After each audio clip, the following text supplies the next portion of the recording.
Why are you rioting? What? I come back from eating a strawberry, and I have riots in my chat. Hello. I did eat food. That's why I'm not here yet. The reason that I wasn't on time is because I'm busy eating. One strawberry. Oh, I had 3 strawberries and some cheese and crackers. How do we feel about that? How do we feel about that? Revolution is based. Revolution is based off of the idea of a changing socioeconomic status based off the will of the people. Alternatively, it's based off of rotation and orbits of celestial bodies. Everything is based. Nothing comes from nothing. Everything has an origin point. Hey, how's it going? Hi. Sorry, I guess I'm feeling silly. Girl dinner. Okay, let me start Q&A of, this is my Lancer open RP. You're not allowed to be a Pegasus pilot only. Oh no, you're not allowed to be raw. I'm raw only. I get to be raw. Okay, now ask me questions. So, if you don't know, on these Wednesday streams, I open a Q&A section where you can just ask me anything. You can ask me about VTubing, TTRPGs, myself, anything going on in the world. Slightly different stream. I'm actually going to try and keep this somewhat scripted. I know. Crazy. So, my goal for this stream is I am going to look into CompCon.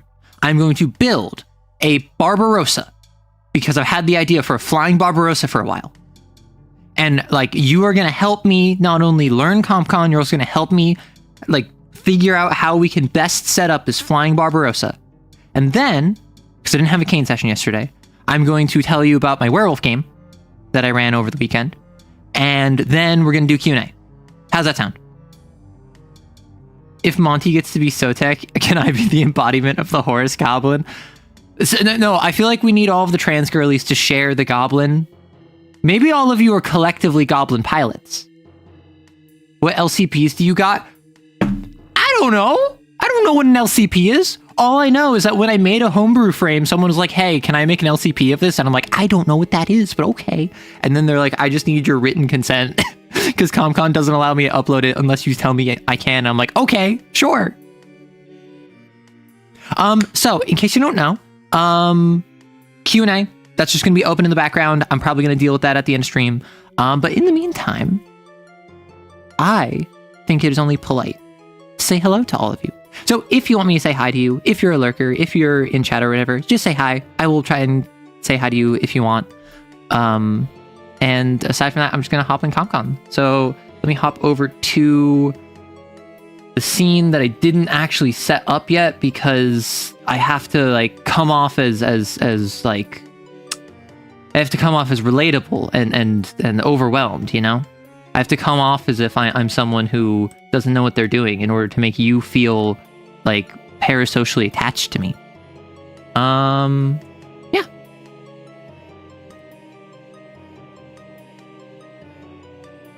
So, hi, Real Robot, Zeal, Nathan, Ruinous, Dude, EJ, Grotanax, Personified Beehive, Sneaky, Yixorus, Monty.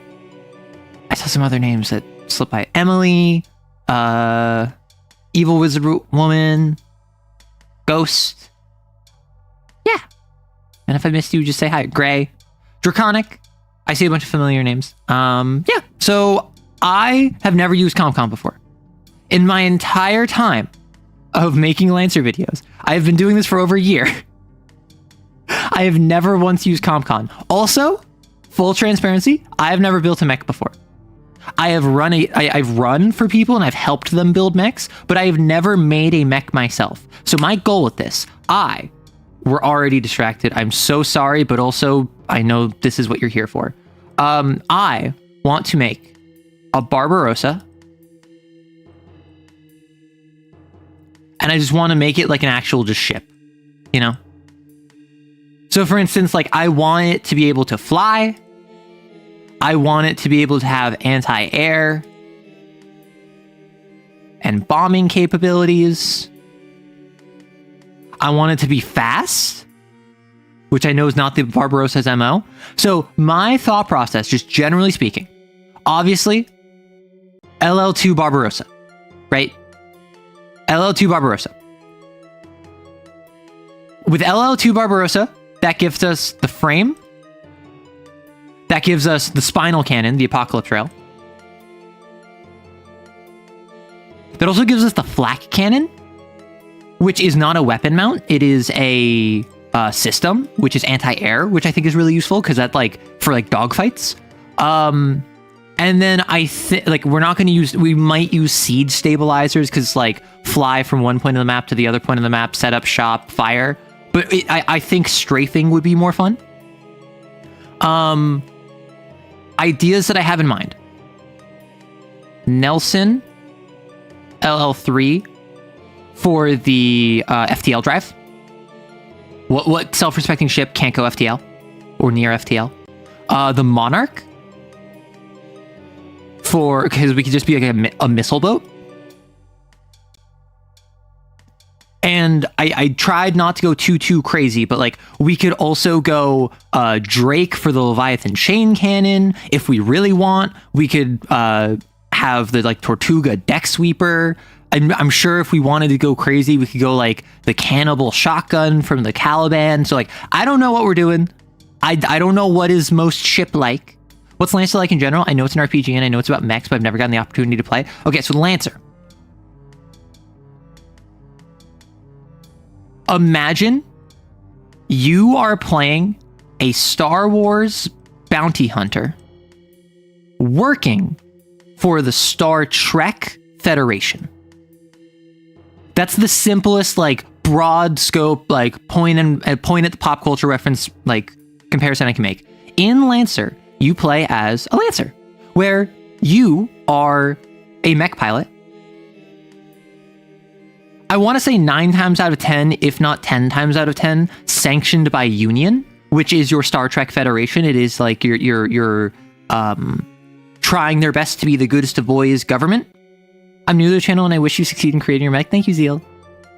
So the Union is the government, and they have all of the Milky Way effectively under their control. Not quite, but like effectively. Is something that they control. And your job is to go from the core worlds that have like a really strong Union control, go out to all the random planets and solve problems there. Your job is that in all the shipping lanes where ships are going and getting attacked by pirates, you have to go rescue the ships. Your job is that you're playing a D&D style adventuring party. You're playing Star Wars style bounty hunters. You're playing freelancers who are nonetheless basically in an exclusive contract with the government. Your ADHD is going wild right now with the pop culture references. Thank you. Is that an ADHD thing? My first thought, whenever I look at thing X, I'm like, oh, it's like thing Y. And like, yes, I understand that's a little bit of like person who has only ever seen Boss Baby watching a second movie. You know, I'm getting a lot of Boss Baby vibes from this. Like, I get that it's kind of like that, but also it's just, why do you think all of my Lancer videos compare Mech X to Property Y? It's because that's what I think of. Honestly, I just thought, why haven't I come up with Samus yet? I feel like Samus would be a mech. Hi, I sadly can't stay late cause late, but y'all have a great stream. Enjoy, driver. Building a Bismarck out of the Barbarossa. Listen. I think it'd be funny. That's my goal with this. It's to be funny. Okay, so full name or primary alias. I don't think we're making me. I think we're making a new character, right? We're making a character who would be this ship pilot. Samek Mech implies a Ridley kaiju. No, a cyborg Ridley mecha kaiju. John Lancer, arrow wrongs. John Lancer is my uncle. So I feel weird. Oh, wait, I know. Easy. Let me go like in on it. Like you can see this, right? So full name, John Lancer. Call sign, arrow wrongs. Prior occupation, is this my background? So in Lancer, one of the first things you do is you choose a background. The main thing with your background is it, when applicable in skill checks, it will give you accuracy, or is it inaccuracy? It's difficulty. Accuracy or difficulty. You go around, and when you're making a roll, and if you're a celebrity, for instance, and you're talking to someone and you're trying to like pull the fact that you're a celebrity, you can gain accuracy, which is add 1d6 to your roll. It's the d20 system. However, if being a celebrity would make it harder for you to go unnoticed because, for instance, you're so popular, that might give you difficulty because people are looking for you. So your background is a double-edged sword. And in my game, it was very much I'm only going to apply difficulty based on your background as much as you want to apply accuracy. I treated it as opt-in. So the sample ones are like celebrity, colonist, criminal, Farfield team, hacker, mechanic, medic. I feel like it's gotta be a cosmopolitan, or right? Like, I feel like we gotta be someone that's on a ship. Why else, like a spaceborne? Why else would I take what is the most Earth-aligned mech and bring it to the stars? You're lucky you're non-binary. If any of my friends are so obsessed with the apocalypse rail, I'd be making Freudian jokes nonstop.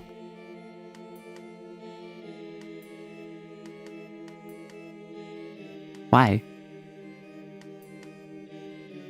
Is that like an envy joke? Everyone just ends up calling them "aww" because they're just so cute. Shush. That is a fire alarm in someone else's building. I hope there's not a fire going around. That would suck. Let me just double check. Let me make sure that there's not a roaring inferno nearby.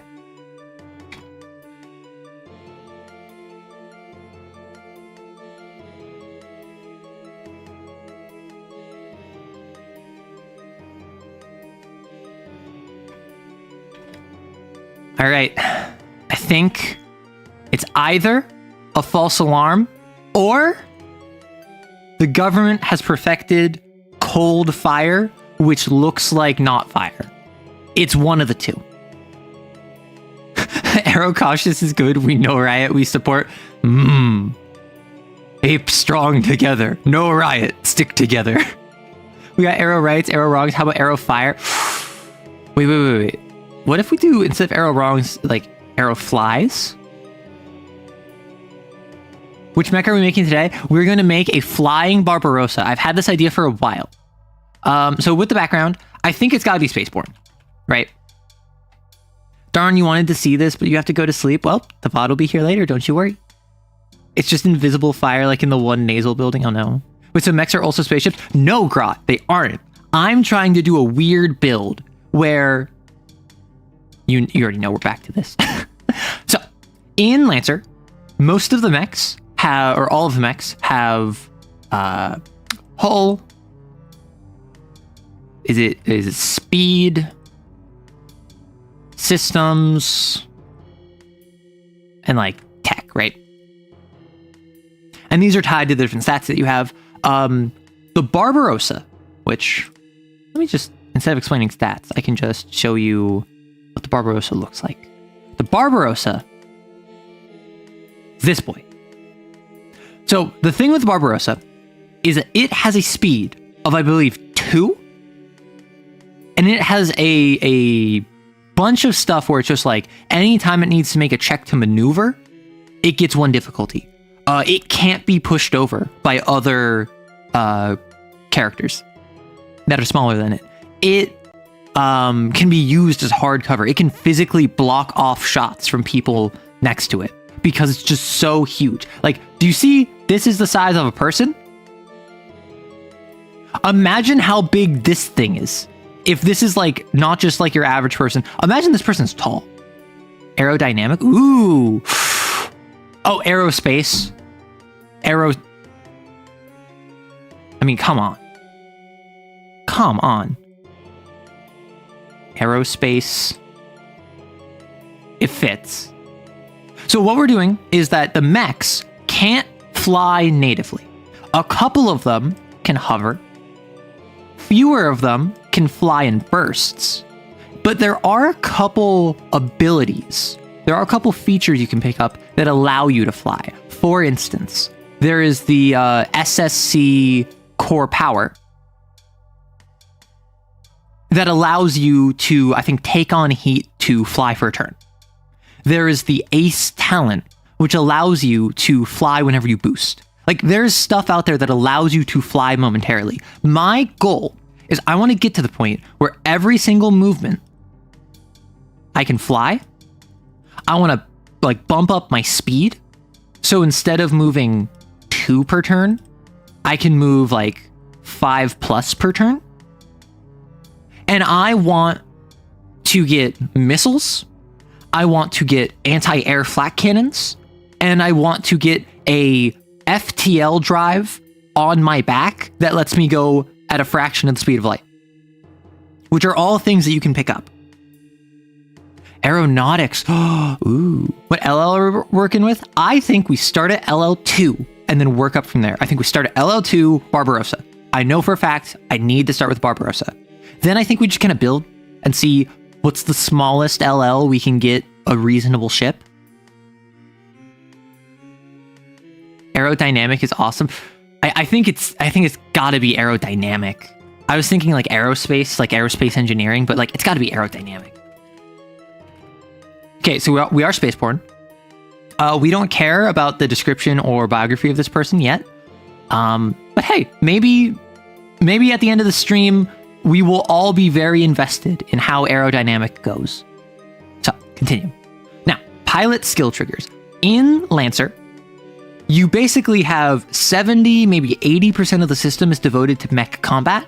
Like 20, 30% is devoted to non-mech combat. Your skill triggers encompasses all of your stuff outside of combat, outside of mech combat. So for instance, if I take the skill trigger, survive, anytime I need to do something out of my mech that involves surviving, so that might be like survival from D&D 5e, that might be medicine, that might be being able to fix the AC unit on a ship.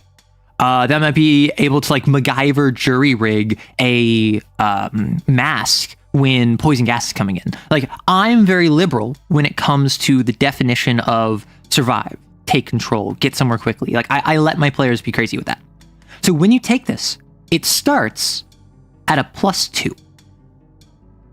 It starts where anytime I make a roll, because remember, it's a D20 system, you roll 1d20 plus all of your stats. This gives a +2 to it. However, if I take apply fist to face and assault, and then I run up and I punch you, I can only apply one of them. So I cannot get +2 and then another +2. I can only get a single +2. And then as I level up, as I increase in LL, I will be able to increase my +2 to a +4, and then a +4 to a +6. But I can't go above a +6. And also, I can always choose a new one. So for instance, if I take apply fist to face, assault, blow something up, and survive, I can then, when I level up, I can make survive a +4, or I can grab take control, right? So let's look through all of these.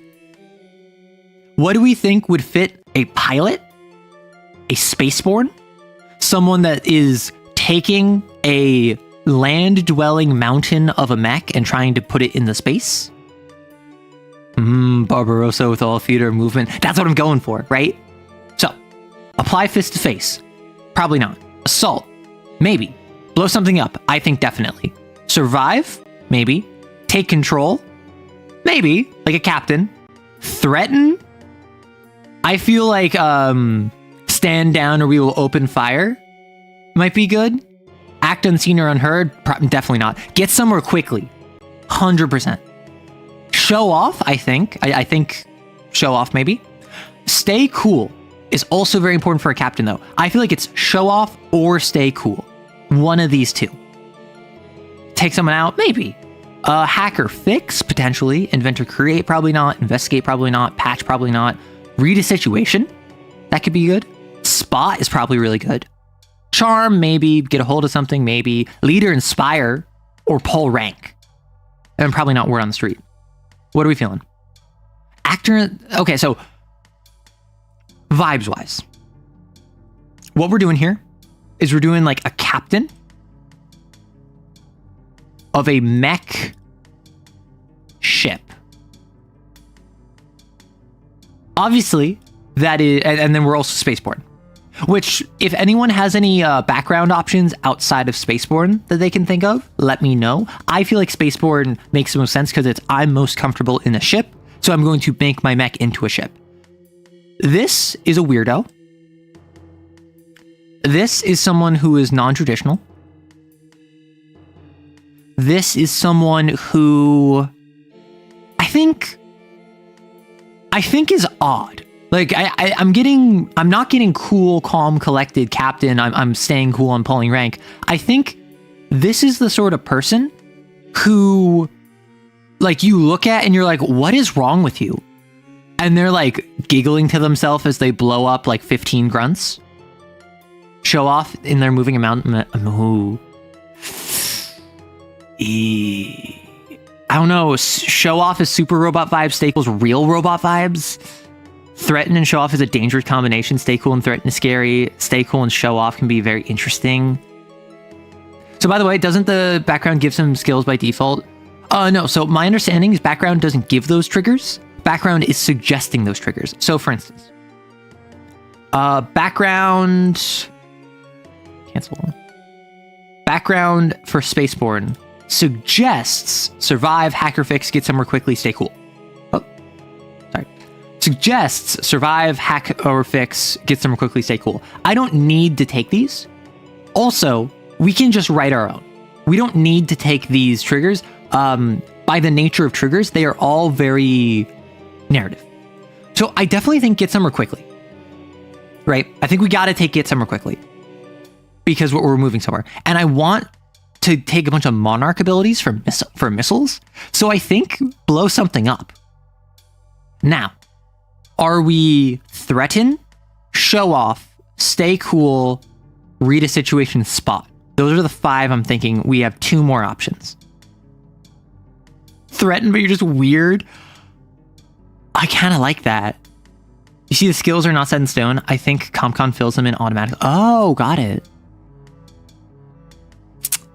For captain, leader, inspire, or threaten. That's what I'm thinking. Like, leader, inspire would make sense for like a captain. But am I a captain, or was I someone that was like on a spaceship and then I got kicked out because I was too busy blowing stuff up? I'm a Nelson pilot who is building a Barbarossa to be a flying Nelson. To be serious, spot would be good. Because I feel like if I'm in the command bridge, I need to be able to see that, right? Maybe disturb? Oh, as like a custom? That could be good. Hacker fix, but specializing in the cannons you work on. Okay, how about this? We're going to be leveling up LL. What do we think would be the start of this character's journey? What would aerodynamics be when they start making their mech? Back before they can fly, back when it's just a Barbarossa. What do they have? I think aerodynamic got exiled, banished, kicked off their ship because they were seen as a liability, because in combat, they were really effective at total annihilation of their enemy very quickly, but without concern for collateral damage. So I think blow something up, I think get somewhere quickly, and I think spot, but not read a situation. I don't think they have the self-reflection, the intuition to read a situation yet. Ooh, wait. Ooh, man, I can do it sometimes. Ooh, there we go. So I don't think I'm good at repairing. I don't think I'm good at socializing. I don't think I'm good at like intuiting. So maybe threaten. Yeah, they don't see reason, only targets. Okay, so now talents. I am not super familiar with talents because there's a whole bunch of them. Yes, cool. Can you, yeah, that's base, barely cut off, but like one letter, so I think that's fine. Talents. We get 3 talents. Of these are stuff that are relevant to mech combat. This is where we start getting into mech stuff. All of these talents will say like Ace. Here is a bit of lore about it. Generally, it will talk about one archetypal like NPC that exhibits that talent, and then it has 3 levels. You start with level 1, and you can't go past level 1 to begin with. And then in future talents, you get level 2, and then eventually you can get level 3. So I think obviously Ace, it's all about flying. While flying, which we can't fly yet, you get the following benefits. You make all agility checks and saves with +1 accuracy, which currently, as a Barbarossa, we will have all agility checks and saves with 1 difficulty, so I'll cancel out. Anytime an attack misses you, you may fly 2 spaces in any direction as a reaction. Not a lot of attacks are going to miss us until we hit the point where we start getting more speed. Because speed or agility increases both speed and evasion. So we're going to unlock this. Bonded, this is like we have someone we're friends with and we choose another player character. I don't think that we're that social. Brawler, I don't think we're hand to hand. Brutal is like crits. I think that my character's kind of brutal. So keep brutal in mind. Crack shot. You can hit anything these days. You can steady your aim. When you steady your aim, you get bonuses. I mean, that's slow and steady. We're not slow and steady. We're drive-by. We're drive-by. Centimane. This is a Nexus. So this is like swarms. This is like nanobot swarms. So we're not doing that. Combined arms. I don't think we're doing melee. So combined arms is melee and ranged. Duelist, I think, is it 101 or is it melee? Either way, I don't think this is relevant. Drone commander, we're not really... See, okay. I want the Apocalypse Rail, so I want Barbarossa. I also think it's really funny to have a Barbarossa that's just like T-posing in the air. Do we want to invest in drones? Do we want to invest in drones we can deploy as like little like... Basically, we can be like a Star Destroyer, where we deploy our little TIE fighters? Because if so, we would want to pick up Drone Commander. Like, do we go missiles, or do we go drones? Do we go firepower direct, or do we go, carrier ship? I think those are both very valid. It's already going to take a lot for you to fly. That's fair. And part of why I want Monarch is because then I can get the SSC core bonus. So I think that we have to skip the drones. Star Destroyer. Listen, if anything, I'd be a Venator. Listen. call sign you, Lauren, piloting a Venator. Better to play into the Monarch. That's what I'm thinking. Missiles are fun because the Monarch has so many fun missile abilities. Yeah, I think drones for later license levels, and then we can pick up Drone Commander later. Remind me, is it 1 talent per LL? Because I know you get a new trigger every LL. Do you also get a new talent every LL? Engineer. This is repairs. I mean, this would make sense as a Spaceborne, but I don't think so. Executioner. Heavy or super heavy? I mean, we might have to pick up Executioner. One talent per 2? Oh, okay. Taking Kid that pops out drones that shoot missiles themselves. No, that's what I was thinking. I think I really want the Apocalypse Rail because I want the ship Spinal Cannon and I want the ship FTL drive from the Barbarossa and the Nelson. But ultimately, because I just think that's funny, right? I think that the Kid would be a much more intelligent choice for like a drone carrier ship. Oh, melee weapon. Thank you. I didn't pay attention to that. Within range 3, nope. Auxiliary ranged weapons, that's like pistols, nope. Grease Monkey. Okay.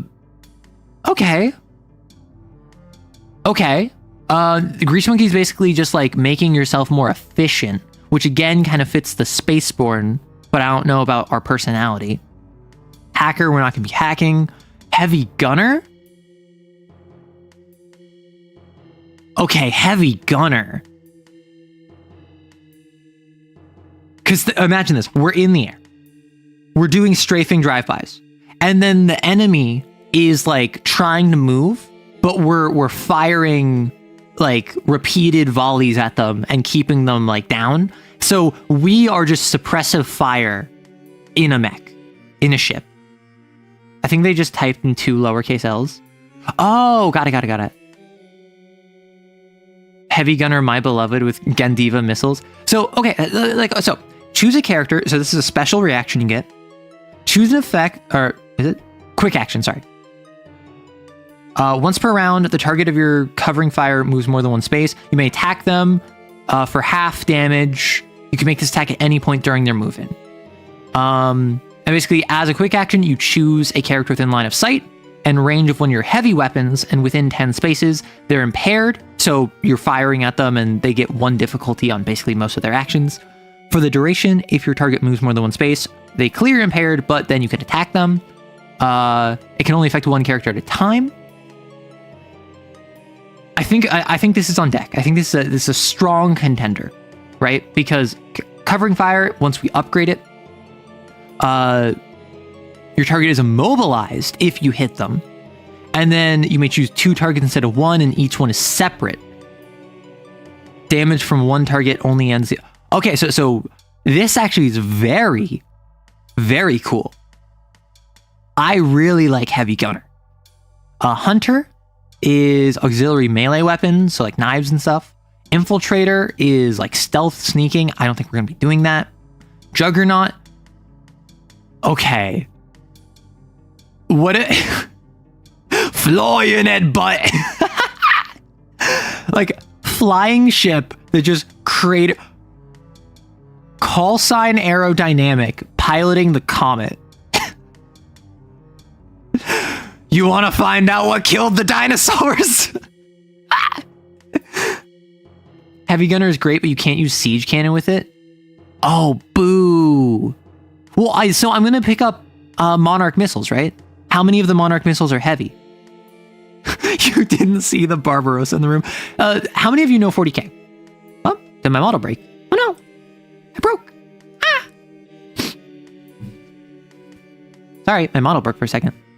And it's breaking again. Oh no! Yeah, my model is just fully breaking. I'm sorry.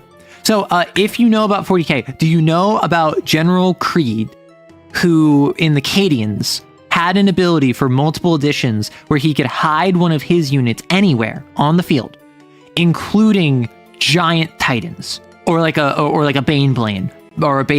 So the idea was that you would take a giant vehicle, and Creed is just so smart. He's so tactically genius that he can hide a giant super heavy tank from the enemy. Can't have a heavy weapon and a super heavy. Yeah, that's fair. That's fair. The flying headbutt that the orcs do would be very funny. That's just a hill, bro. Don't worry about it. Leader, definitely not aerodynamic. Nuclear Cavalier may be my favorite talent because the way Nuclear Cavalier works is that it helps you with heat exhaust, and also like when you're in the danger zone, you get benefits, but you also get to launch your fuel rods at the enemy as a weapon. So it's the idea of, oh, I need to clear my system's heat. Let me just launch a superheated, like, stick of plutonium at the enemy. Siege Specialist, okay. If you have a cannon, which we probably will, as a quick action, you can fire a jackhammer round from an underslung launcher, automatically dealing 10 kinetic, then any size 1 object. Okay. So that's like, destroy terrain. Before rolling an attack with your cannon, all characters adjacent to you must succeed a hull save. That doesn't really... Although we are then pushed 1 space in any direction, that includes up. Collateral damage when you perform a burst. When you perform a critical hit on a character or object, you may choose to cause an explosion of secondary munitions, causing a burst to explosion. This seems incredibly specific unless we have like a kobold, right? Hey, King Silver. Flying will be taxi on the reactor. It does fit. Oh my gosh, I'm doing a strafing run. And you just see that like the undercarriage of my Barbarossa, as I fly above you, is just like glowing red hot. And then suddenly a chute opens and just a like radioactive, superheated, like tungsten rods from God fall to the ground. I can have rods from God. Wait. Okay, what if I go Nuclear Cavalier? The first ranged or melee attack you make on your turn while in the danger zone deals energy instead of kinetic or explosive. Okay, so actually I'm dealing a lot of explosive.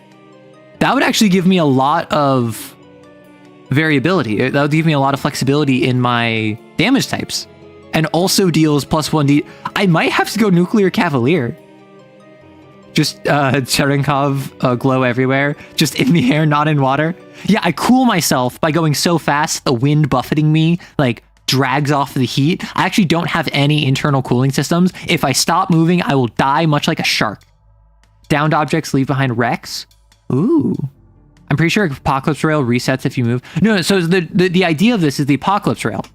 I'm strafing and firing, and then the enemy shows up, and then I set up on a ledge, on a riff, on a ridge. And the enemy goes, oh my gosh, finally. The support ship stopped doing strafing runs and must need to refuel. And then they see that I start glowing, and then I start glowing longer, and then I start glowing brighter, and then suddenly there's a second sun. That's my goal, right? Obviously, my goal would be I can do a flying Apocalypse Rail. That's the ideal. However, I think it would be really funny to just have an Apocalypse Rail on a ship. Is this mech just a bomber now? The whole plan was a bomber. So, Nuclear Cavalier. What was the other one? Heavy Gunner. Those are options. Siege Specialist, maybe. Someone said Skirmisher earlier. What's the best defense? Armor? No. The key to avoiding a messy death in the field, as you learned early, is to stay low and mobile. No, I stay high and mobile. At the start of your turn, gain soft cover. You lose this if you attack or force another character to make a save. Okay, that could be useful for flying. Before or after you skirmish, which is, as a quick action, one of your 2 actions, you can make an attack as skirmish. You may move 2 spaces. This movement ignores engagement and doesn't provoke reactions. The first attack taken as reaction against you automatically misses. That's the thing. I don't think, as a Barbarossa, we're worried about taking hits. I think we are a low orbit bombing cruiser. We're not worried about dodging missile fire. We're worried about tanking missile fire, you know? You feel? Armor Stellar. Listen, I'm playing a Barbarossa. Like, this is going to be a Barbarossa. This will be 3 armor. We're fine. I will say that from what I've seen playing with someone running a Apocalypse Rail, it's annoying to use. I mean, it sounds it, but also it's just so funny. Like, it's a noob trap. It doesn't even deal that much damage. It deals like 46 damage and then some burn on a later turn. But I still really like it. I think the big power of the Apocalypse Rail is in non-combat scenes. That's what I'm thinking. Like I'm thinking in a non-combat scene, I am hovering above an enemy encampment and I just like unleash like heaven's rays upon them. It's kind of a Timmy option. I mean, yeah, it's a Timmy option, right? The whole Barbarossa is one big Timmy option. You get big giant cannons. You get a bigger, gianter cannon. You get stuff that helps you fire more big giant cannons. But like, I'm a green player in MTG. I like big stuff. Hello, Jeffrey. It also stuns on hit and is a blast too. I mean, it stuns on hit, but it also takes like 3 turns to charge, and you can't take any other action. Like, what's the Apocalypse? Is the Apocalypse Rail? I just can't move. Can I like skirmish? Can I do other actions? Will there be a VOD of this monstrosity? It's on YouTube. It'll be saved automatically. Don't you worry about it, Spokes. When is your first session? This is not for a specific game. This is just, I wanted to learn CompCon, and this is an idea I had for a mech. So that's why I'm comfortable like starting at LL2 and just kind of going until we feel like we hit all the LLs we wanted. just to kind of explore CompCon and the interface. Because like one person, I think like one of my regulars has been asking me like, hey, when are you going to do a CompCon stream? When are you going to learn CompCon on stream? Like, and I don't think they're here right now, which is very funny to me. You just can't move for any reason voluntary, I know, but I can still like skirmish. I can barrage. I can stabilize. That's not that bad. That's not that bad. Enemy encampment, they better become friendly soon. Listen, I took friendly, or I took threaten for a reason. Like, attention pirates, I am on, like my apocalypse rail is 75% charged and it is about to reach critical mass. At that point, I will be unable to stop it and it is already pointed at your encampment. No, you will not have time to activate your mechs before I fire. Though if you're fast, you might be able to scatter. Throw down your arms and I will deactivate the launch sequence. You have 5 seconds. Sorry, 3 now. And then like, I just roll threaten. That sounds like it'd be so funny to me. So we locked in Ace because obviously we're flying. We were down by Skirmisher. Skirmisher sounds good. I don't know though. I don't think that we want to be dodgy. I think that we want to just be fast and a tank. Spotter. Whenever an allied character adjacent to you. Okay, something else to consider. Do we want to have a little like motorcycle side carriage where we take do we want to become the party bus where we take like because we don't need to take Fomorian frame to get bigger. We can just take the Lancaster mule harness and we can have like a size like 2 mech on our backside, like just riding us, and then also a goblin like slung from underneath us hacking people. So if we do this, Spotter would actually go so hard. Like if again, I think what would work best is if, because question, is a kid, Barbie can be doggy because it's a big friend. Is the kid size 1 or size 2? Because if the kid is size 2, I think there is a different world where instead of Barbarossa, you go kid, Fomorian frame, mule harness, drone commander. And you just play as a aircraft carrier. In accordance with interstellar law, I am obligated to tell you an apocalypse rail has begun charging. You are advised to evacuate and surrender immediately. Pray to your god now, because in the moment you will not be able to. See, but that's why I want... Okay. Not only can I harness the power of the sun with my apocalypse rail, I kind of want rods from God. Like, I'm gonna be running hot, and I feel like rods from God is just so funny to invest in. My first talents are obviously gonna go to Ace, so I won't get rods from God for a while. But I feel like it would be very funny. Stormbringer. Someone said Stormbringer. When you successfully launch an attack with a launcher and consume lock-on, you may also knock your target prone. I would very much like lock-on, but I don't think I can rely on that. Storm bending. Auxiliary concussive missiles. When you hit a character with a launcher, you can also choose one of the following effects. Okay, more missiles. I think we gotta go storm bending. We gotta go storm bending because fire concentrated blast of missiles. They must succeed a hull save or be knocked away 3 spaces. If I'm directly above them, do they just go 3 spaces directly down? And then I fire spray of missiles in a burst 2 area around the target. Characters must succeed an agility save or be knocked away. So it's either I push one person away or I choose multiple people away, which I think is good for... Okay, question. Remove. What if I... Crazy, I know, crazy. What if I go heavy gunner for covering fire? And Stormbringer, where I go storm bending. And I don't focus on being the most... Like, I'm not here to deal damage. I am here to disrupt the enemy formation. Like, how do we feel about that? Storm bending and torrent is what I'll love. Torrent. Gain a torrent die, 1d6 starting at 6, whenever you use storm bending. So basically every time, or once per round, whenever I hit an object or character. Whenever I hit an object. Okay. Okay, that's actually Interesting. Lower the value of 1 to 1. When it reaches 1, you may reset at 6 and make a massive attack. It persists between scenes, but it resets when you rest. So when it reaches 1, you can reset it to 6. Target a character within line of sight, range 15. They must succeed on an agility save or take 2d6 explosive, become stunned, and be knocked prone. On a success, they take half and are knocked prone but not stunned. Okay, yeah. I see why people suggested that. You almost never go for Torrent unless I'm only using a lot of attacks. I mean, my plan is to just like barrage. Yeah, do a bunch of covering fire and long range grunt deletion, then do apocalypse trail. That's what I'm thinking, you know? Like my goal is grab Monarch. I'm probably gonna mostly fill up my mounts with Monarch, actually, funny enough. Because I think it's the missiles that are like I fire at a spot and they just kind of hang there. Is that a main or a heavy? Because I think Monarch has one heavy, one super heavy, unless I'm mistaken.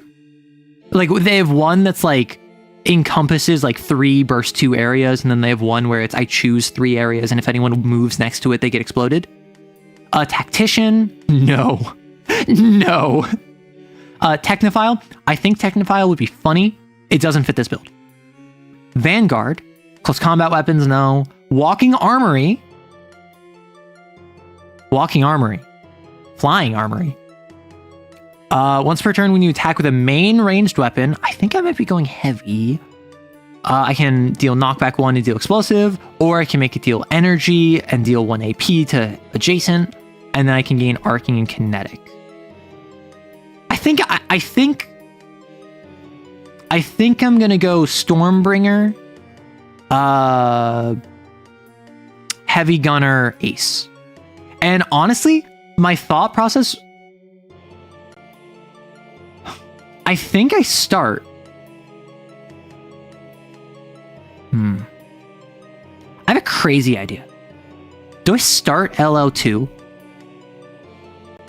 Wait, question. I was gonna say, do I start LL2 without Ace? Because if I get a talent every time I level up, I only need Ace once I start flying. And at LO2, I'm not flying. Unless, is there a GMS system? Well, actually, at LO2, I'll get more talents, so I can just add more later. Whoops. 2 mech skills. It's gotta be agility. Because, like, we want speed, right? That's what we're going for. We want speed. I think that we're also gonna need systems. This is gonna be very tough on our systems. And engineering for heat, funny enough.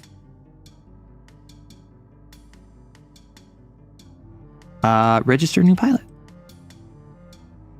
So this is pilot. Do I have to go back home and make... How do I make a mech? There's GMS talent, but it's a 3 system. And honestly, I think that's worth it, at least for now. There's a GMS system that lets you fly, load all the shells, even the weird colored ones. Just click on the pilot. Mech hanger. Add new mech. Okay, so I'm starting at LL2. Tactical profile. Where can I change LL? License level. 2. I'm gonna just build this character at LL2. So, licenses. It's going to be Barbarossa. Like, I want to build this character somewhat, like, reasonably. So I want to, like, just start at LO2 because I know it's going to be Barbarossa, and then, like, 1 at a time from there. So, mech skills, I think it's got... Oh, I can only do 6 of each. I didn't realize that. It's gotta be more speed, right? It's gotta be more speed. Because now we actually have like a 4 speed. That's a non-pathetic speed. Yeah. So talents. I think what I do is okay, so I was gonna go Ace. I think I start by actually maxing out Stormbringer. Right? Am I crazy for that?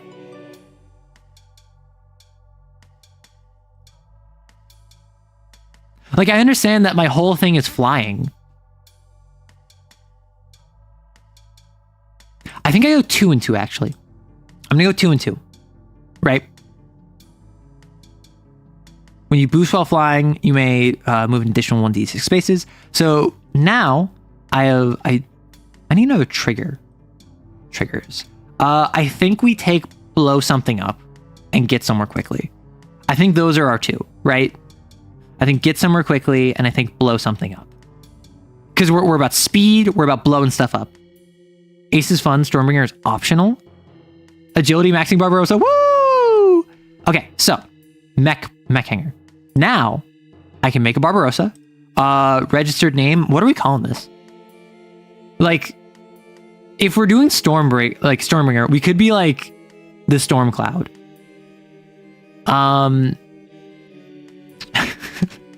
Wait. Blame the main on Spain. Click on the random as funny things. Post grindstone nose. Dawn's first light. Senseless act of... I kind of like senseless act of beauty. Wonderful paradox. The final act of time and reason. Okay, we gotta call it that. We gotta call it the final act of time and reason. So I have the license. This is all the frame traits of the Barbarossa. So heavy frame, it can't be pushed, pulled, knocked prone, or knocked back. It is, I forgot, it's resistant to explosive damage, which is really nice. Adjacent characters can use the Barbarossa for hard cover. Lull, said aerodynamic Lamau. And it also receives 1 difficulty on all agility checks. Don't even matter when we got like a +4. So, this is our stat line. We have 4 structure, which in Lancer, whenever you go to 0 HP, you gain, you basically reset back up to full health, lose 1 structure, and you have to make a roll. And if you roll poorly, you get some bad stuff happen. HP, that's how much damage I can take. Armor, oh, I only have 2 armor. Armor reduces all incoming damage except burn? I think not including burn?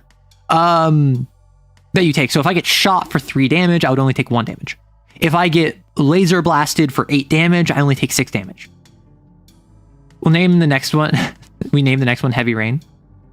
Yeah, no. It's not sprinting at you. It's going to be flying at you. I can't, like, the name, the final act of time and reason, does not fit this character. So we're going to have to change that. I really like that name. Like, except burn AP. Thank you. AP. That's E defense though. Yeah, don't worry about it. You never played Lancer, so you wouldn't know. I like the Storm Cloud. I like Heavy Rain. Purple rain, purple rain. Iron Giant. Gotta be the Iron Giant, right? Right? Come on. Like, that's just, why is this like very slightly cut off? I'm sorry, this is bothering me. I grab you.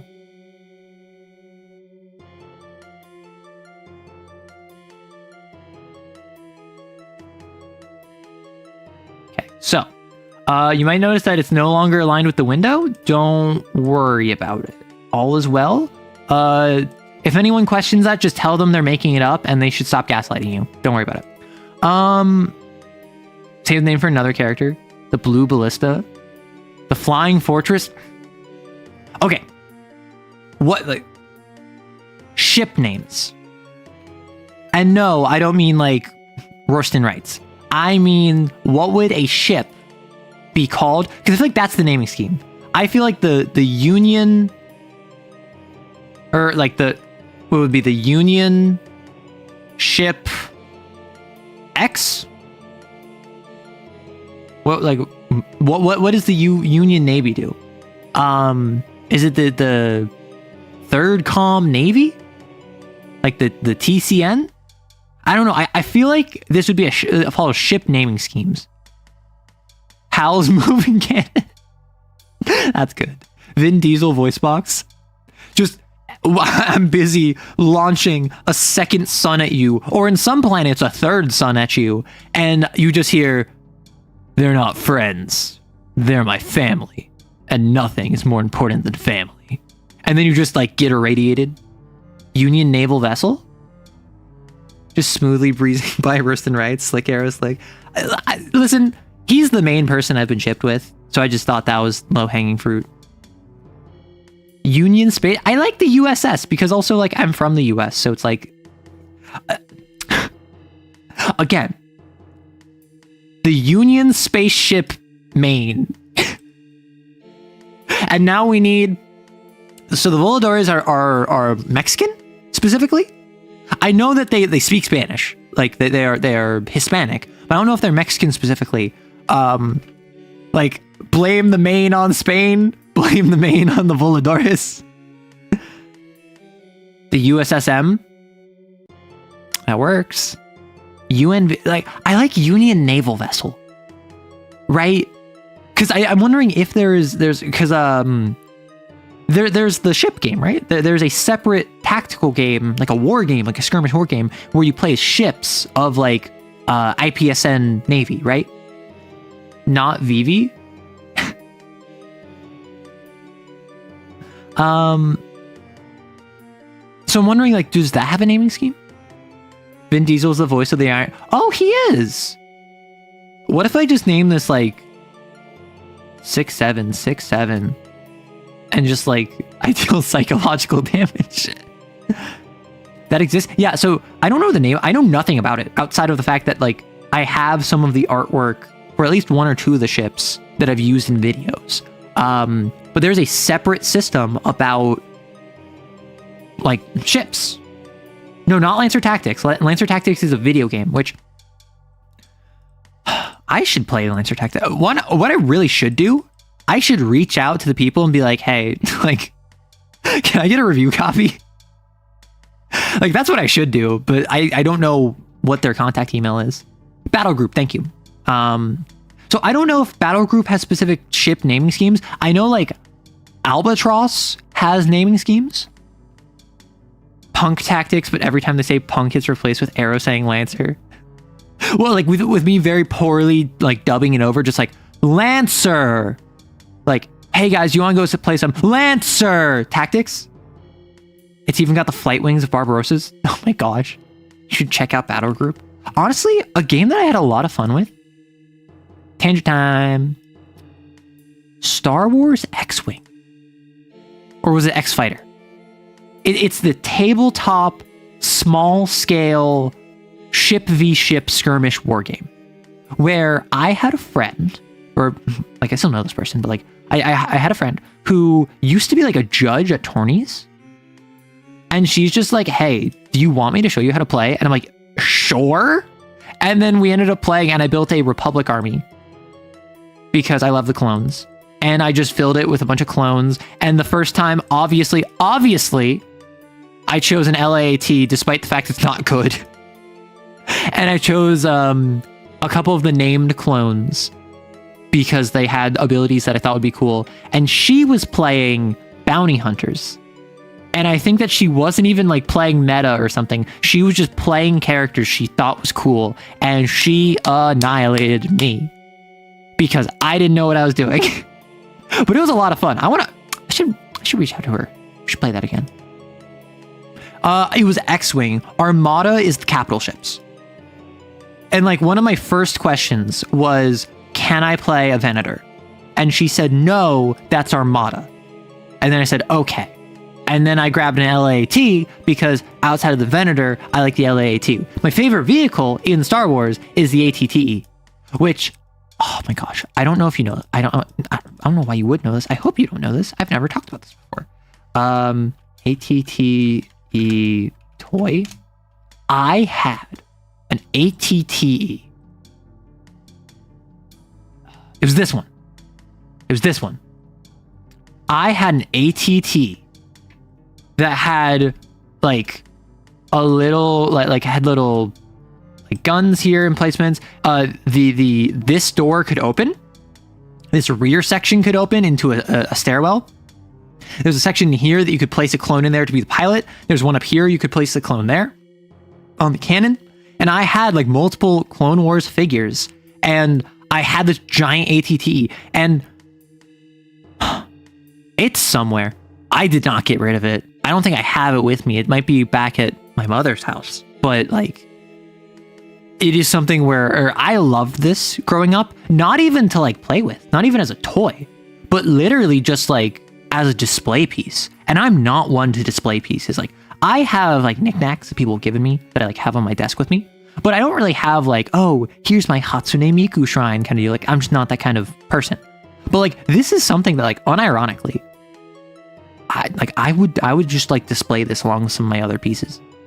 Like the other clones. I remember the figure tactical game where R2-D2 was fully busted because you could use him to reset Overwatch.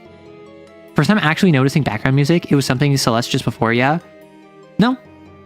Like, for this entire stream thus far, outside of the pause menu, this has been a theme I made for, inspired by the Centipede from Kane. And I've made a couple of them, but now my music making software is like, oh, you need to swap from Cakewalk to Sonar, and I'm like, I don't want to, but now they're shutting down Cakewalk, so I can't use that anymore. So for instance, I can play like the Idol one. I basically have one for the Ogre, the Hound, the Idol, and the Centipede. The Hound I want to redo. The Hound one I really want to redo. The Ogre I think is atmospheric more than it is music, so I'm not a huge fan of it, but I do like it as an Ogre theme. The Idol is probably my favorite. And I do like the Centipede. I went like Haunted Woods from like a Mario game for Centipede. Delta Green is effectively modern Call of Cthulhu. Delta Green is literally modern Call of Cthulhu. And no, it's not literally modern Call of Cthulhu. But like Delta Green began as like a supplement for Call of Cthulhu.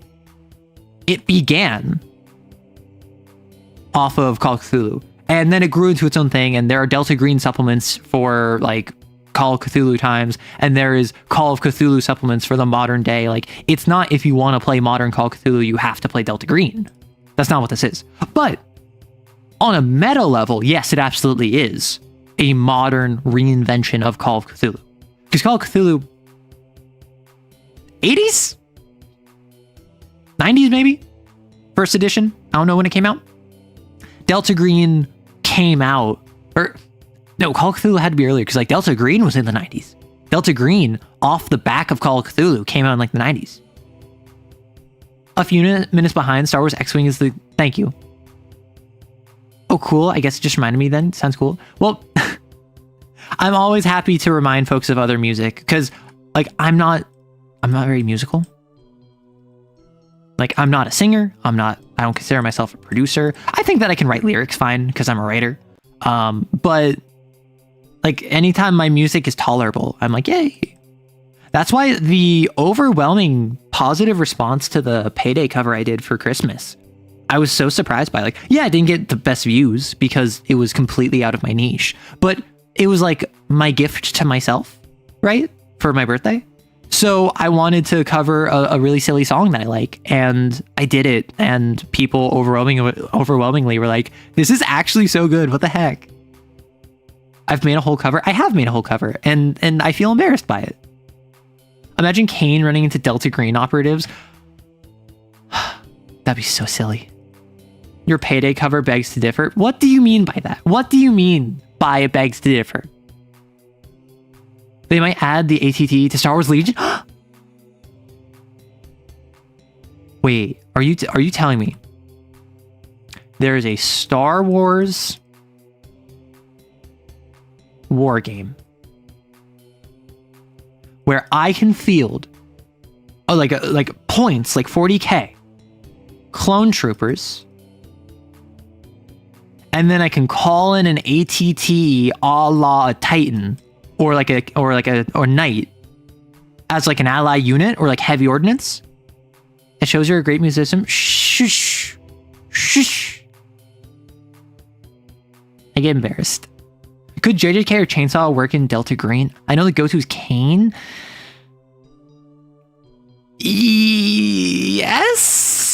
Asterisk. Okay, so first off, I don't know JJK. Like, I haven't seen it. I don't watch it. I can't effectively speak to JJK. So that one, I'm just going to say, I don't know. Like, I'm not an authority. Chainsaw Man, I'm also not an authority, but like, I saw the first season. I've listened to someone do like a read through of basically the entire public security arc. So like, I know the beats of it. I've seen it. This is way too high power.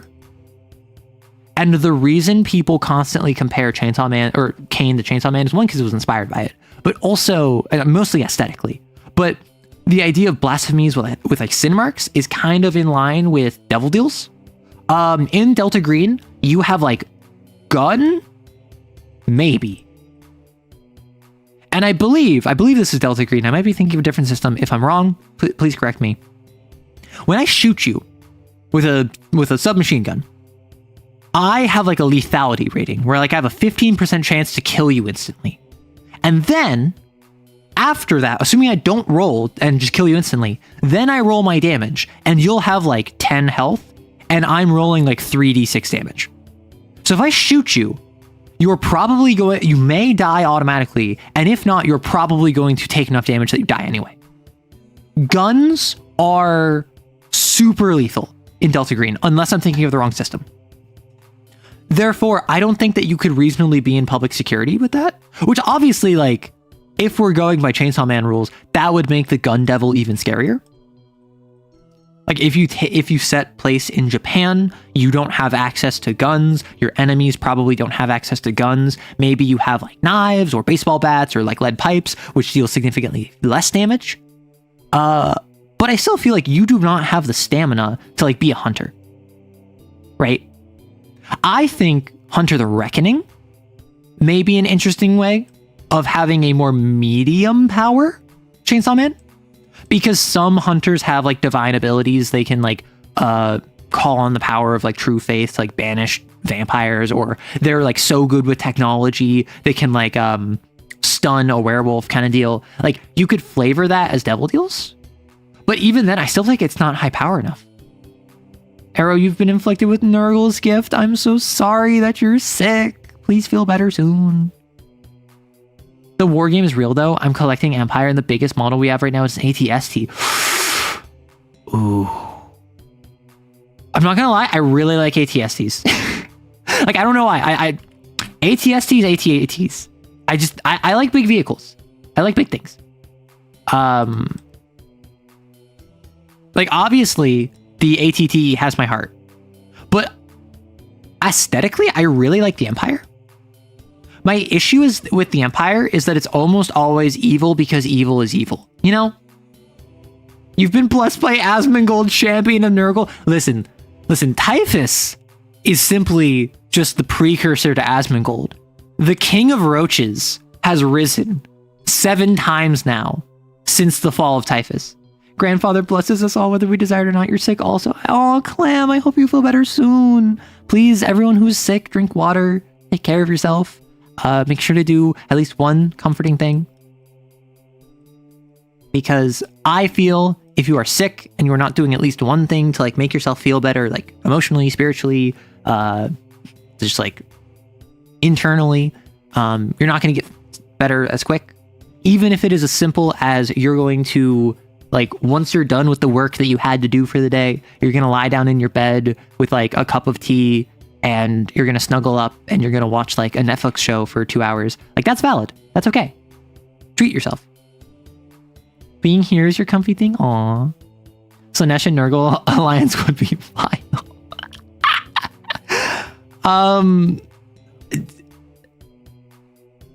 A couple things just came to mind. I don't think I can talk about any of them on YouTube, so I'm just going to skip past that.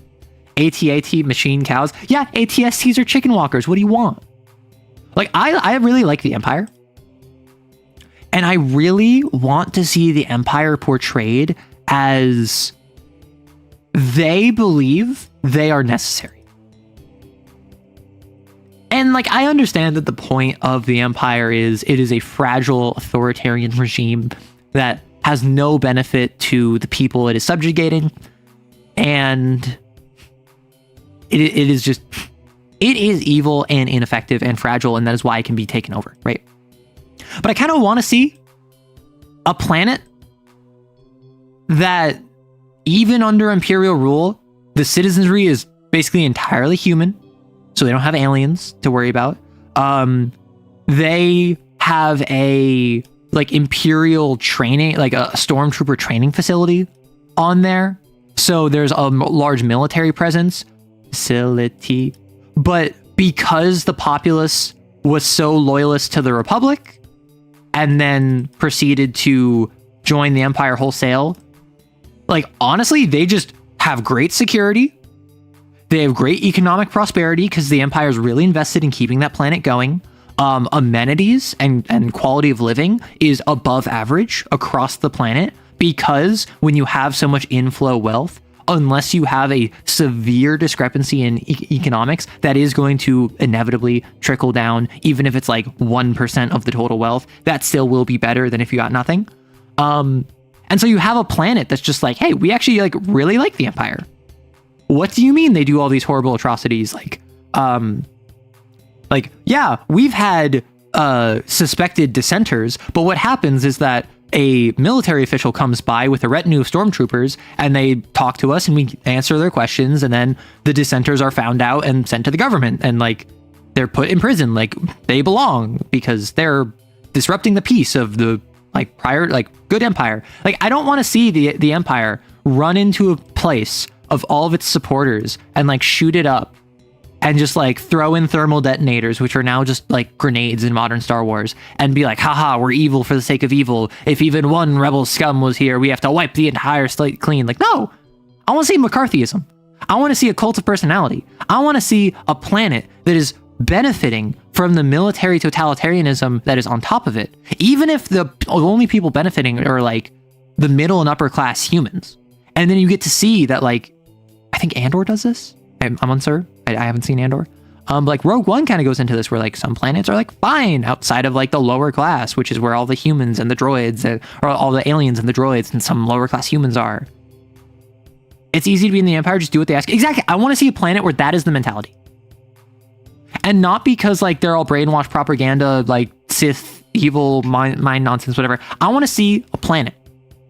Several planets in Star Wars. Thrawn came here 20 years ago, dismantled the planetary defenses, and then proceeded to allow the planetary governor to stay in power so long as he took a blood oath to the Empire that would be applicable to his entire familial line. Because Thrawn, learning about the culture of this planet, knows the people of this planet take their oaths extremely seriously. They will not ever breach one of their oaths. Like, they would literally rather die than breach one of their oaths. So putting their leader in a position where he takes an oath that binds all of his progeny to the Empire, suddenly this planet is completely pacified. Yeah, you had to destroy some of their ships and their orbital defenses, but then suddenly a bunch of stormtroopers come by and they give a bunch of humanitarian aid. They repair all of your defense structures because they know that this place is pacified. And then all the people are like, you know, I wasn't a huge fan of the Empire, but like, now they're handing me bread. I think that they're pretty all right. And then a rebellion tries to prop up. Empire, there's rebels over here, get the rebels. And then boom, you get more bread. Oh my gosh, this is amazing. Just do what the Empire says, and then the Empire's amazing. And then you get to see like planets that don't want to be free from the Empire because they have a good thing going, or they think they have a good thing going. Even if secretly in the background, the Empire is extracting all of the natural resources and like destroying this planet, and with climate change, it'll be gone in just 100 more years. Like, the average person doesn't know that. Do you have the soap cilantro dream? Nope, I can enjoy cilantro. Or maybe I just enjoy soap. Who knows? True, Andor and Mandalorian both portray Imperial officers as believing in the necessity of the Empire, even if they are evil for evil's sake people. But like, if you're a Moff, right, you're probably evil. If you're an Admiral, you're probably evil. But I want to see more like stormtroopers who are just like beat cops, right? They're problematic, but they're probably not going to go around being like, oh man, I just love burning down orphanages. Man, I just oppressing people. That's my game. There's always, yeah, it couldn't be an Airstream without tangents. Whoa, okay. Yeah, and you came here for that, didn't you? All sorts. And no, I want to see that. I want to see that DP. And then I want to see posters that the rebellion makes that say A-Stab. Arrow, you need to watch Andor. I do. I don't have Disney Plus though. So like, I need to watch Andor because that's like what I've heard. That is basically exactly what Andor is. Like, I've heard Andor is just a great deconstruction of like what it looks like to live under the Empire.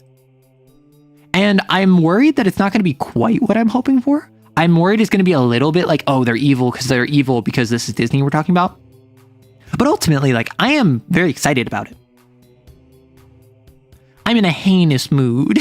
They did exactly that scenario I was describing the Legends continuity. That's what I'm saying. I'm not super familiar with most of the Legends, because obviously there's so much Legends.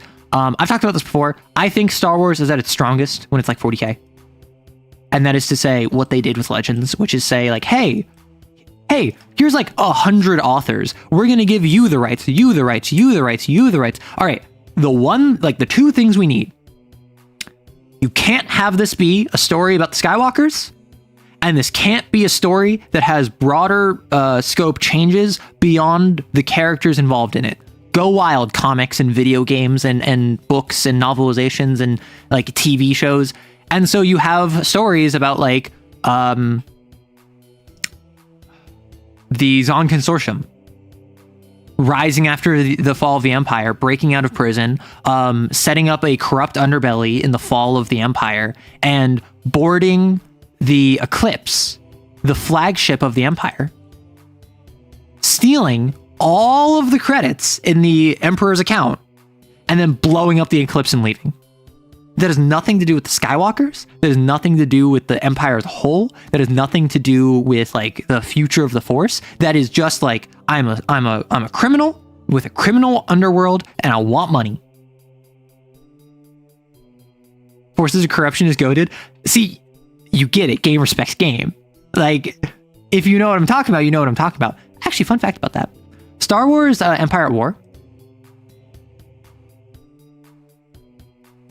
is a game that like my grandma had on her PC, because like I have cousins over there. And I played it growing up, and I was like, wow, neato. I think this is super neat. And then on Steam a couple years ago, I saw there was like a May the 4th sale, and I saw Empire at War, and I'm like, wait, what's this? And I clicked it, and I had the like Ratatouille image of just like going back in time, like, oh, this is that one game. And then I bought it, and I've played it. Like I haven't played it in like probably a year and a half, but like I've played it a lot. I really enjoy Forces of Corruption. It is not the most balanced game, but it is a very fun game. I'm not very good at it. I'm not very good at RTSs, but I like playing Empire. I like playing Empire. I like getting my AT-ATs, because the AT-AT in this game, I've talked about how I love summoners. The AT-AT in this game has an ability where it can summon a squad of stormtroopers twice, and then once one of the squads dies, you can summon it again. Like, you can have up to 2 summoned at any given time. So I loved making a bunch of AT-ATs, having just like a wall of like heavy ordnance just walking forward as I was just swarming them with infantry. And then usually I would have does anyone happen to know what the beetle looking artillery pieces were? Because those were like the best unit that the Empire had.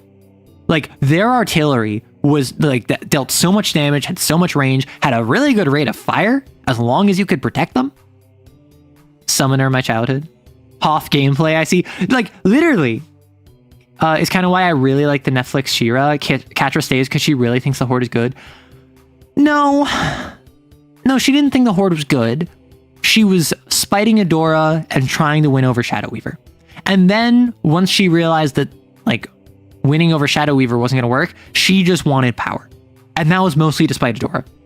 Most of what Catra did, basically post season 1, was I want to spite Adora. While we're recommending good TV, I just finished watching Night of the Seven Kingdoms, and I got to say, someone who never watched Game of Thrones, I get it. Okay, that's good to know. I never watched Game of Thrones. I never watched Game of Thrones for a myriad of reasons, mostly just because like I didn't want to at the time. And then by the time I got to the point where I was kind of interested in it, that's when it started like getting really bad, and so I had no impetus to watch it. But also there's a lot of like assaults. There's a lot of just isms and you know, like obias, like phobias, like just a lot of bad stuff that I'm just not a huge fan of. And I know a lot of people are like, oh, well, that's historically accurate. I'm like, okay, I don't want fantasy that's historically accurate. I want fantasy that is plausible while being internally consistent. You can be internally consistent and plausible without having a bunch of really weird stuff about children and women, right? And minorities. So like, there's just multiple reasons why I never really connected with Game of Thrones. I've been watching a couple videos recently, specifically, I think it's episode 4, Night of the Seven Kingdoms, the duel, the battle with the Targaryen. Like, I don't know any context. All I know is that like every like HEMA channel, every history channel, every Game of Thrones channel has been raving about this fight nonstop, about how there's a duel between, I think it's Duncan the Tall versus Aryan?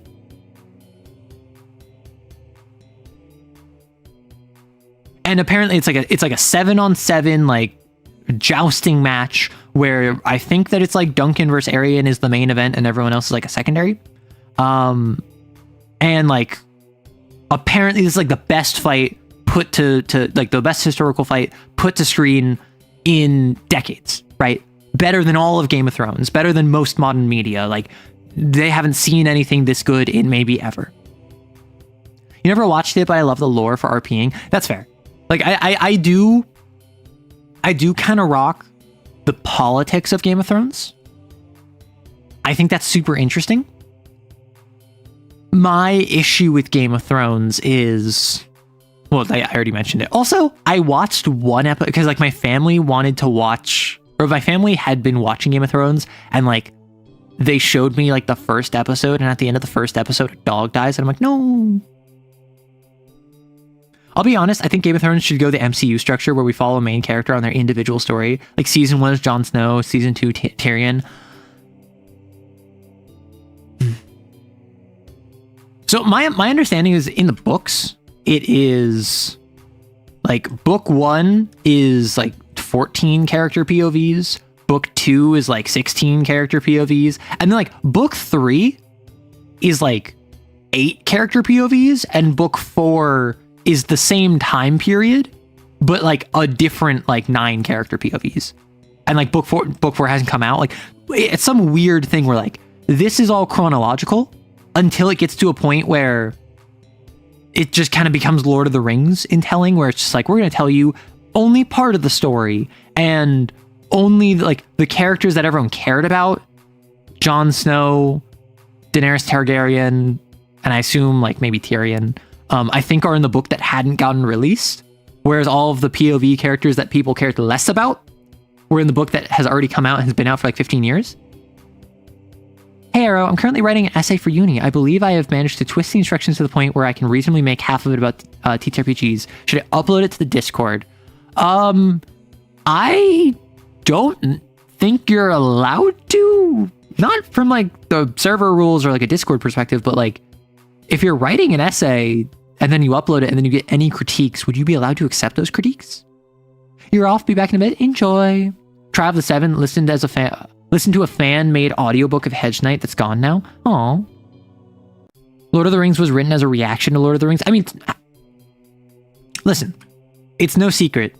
Lord of the Rings is to fantasy as Dune is to sci-fi. And obviously like Western sci-fi and also modern sci-fi. And then there's like the deconstruction of the deconstruction. Like right now, I would say that we are post deconstruction of the deconstruction of Lord of the Rings. I would say Lord of the Rings ran with it up through like the 70s, 80s, hit like Wheel of Time, deconstruct it. Then we start deconstructing that era in like the 2000s, 2010s. And I think we're at the point where now we're just kind of like doing our own thing. I think that we're so divorced that to reference Lord of the Rings is cheap, whereas to subvert Lord of the Rings is overdone.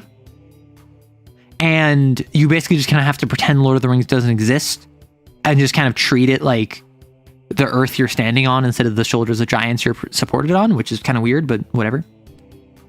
You prefer the transhumanism focused branch of sci-fi? Is that Asimov at all? Greek uni, it is basically anarchy. Got it. Sure, you can upload it. Just make sure to upload a link to a Google Sheet if you can, because people are probably not going to click on a downloadable link. I think in the books, people just keep dying. I don't know, though. That's fair. That's just proofreading by some definition. Elric was written as a reaction to Conan. Yeah, so funny enough, I don't know the Eternal Champion series. I've heard Matt Colville talk about it. But my understanding is that it's like the same events told from different characters' perspectives? Question mark? I'm unsure. But basically that inspired me to like, that's what got me started writing, basically, is the idea of, I took that to mean you have the Elric series and you have the Hawkmoon series, and then they will cover the same events from two different POVs. And I thought that was so interesting. So like my goal when I started writing, and I'm not gonna lie, I've not given this goal up. I just haven't been writing towards this in a while. Like, I want to make a series where it is the exact same events in series X and Y and Z, but with characters A, B, and C. Where the same fight will happen in series X, series Y, and series Z. But series X will follow character A. So you see what they're thinking during that fight, and you see what they're focusing on during that fight, and you miss details from that. And then you have series Y, which follows character B, which has the same exact fight, but what they're thinking and what they're focused on. And maybe character A and character B are on separate sides and seeing the conflict completely differently. And meanwhile, character C is not involved in the fight, but is watching from the sidelines. And they're having their own commentary, and they're doing their own side quests off to the side. And this is something that like I don't think this would ever get published, personally. Unless I am like a Stephen King, a Brandon Sanderson, a George W.R. Martin, who like already is super well established and like everyone loves my written work already. I don't think this would ever get published. What I have considered, this would actually make a really good video game. Because video games have done this before. Where you go down paths, and it's basically like at the start of the game, you're like, do you want to follow character A, character B, or character C? And it's the exact same principle. It's the exact same story. It's the exact same writing beats. But you choose which path you go down. And so ultimately, you still only get story X or story Y at a time. But instead of having it be like 3 different series, is one game, right? Elric codified the multiverse and is foundational for Dungeons and Dragons. Less same events, more different universes? Like repeated themes in Final Fantasy? I haven't played Final Fantasy. The fighting itself starts mounted, but the knights are to fight until death, knockout, or giving up, yeah? So being knocked off the horse, they are to keep fighting if they can swing a weapon. The idea being that the gods will decide who deserves to live or die. Wild. Eternal champions are linked in that they're incarnations of the champion archetype of their respective realms. Yeah, and like the thing with this is that I have limited experience coding in Ren'Py. I know how to write a visual novel. So like I could do this in a visual novel. And I started writing this back in like 2016, 2017. And I wrote like 200,000 words because I was doing like 4 series for it. 50,000 words for each. And this was all like prior to them meeting. So it was the idea of that none of them was connected yet. And then I just kind of like literally at the time I looked at this and I was like, okay, I am not a strong enough writer to get to the point where I can do this. So now I have been writing. I was writing consistently for a couple years. Now I have since stopped writing consistently, and now I'm doing like script writing and I'm doing TTRPG writing consistently, but I'm not like prose writing. I really want to go back to this. Like this is the sort of thing where like I want to do this before I die. Like bucket list kind of deal.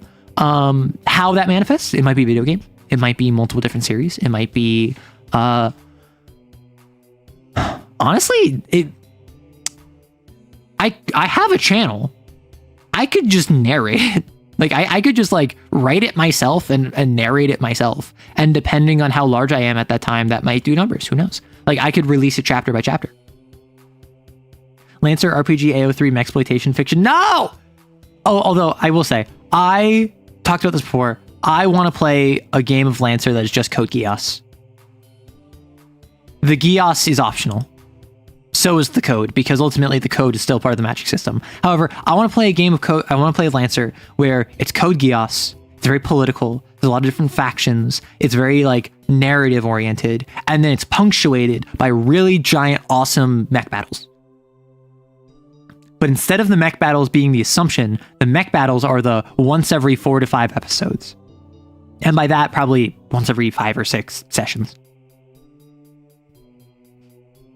If I know what to write, it's fun, but when you're stuck on what the next scene is, listen, I rarely have that problem. I'm a discovery writer. And I know some people take issue with this. I don't see why people take issue with this dichotomy. The idea of being a discovery writer or an outliner. Most writers I know are outliners. Most writers I know do not feel comfortable writing unless they write down the bullet points of what they want to hit on. And oftentimes, the stronger and more robust the outline, the more comfortable they feel writing. The more realized the storyboard, the more comfortable they feel animating. For me, oh my gosh, Death Before Dishonor, my guy. Like, I will sit here in front of like the scariest bit for me is the empty page.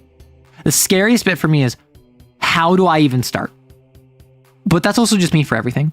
I have huge like executive dysfunction. I am a creature of momentum. I call it like being a creature of inertia. Once I start getting writing, I will just keep writing, and I will just be like, oh, I didn't realize the characters were going to do that, and I surprise myself, and I embarrass myself, and I scare myself, and like I discover this as I write it, and that's why editing is so much more difficult for me, is because I already know what happens, right? However, I found going back and reading my writing that I haven't touched for a while actually kind of reignites that spark for me. So funny enough, my ideal workflow, I feel, I've tried editing right after writing, and just, I feel like it's put it down, work on something else for a bit, and then go back and edit later, which I don't think is a novel new concept, but that is something that like I think would work for me. The starting off thing, inertia, the TISM manifest. Is that a TISM thing? I've heard that's an ADHD thing. I don't even know. Code Geass government, in my opinion, would make for a great vampire ruled world. Okay. Like realistically, I really want, like not only the Code Geass thing, but like I want to take Lancer and I want to have this be the combat system. And I want to pair this with the ones that come to mind are Vampire the Masquerade and Kane. But I feel like Delta Green could even work. I feel like maybe Overarms or one of those more like a City of Mist even. But like I think it would be really fun to have a Lancer game where out of Lancer, you're not playing the Lancer system. When you're not in your mech, you're not playing the Lancer system. You don't get talents. You don't get triggers. You don't worry about your background. You worry about the mechanics of being a kindred. And I think it would be really, really funny that I just thought of right now. Perfect Draw, where you have to balance being like the defender of Tokyo or something in your mech suit fighting off kaiju simultaneously with playing card games, to the inevitable conclusion that the final boss is a mech suit card game. Come on. Come on. Yu-Gi-Oh! Season 4 filler arc with the like bikers from Atlantis. Come on. That would be so stupid. I would love it. Also, I believe the Character Trade Barony supplement introduces more rules. Yeah. So I've heard that. And I would know. I've heard that it's like you can be bonded with other people separate from the talent now, and like you can help each other based off those roles. But like I'm saying a fully different system that when you step in your mech, you take on the Lancer system. Now I want to do that too. I've never watched Yu-Gi-Oh! All right, sorry. Like, we don't cotton to your kind around here. On a similar note, after realizing that not even I am the target demographic for the prose I allegedly like to write, I'm looking to soul RPGs. That's fair. My thing is, I never know if what I'm writing is something that other people want. I write for me, right? And obviously I write with other people in mind. I write like, okay, I'm going to write something stupid, but because it's so stupid that only like I would ever get it, I'm going to make it a bit more curtailed.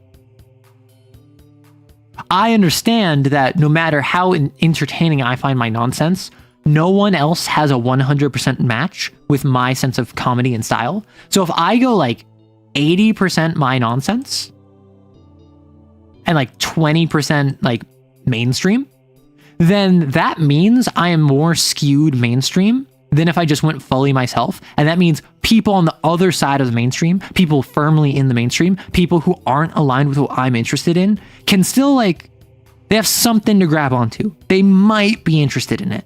As opposed to if I just go 100% myself. And the reason I'm not like 50-50, the reason I'm not even like 60-40 is because you want it to be unique to you. You want it to be something, ideally, that only you could write. Right? I write machinations of my mind that, yeah, sure, they might not be the most unique. Like, yeah, some ideas might be generic, but I'm the only one that would write them in this way, in this format. And so, if you like that, you're gonna connect with that. People need familiarity to engage with something, for it to be accessible. They need novelty to stay. And a lot of creation, whether for YouTube or streaming or TTRPGs, is striking that balance between familiarity and novelty. Like, you know, FNAF and analog horror, but instead of Chuck E. Cheese, it's Transformers. No. Speaking of Delta Green again, if you're looking for a good example of it in play, look up Mystery Quest's playthrough of the Convergence module. Very fun thing against some gray aliens, or are they? Interesting. Also, since I'm already on a tangent, do you want me to read what I sent my player yesterday for Kane? Because whenever I don't have a Kane session, I try to send my player a little snippet of like narration. There's a video with George W.R. Martin and Stephen King when they asked about writer's block, and Martin looks absolutely baffled by King going, I just write. If I don't write, I'm not doing my job. That's a little how I am with like editing. Like, particularly with editing, because like I do make money from this. I just kind of sit here and I'm just like, if I'm not editing, I'm not making money. I'm not doing my job. Yes, please. Or something similar, yes, please. Okay, so.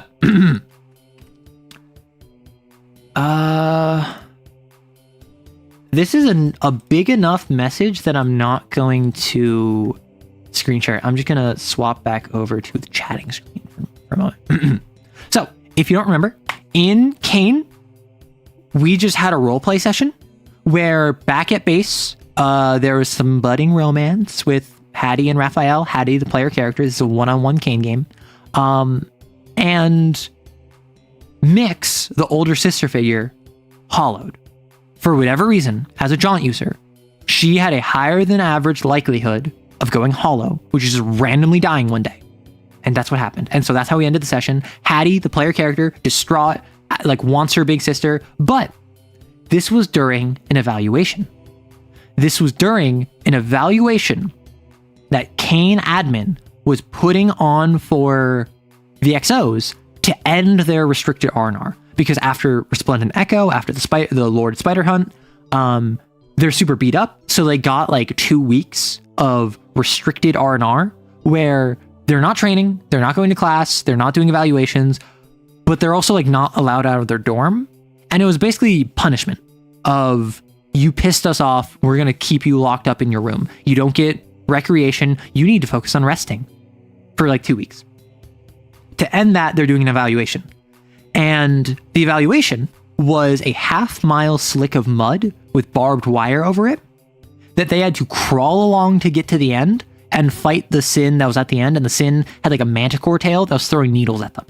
And this like sucked because it was a punishment, right? Admin is pissed at the Exos. So While Hattie was looking for Mix, the evaluation continued. Half a mile of mud, some patches slick as oil and others clinging like tar. Barbed wire formed a waist-high ceiling you're to climb under. A locked fence at the end with the key hidden in the mud, preventing you from just bypassing it. And all the while, that 5-legged, 5-armed trace is flicking needles at you from its tail. It's to simulate the effects of an ogre's domain, is the official reason. Acuity under duress. But the Valentines present, the Valentines being the XOs, Site Epsilon, the Valentines present all know what they were in for. Their graduation from restricted R&R into the unmitigated fury of Cain. K9 didn't make it. He started crawling, but his distended torso made that unreasonable. He tried sliding, but got caught in a foot-deep section of mud. The needles showering him were painful, sure, but they were only debilitating when they hit the soft flesh of his sin mark. He rolled out the side of the course 0.3 miles in. He didn't even spend a psyche burst. Clapback began with a deep breath, chilling the mud before her. She crawled over what was effectively dirt, fast enough to avoid the worst of the needles. It was the barbed wire that got her, snagging her once, twice. The third time, she flared and blew out the barbed wire above her. A guard had to be escorted to the infirmary from shrapnel. But Clapback dug for the key, continued to the end of the path, unlocked the latch. The trace was slag moments later. Alpha congratulated her, but she shut him up real quick. She wasn't his project, so keep that mouth of his shut.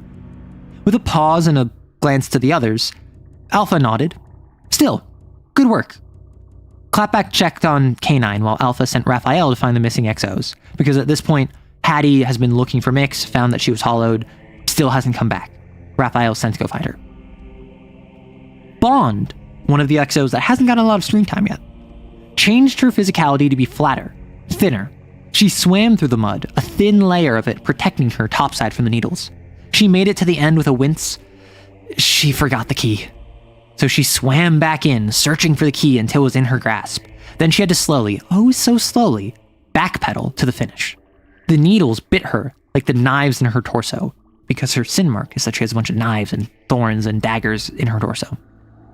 But she made it, opened the latch, and drew one of those very knives out of her chest. Her breathing caught as neon red ichor dripped from the wound with a sizzle. Then she struck. First was one of the thing's arms, then its tail, a leg at the ankle, then another arm beneath the claw. Section by section, piece by piece, dismembered. Grisly satisfaction for a new, dark urge. An easy smile on her face. Sister kept a hand on Rancor, her bound sin, as she approached. Then, she crawled without it. She crawled slowly but steadily, submerging into the same section K9 was caught in, coughing up mud as Rancor growled. Needles hit her. A barb cut her. Her shoe got stuck, and something popped when she pulled herself out. Then she stopped. Shivered. She let the needles hit her. The cold mud embrace her. After a few seconds, the others called out for her to keep going, but she just shivered from the pain. They called for Alpha to end it, but he refused. She needs to learn that if she doesn't shape up, she won't make it, Alpha said. She already knows that. She's a Cat 3 XO, Bond said. Then she should act like one, not a scared kid. Clapback walked up to him. She is a scared kid. She tasted Arby's. All of us are, so just lay off, okay? Alpha gave her a look. The rest of you act your age. Bond flanked Clapback. She's not even a teenager. You two always do this to her. Do you even have combat experience? Do you know what this is like? Alpha's attention shifted. I'm not one to play favorites. A burst of orange flared the room, incinerating the trace. K9 exited the combat section of the evaluation, kneeling down beside Sister. He stretched under her to hold out a hand. You okay? Shivering, she shook her head. But she crawled out into his arms and gave him a hug. I just wanted to prove I could do it. That I don't need to rely on Rancor. I'm sorry, I was stupid. K9 smiled. You got further than I did, kid. You'll make Gamma yet. Alpha shouted at them. The F you think you're doing, 01? This is alive. He fell to a knee after Clapback's fist collided with his liver. He gasped and clutched his side, beyond winded. Shame you don't play favorites, Jason. We do. Clapback turned over to the others. Looks like the evaluation's over. Let's hit the showers, yeah? Bond interjected. I'll go looking for our missing XOs. K9 looked at her as he helped Sister stand. Want help? Rancor was at her side. Bond nodded towards Clapback. Sounds like you two have something more important to deal. Sounds like you two have someone more important to deal with than breaking up a menage a trois. I got it. Alpha grit his teeth as the remaining Epsilon XOs, the Valentines, left the course. It was almost impressive that they failed the first test he gave them. They really would be a problem. 01 kept them docile, but now they've started acting like the XOs prior to crashing Tiger. Progress gone, just like that. Beta came over and helped him up. Now you know how it feels to have that one punch you. Alpha stabilized his breathing. Maybe I've been thinking about this wrong. What, a punching you're down? I know you're better than that. No, Alpha said. About them. I don't need a hound. I need a lightning rod. What good would that do? Alpha looked at the abandoned course, the destroyed wire. You can't control a hurricane, but maybe I can point where it's headed. And that's what I sent my player in lieu of a session yesterday. So yeah, that is the sort of thing that I'll send my player. Like if we miss a session, I'll be like, hey, like here's stuff that's happening with characters unrelated to you. Here's a scene that you wouldn't have seen before. It's not about what you write, it's how you write. You can write anything, even if it's just for you. If you want it for other people, all you need to do is write what you want in a compelling way. You need to write it in an accessible way. You need it to be compelling and accessible. Heck of an ending stinger. So yeah, like that's the kind of thing I write. So like that's just an example of my prose. Oh no, he's gonna turn one of the XOs into the anger target for Valentine's. Womp womp. Beach episode? Aw, no beach episode. I ran a beach episode for my werewolf game. I ran it for my werewolf game with my roommate. Not recently, like this was months ago, but it's fun. Yeah, so for those of you that have been keeping up with the Kane game, that have been following along, you got to see K9 fail directly as a result of his send mark. You got to see Clapback get some more characterization. Bond got to kind of demonstrate that like, yo, she's a Valentine just as much as anyone else. Sister's going through it, which if you recall, the reason Sister is so upset is because she was out on the hunt. She stayed with the rest of the C team, Team Gamma. And everyone, including her, got controlled by Snake. And the only reason she was okay is because her sin, Rancor, saved her. So she was just like, all I can do is rely on my sin. I should be able to do at least one thing. And she couldn't. She failed. But she did get further than K9. I think Hattie hasn't had enough. They need a beach episode. Listen, if you think Hattie has had enough, you have not seen how much I enjoy pushing people to their limits. Accessible indeed, and my problem was that the way I viewed art writing meant that writing accessibly felt disingenuous. That's the thing. Is I feel like a lot of creatives are like, why would I compromise my vision? And like, you don't need to, but you're not going to sell anything if you don't. Because not everyone is you. In fact, most people aren't. Therefore, it's in order for it to be enjoyed by others, you have to have it be presented in such a way that they can connect with.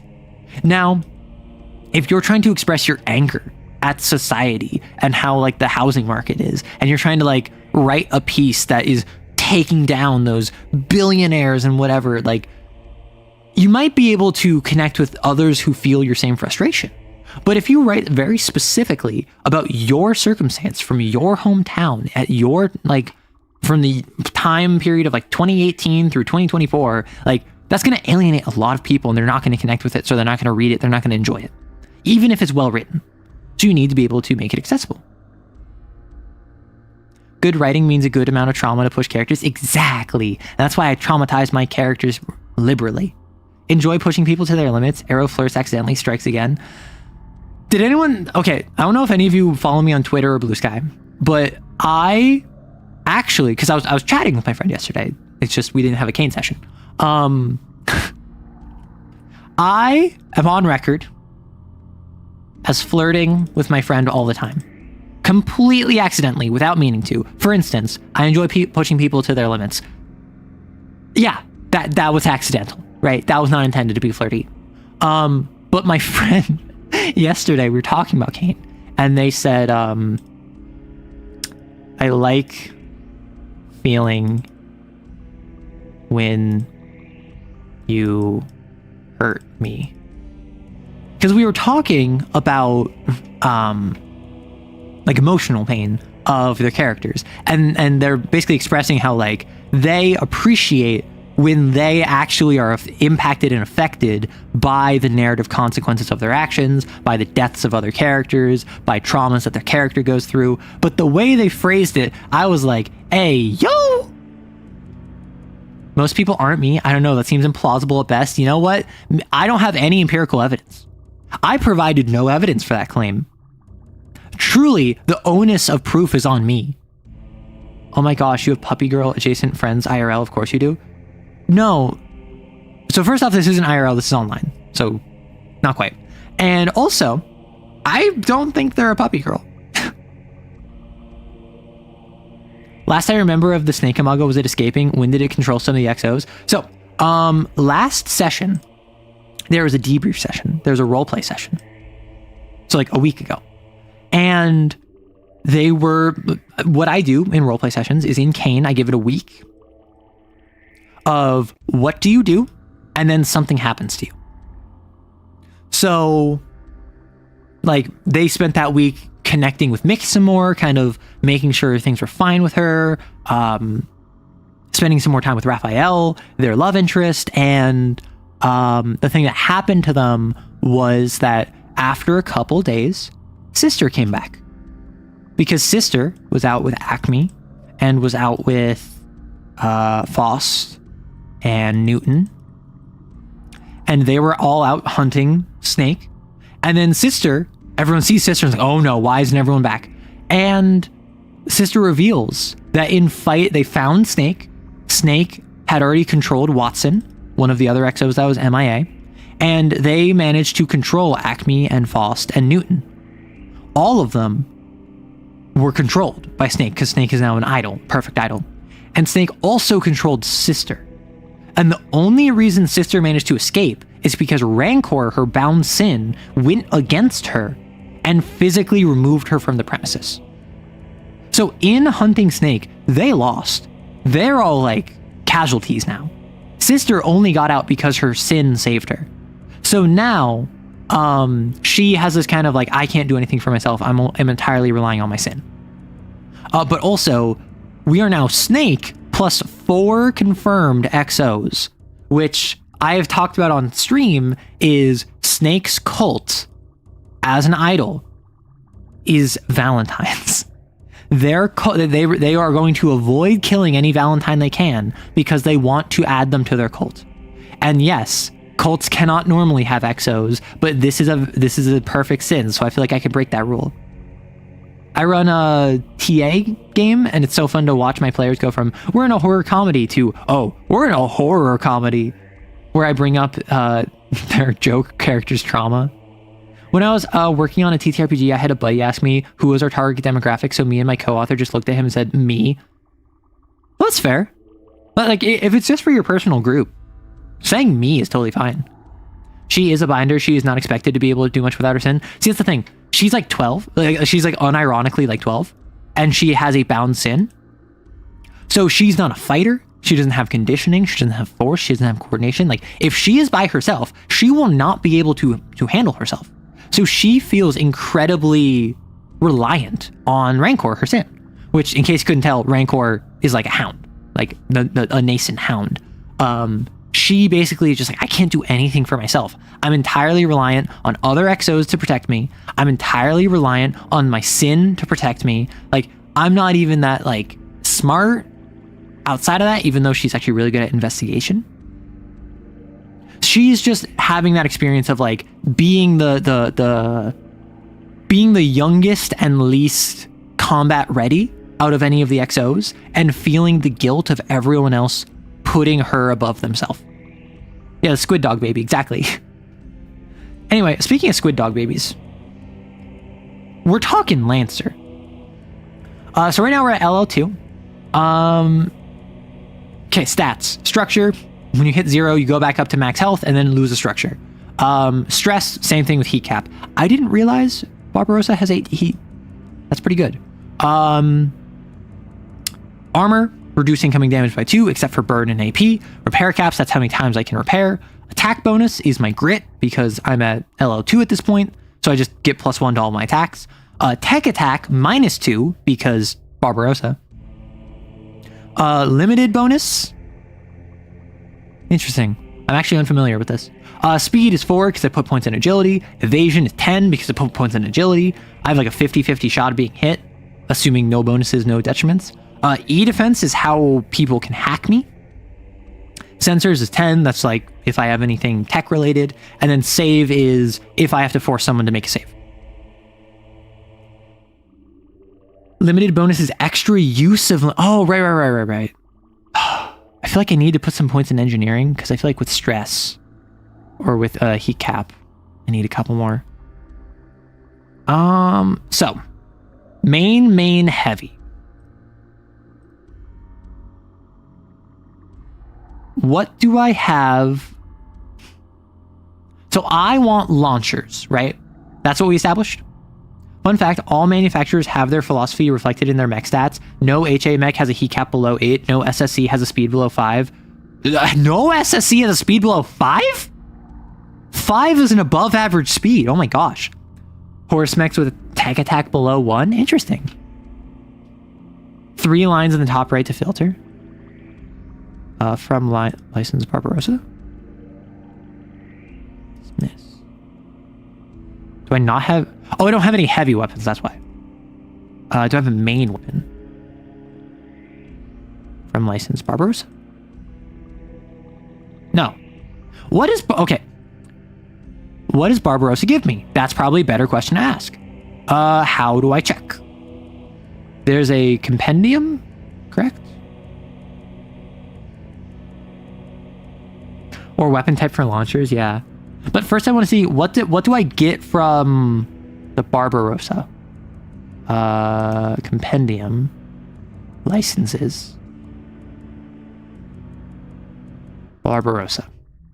Okay, so I get seed stabilizers, which I probably won't use. This is when I activate them, I...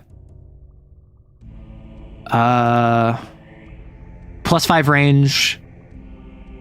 but I can't make attacks within 5 range. Like, I don't, like, maybe if I'm like a strafer, I fly over you, I land, and then I fire. Roller payloads would be really funny.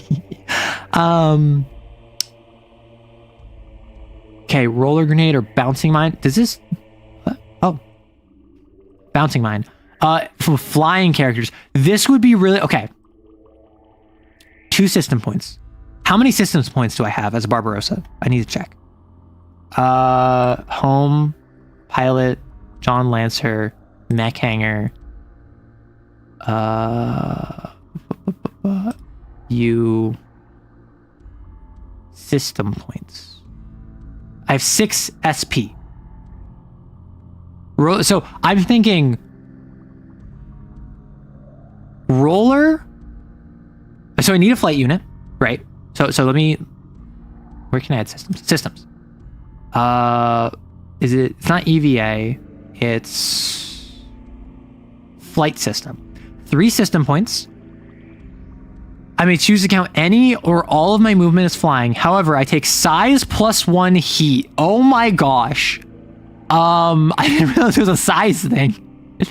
I'm size 3. I have 8 heat. So if I activate flak launchers, agility save or land. You ain't flying, you're becoming a second sun. Okay. Crazy idea. Type 3 flight. Flak launchers. Oh, I can have multiple flak launchers. Interesting. But I can't use them multiple times, can I? It would just be like if one gets destroyed, I can have a second one. I have 1 more SP. Siege stabilizers. Why is this? Oh, I do personalizations. Zero gravity or underwater. I need to fly though. Oh, expanded compartment. One additional non-mech character. Oh, non-mech of or object of size 1/2.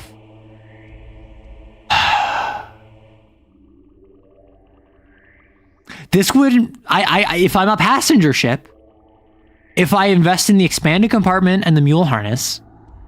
So like, at what point do I stop investing in agility? Speed 5 maybe? Manipulators will look very funny. I will say custom paint job, very funny. Whenever I take structure damage, so I hit 0, and then I have to like reduce my structure by 1. Roll a d6. If I roll a 6, I return back to 1 HP. I don't reduce my structure because I simply scratch the paint. Imagine I do a flying headbutt and I launch down into them. And then I say like, don't worry. I just scratched the paint. Speed 5 requires you to max invest in agility, right? Because I wouldn't be able to go further. But like speed 5 with a boost is not bad, right? If I speed 5 with a boost, that should be fine. And then I can invest points in agility, right? Or question. If I go licenses Nelson and I look at the ramjet, activate ramjet. Until the start of my next turn, I can move +2 spaces, gain knockback 2, and then I must move my speed in a full line. So if I activate ramjet, which is what? Heat 2 on self, I could activate ramjet. I could fly if I'm at speed 5. So I get +2 on my boost. So if I move and I boost, I would be moving 5, 7, 12 in a straight line, all flying, and I would take 6 heat. How effective is 12 movement for 6 heat? That doesn't sound very efficient. Have you considered Prospector as a size 3 gives you mad? I don't know what Prospector is. If I go Compendium, actually core bonuses. If I go all theater movement suites, like, okay, a popular modification, pulse jets. I may choose to count any and all movement as flying. However, I take 1 heat at the end of my turn. LL2, I jump up to LL5. I take 3 levels of Monarch. I get a bunch of missiles and the all theater movement suite. I drop the Type 1 flight system. I spare myself the heat. I spare myself the 3 system points. Talent from Dustgrave. Wait, did you download any of the free LCP expansions? I downloaded nothing. I have downloaded, this is all vanilla. Oh my gosh, imagine if I was invisible. Okay, question. Okay, idea. You tell me how crazy this is. So this is just theory crafting. This is not meant to be like realistic. I suffer through, this is actually, let me build the character at LL2, right? Let me build the character at LL2. Let me finish making them.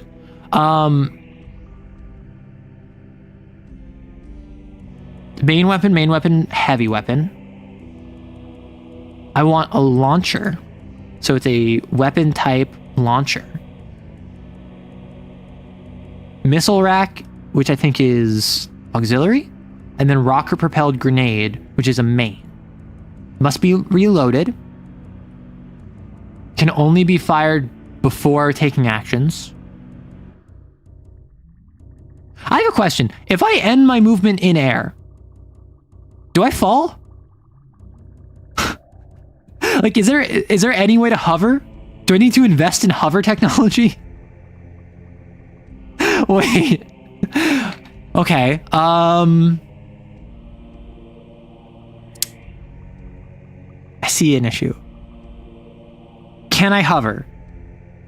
How do I hover is my question.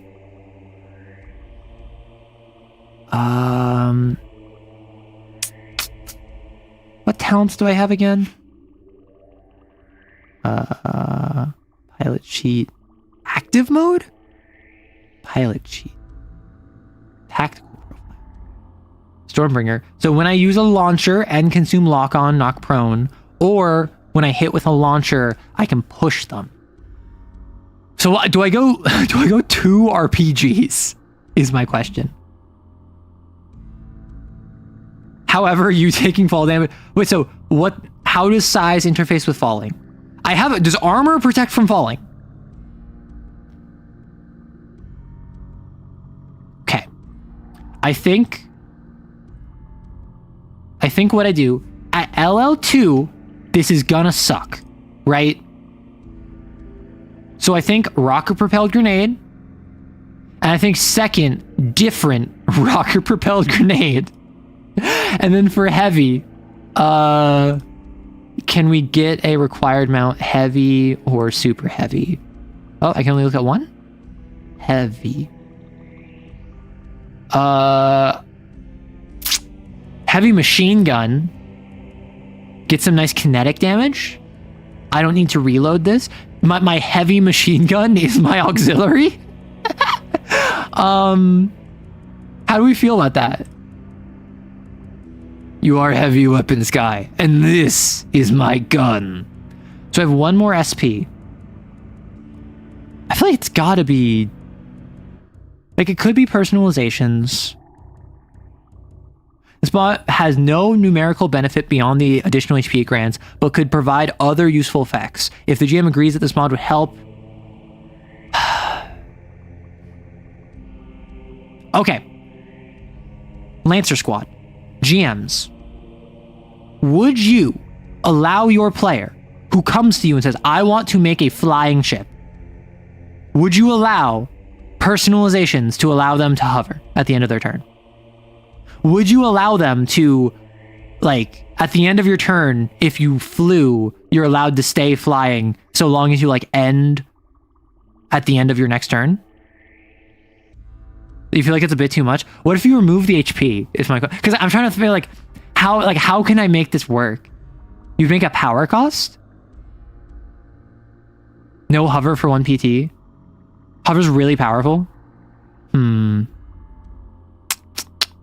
I think it has to be expanded compartment, because, like, imagine I'm like a helicopter, like I'm a jet, and like you have Rambo hanging out the side of me with like his little like anti-mech machine gun that he's firing. An exotic homebrew hover thing that your spaceborne took off their personal spaceship.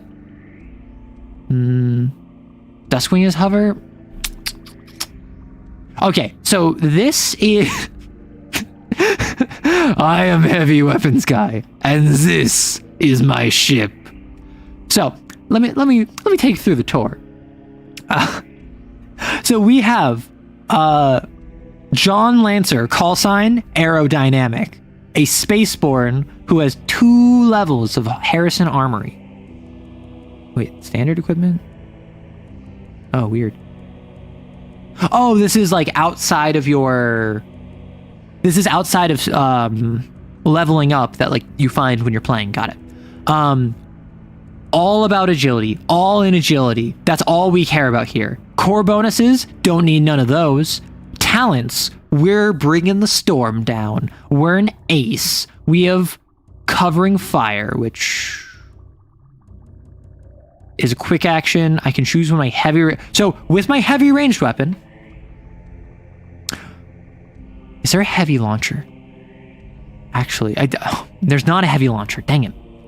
With one of your heavy ranged weapons, so my machine gun, within 10 spaces, they're impaired because I'm just like firing nonstop at them.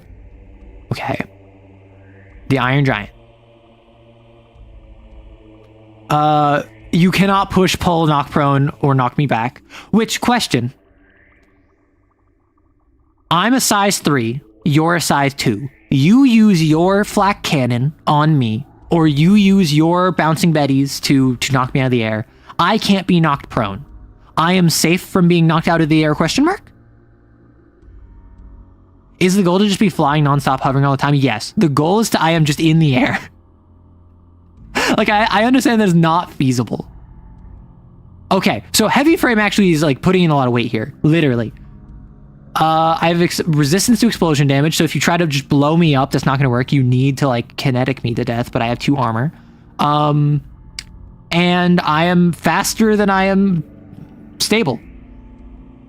Maxter said to fly like a rock. No, I understand that. I understand. And what I'm doing here is I am doing the perfect beginning of a pilot who wants their mech to fly, but doesn't have flight units built in. So all I have is thrusters on my back, AC, like Armored Core style, that I'm just launching myself vertically, firing my RPGs and my heavy machine gun at you, and then falling to the ground like a comet. Like, I understand that, like, they say multiple times, like, mech flight is like a rock. However, my goal isn't to, like, hover in midair and, like, stay in one spot. My goal is to be a jet fighter. My goal is that I fly past you and I can't stop. So I have the Apocalypse Rail. I have, because it's a ship spool weapon. 2 RPGs and a heavy machine gun. I have a flight system, which I can only activate once before needing to stabilize. And then I have a flak launcher, so anti-air, and an apartment for a passenger to, like, Arnold Schwarzenegger hang out the side of my cockpit, be like, "Ah!" and like fire his AK-7. Are we making a character clone that did Super Size Me documentary? No, we're not. I had to watch the Super Size Me documentary in health class. Like the guy that for a full year only ate McDonald's. Maybe it's a homebrew pseudo hover, like you're technically not hovering, but like stay one space up in the air. Like, and that's the thing, right? Like, personally, as a player, I don't care about being out of range of melee. I'm fine if mechanically I'm on the ground, but flavorfully I'm flying. I want to be in the sky and somehow you're hitting. Like I have a little. Oh, want to be cool? Want to be a cool way to like marry this? I have my Barbarossa. Like I'm Minecraft Steving in the air. And I have like a launch pad that's on like a track with wheels, and it's like our ramp that I have. So I'm constantly launching myself, and then as I go over, like as I'm flying, the launch pad comes with me and catches me and launches me again, and I'm like a dolphin skipping on the ground. And so if you attack my launch pad, you can attack me mechanically. You can fly by an enemy mech and slam into another. Have I seen the Sherman launcher art? No. Barbarossas don't care about laws of aviation. Listen, by all known laws of aviation, a Barbarossa should not be able to fly. However, the Barbarossa doesn't care what physics thinks. Okay. So this is not a good mech. This is a funny mech. And I think this is the beginning of an actual ability to fly. Crazy idea. You tell me if I'm absolutely insane here. I drop my agility so I can increase my engineering. I need 1 more heat cap so I can fly twice before needing to. Wait. Yeah, I need 1 more heat cap so I can fly twice before needing to stabilize. Because I don't have any heat reduction. Your build is ridiculous. I love it. Thank you. You put in the Lancer channel? Okay. Oh my gosh. Oh, goodness gracious. This is what I want, but just replace the Lancer with the Sherman with a Barbarossa. Like, give me a flight unit. Give me a little track down here. I want to be the Lancelot Albion with the flight unit. There's a Lancer. Yeah, on the Discord server. Yeah, so if you don't know, on our Discord server, we have a lot of TTRPGs. We have a Kane channel. We have a World of Darkness channel. We have a Lancer channel. I should probably make a channel for my TTRPGs because I don't think anywhere else in the world has a channel for them. You need to join a Discord server then, gosh darn. Well, if you want, on my channel page, there's the Discord link on my profile. And it's cool like space. Oh my gosh. You silly. crazy enough, how do I change my mech skills? Do I go down in agility by 2? Because I get 1 every level, correct? So at LL2, I'll get 2 more. I think I increase this by 1.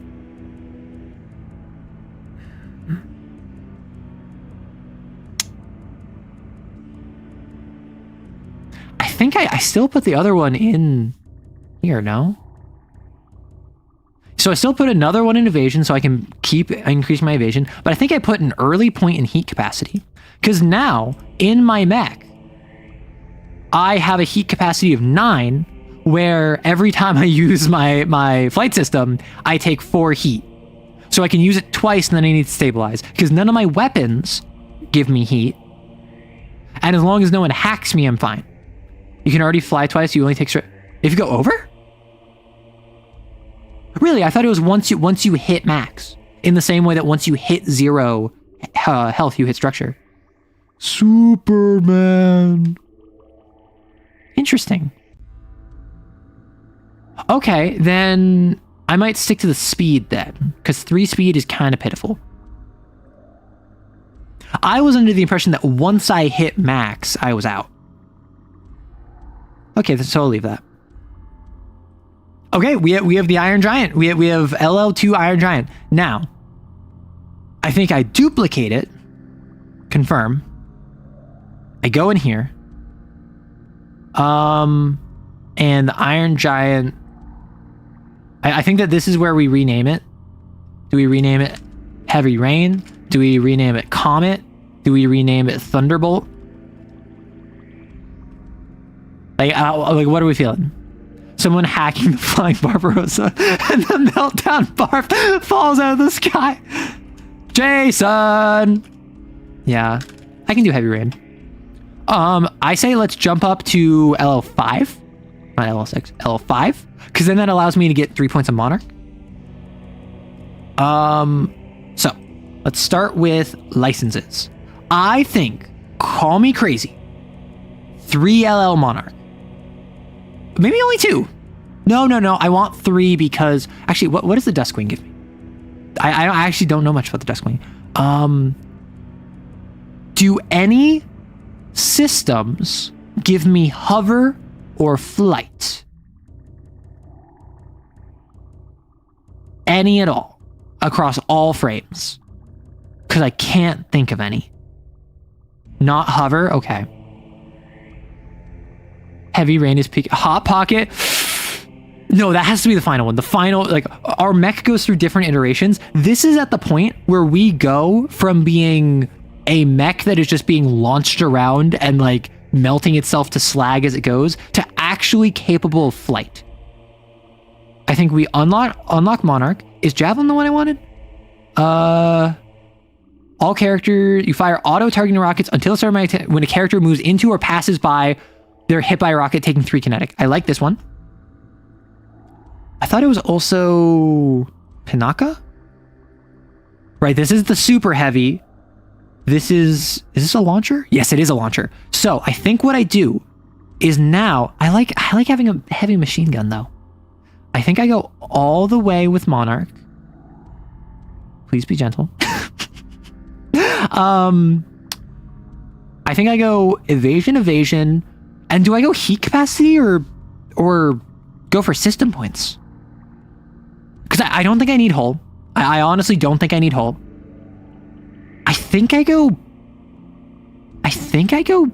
system points. I know it's crazy. I know it's kind of weird, but like, I feel like I'm not going to be that running hot on heat. At least not yet. So I do that, and then I have talents. I think with my talents, I unlock the final thing of supersonic. Oh, I take heat equal to half that amount. Yeah, so I'm going to take the SSE core bonus. As a quick action on your turn, you may spin up your thrusters. If you end your turn flying, you may nominate a character within range, and they gain the supersonic reaction. So if I quick action then I boost and fly, or I just move. If I end my turn flying,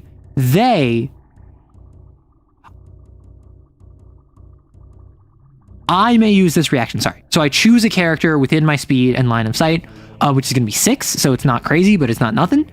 You fly to a free space and adjacent to them. There must be a path to do so. Okay, so I can like, I can have the big old Barbarossa come in. So supersonic, I don't know if actually, do I care about supersonic? I think I care about acrobatics and afterburners. That's the main things.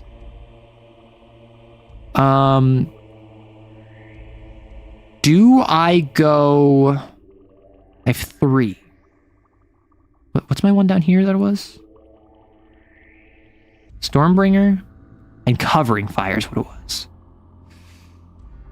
I first bumped into heavy rain the game through origami. Oh. Do I grab torrent? I'm attacking at least once per turn. Massive attack is a full action. 2d6 and stunned. Is that worth it though? I feel like that's just eating up all of my actions. Crazy enough, do I just take Stormbending and I drop it there? Spotter?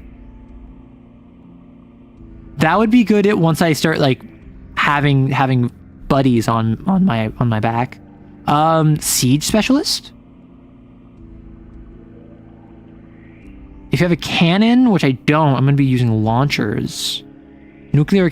Honestly? I'm going to be in the data... Do I just fully invest in Rods from God? Like I don't take Torrent. I don't take Supersonic. I just... Like... Now I'm just... Deals energy instead of kinetic or explosive. That gives me more flexibility. Overcharging with it... With what heat cap? I'm not overcharging though. I'm just going to be gaining heat normally. Like rods. Okay, so now I have rods from God. And where do I get core power? Core bonus. SSC. All theater movement suite. We can now fly without immediately overheating our reactor. So, heavy rain. Oh, the license level doesn't carry, it carries between mechs, right? So first things first, remove the pathetic, disgusting flight system. Remove item. Incredible. What? Why is it not gone? What? It's not gone. Remove. It's not counting it. No, it is. How do I... No, I just took 3 points of Monarch. I just took 3 LL Monarch. 3 LL Monarch. Because I just jumped up to LL5. F you, GM.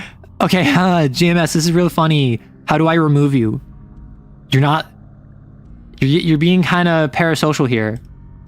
Okay, there it is. Oh, that was my RPG. Well, actually, I'm probably going to drop my RPGs, so... Yeah, my flight system is just not leaving. Do I have to like... Okay, so it's just not... Oh, here? There we go. That was weird. From my... Do I care about an NHP?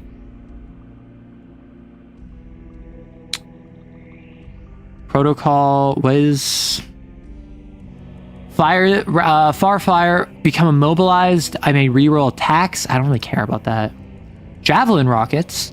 This is, I choose 3 spaces. A missile hangs above it. And if anyone moves into or passes above, they get hit by a rocket. I think that is absolutely what I want. Right. So I currently have 3 more SP. It liked how you talk to it. What is with, like, do all inanimate objects want to be degraded or something? Autoloader. One character next to it may reload a loading weapon. Do I go rollers? Type 3 projected shield? No. I think I go rollers. Because like the bouncing mine is just one more anti-air. I like the ability of I am the only thing in the sky. You cannot be stopped by me. Like you cannot hold a candle to me in the sky. But I also like the idea of like throwing down like turrets or something, you know? So equip, and then I think I have one more. Yeah, I have one more. And then I think this is where I pick back up. Oh, no, I already have the compartment. I could drop the compartment, but I think it would be really funny is the thing, right? Wait, is the mech just going to be the Flying Dutchman? Kinda, yeah. Trash can to top right of flight systems, thank you. Probably not personalizations, but...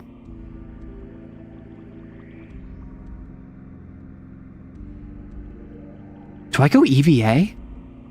Because, like, I want to be out... or, like, a custom paint job. I feel like EVA makes the most sense. I feel like I either take EVA, or I drop expanded compartment and EVA and I grab a 2 SP. You know? Paint job? Well, no, I'm gonna fall anyway. Like, there is no way for me to end turn flying. So it's a protocol, but doesn't it take my entire action? Or no, it's protocol, and then I make attacks that turn, and then I can reroll misses. But like, I don't want to stay in one place. Is the thing. I can't get diva missiles. Why not? Oh, it takes a system point. Okay. This is heavy. Seeking. Energy. So if I drop the EVA system, I could take this as my heavy. Or I could grab the Pinaka missiles for super heavy. But I have a talent that, like, if I have something that procs off of heavy, does it also proc off super heavy? Like if I take Pinaka and then I now have what, an RPG, or this is just flat 3, but it can target 2 at a time. It's also another launcher. I think I go this one. Doesn't work with heavy gunner. Do I drop heavy gunner? Because like what my goal, as you may have gathered, I want to be flying, I want to be able to control the sky, and I want to be able to control the ground. My goal is not to do 1,000,000 damage in one turn. My goal is to say middle finger to you if you think you can move. So I think I drop, because you can drop talents, right? Like covering fire with your heavy ranged weapon.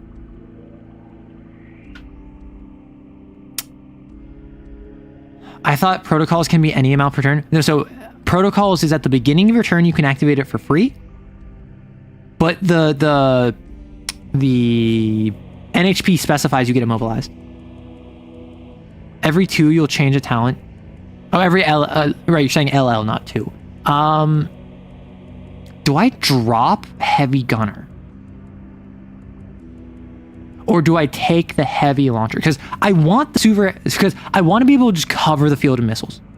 It's gonna be so scuffed, I love it. That's why I'm doing it. They are grunt deleters, aren't they? Again, my goal is not, I want to be able to take on the boss by myself and like be super cool and badass and whatever. I can just flood the field with missiles. Once I'm done flooding the field with missiles, I can flood the field with Apocalypse Rail. Once I'm done with Apocalypse Rail, I can fly past you and leave. Gandiva's also amazing. I don't know. Question, with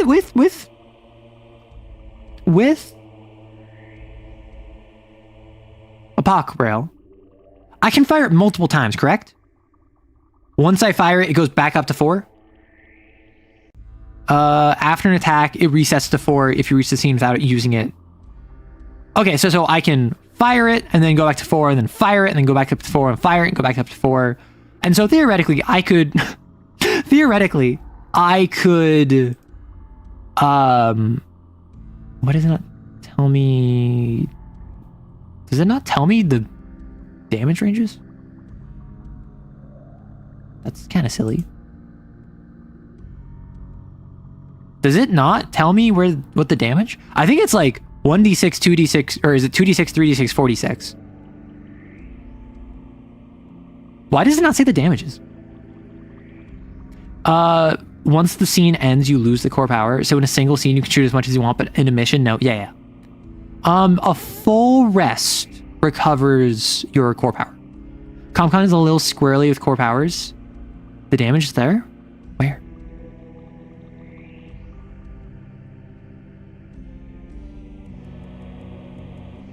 Like, am I just missing it? Like, all this is saying is the overhead of the D4s. Oh, charge roll 4, charge roll 3. Got it. Got it.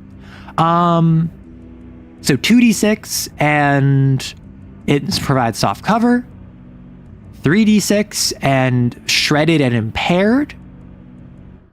4d6, shredded and stunned. Difficult terrain, dealing burn. Question. Am I crazy for thinking the most efficient use of the Apocalypse Rail is charge 2? The difference between 3d6 and 4d6 damage is not significant enough. I think it will warrant the extra turn. Particularly the 40 to 100 AP damage on objects. Like, very few things are going to have more than like 10 HP if they're objects. But I think shredding and impairing you is basically as effective as shredding and stunning you. Which obviously, yes, stunning is more impactful, but like, if I hit you with the Apocalypse Rail, you're either dead or you're so tough that you probably have a means of avoiding stun. You can deal more damage with a super heavy weapon. That's why I'm thinking it's not the damage that's the benefit. It is the shred, the impair, and the burning. Right? All right, reset to 4 before its countdown before firing a pocket full power. Yeah, check the fire action. Yeah, so apparently it's like weapon profiles up here. I feel like the highest charge is an over... The highest charge is a Timmy option, right? The highest charge is I can do 100 AP damage? Oh my gosh, I need to play this. And then you never get to use it, right? It's Timmy option. But I feel like there's actually value. Like, call me crazy, call me coping. I feel like there is legitimate value. Where'd it go? Where? Oh. I can choose which one it lands on. Nice. I feel like there's legitimate value to like a POC 3. It takes 2 turns. You hit a blast 2, explosive 2d6, and give soft cover. If there's a group of a couple grunts, or maybe even a group of non-grunts, but just like normal enemies, this will probably take them out, if not get them really close. If they took any amount of other damage, they're probably out. And then soft cover means your allies can move in and be secure. Like, call me crazy. I feel like the Apocalypse Rail gets less valuable the longer you charge it. Yeah, kind of like going Kamehameha. Charge 4 is just you didn't plan to fire it, but the situation forced your hand. I feel like the only people using charge 4 are, I'm a Timmy who really wants to use my cool thing, and then I'm going to get frustrated when it doesn't work out because I miss. Or I decided to charge it because I didn't know what else to do on my turn, and I just haven't moved, and I'm like, oh, I'm at charge 1. Like, okay, I guess I'm firing. Fire at a building and see. Yeah, 100 AP damage to an object is interesting, particularly, and I'm liking the Apocalypse Rail mostly as a narrative option. Once you hit a certain size class, ships become objects, mechanically. So the Apocalypse Rail, as a ship v ship weapon, actually is so class. Keep in mind that most sit reps don't get past turn 6 to 8, so that's max 2 full power shot. And that's what I'm saying, right? And that's assuming I'm not moving, which I want to be doing a lot of moving. I think the Apocalypse Rail is a flavor option. And I know that's stupid. I know that is maybe the dumbest thing about this entire build, more so than trying to make a Barbarossa fly, is to have a Barbarossa where its Apocalypse Rail is a narrative option. But I feel like I have it because it's ship to ship, you know? It doesn't have a weapon types, or yeah, synergies and talents don't work with it. It takes a full action. Oh, I forgot super heavies take your full action. I like the Pinaka missiles. Do I drop the Pinaka missiles? So do I drop the EVA? Do I drop the Pinaka? I take the Gandiva missile with my one system point.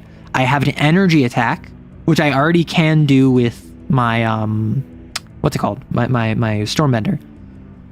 Smart Seeking. I don't know how good this is. It's accurate, which is always nice. Seeking, so I attack E defense instead of evasion. Or sorry, that's smart. And then Seeking is it can attack around cover, which is nice. But that doesn't really go with the flavor. The flavor is I'm just bombarding you with explosives, you know?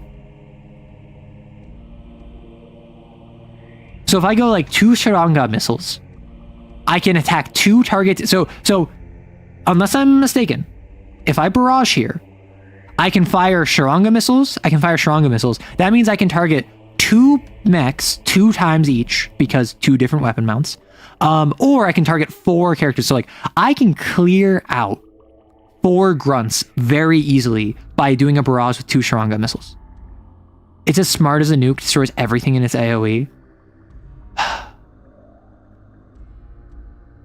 This thing will never miss. That's fair. I mean, at LL5, I'm at what, like grit 3? Because every odd is an increase. So grit 3 is like grit 3 plus accurate. I'm going what? Average plus 6.5 to my rolls. Most enemies have an evasion because we're in tier 2 now, right? LL5 is pretty solidly tier 2. So most enemies are going to have like what? 10 to 14 evasion. And you ignore cover, that's big. That is the big one. But the stronger ones. Huh. Yeah, I can just ignore cover for like all of my things because I have arcing and I have seeking. I don't care if it's hecka impractical. Being able to crack a space station and half of the core power is based. Thank you. I'm not using it in a fight. I'm using missiles in a fight. I'm using my flak launcher to like ground my opponents in a fight. My javelin rockets is a quick action that I can like set up on the field. My roller is more like I want this character to be a flyby, bombard the battlefield with just a million rockets, deny the enemy movement, and be able to take out anyone in the sky. So my heavy, I feel like Gandiva missiles is like a pretty strong contender with covering fire. I choose my Gandiva missiles. That's accurate, seeking, smart with like 1d6 plus 3 energy.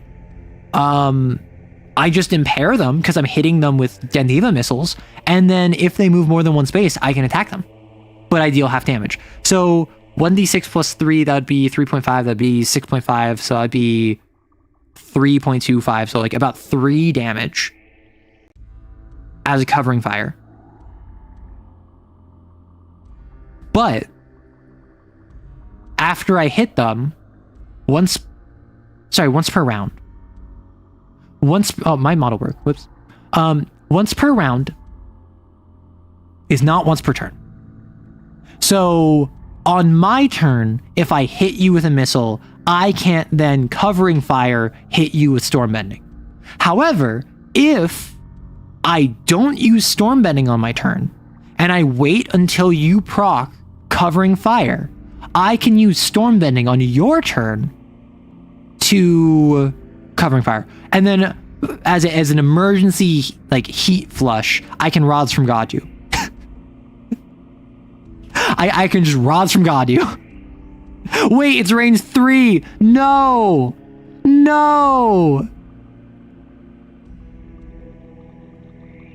Question. Go mech hanger. If I add another system, I know I can't. Siege stabilizers. Your ranged attacks gain +5. I could have a range 8 rods from God.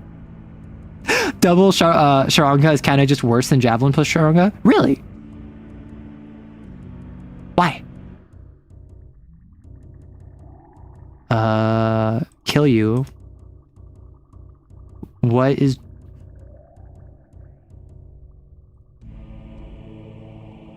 What? So you're saying... Like, what is the Javelin? Unless I'm misunderstanding, and the Javelin is this one. I already have Javelin. The Javelin is an SP. How does Gilgamesh work anyway? I don't know. I haven't made a video on it. That's the thing. Most of these mechs, if I've not made a video on it, I know basically nothing about it. Like, the Goblin, I know about. Like mechanically, I know about it. I've seen like Zactac videos on some of them, but a lot of them, like the Gilgamesh, the Tagates, like a lot of the alt frames, even some of the core frames, like I didn't know anything about the Morning Cloak before I watched the video on it, or before I made the video on it. I just like I don't just sit here and read the Lancer book, even though I love doing that kind of thing. No, so I know it stops me from flying. But already, I'm kind of in a situation where I'm not going to be able to fly. Do I have to lose the rods from gods? The rods from God.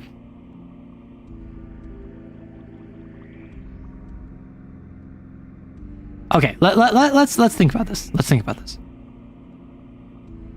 First attack you make when in the danger zone. We're very often going to be in the danger zone because we're going to be acing, we're going to be flying, we're going to be taking heat. We're going to be taking, if I roll a 3.5 on the D6, half of that is 1.75. I'm going to take two heat, and then because I'm flying, I'm going to take 1 heat. So I'm going to be taking 3 heat on average every turn. So maybe I do want 1 more point of heat so I can get up to there. Maybe. Depends on what I roll. 4 targets versus 4, maybe 5 for the same action economy. So what would you suggest that I... So basically you're saying keep one of the Sharanga, keep the Javelin, because I already have the Javelin. It's just on my turn, quick action instead of barrage with both. I see what you're saying. So you're saying replace one of the Sharanga with like, I mean, I could do like an assault rifle, because like reliable two, like that's a grunt killer right there. That's a grunt killer even if they have armor 1. I could rocket propelled grenade just to keep the launcher meta.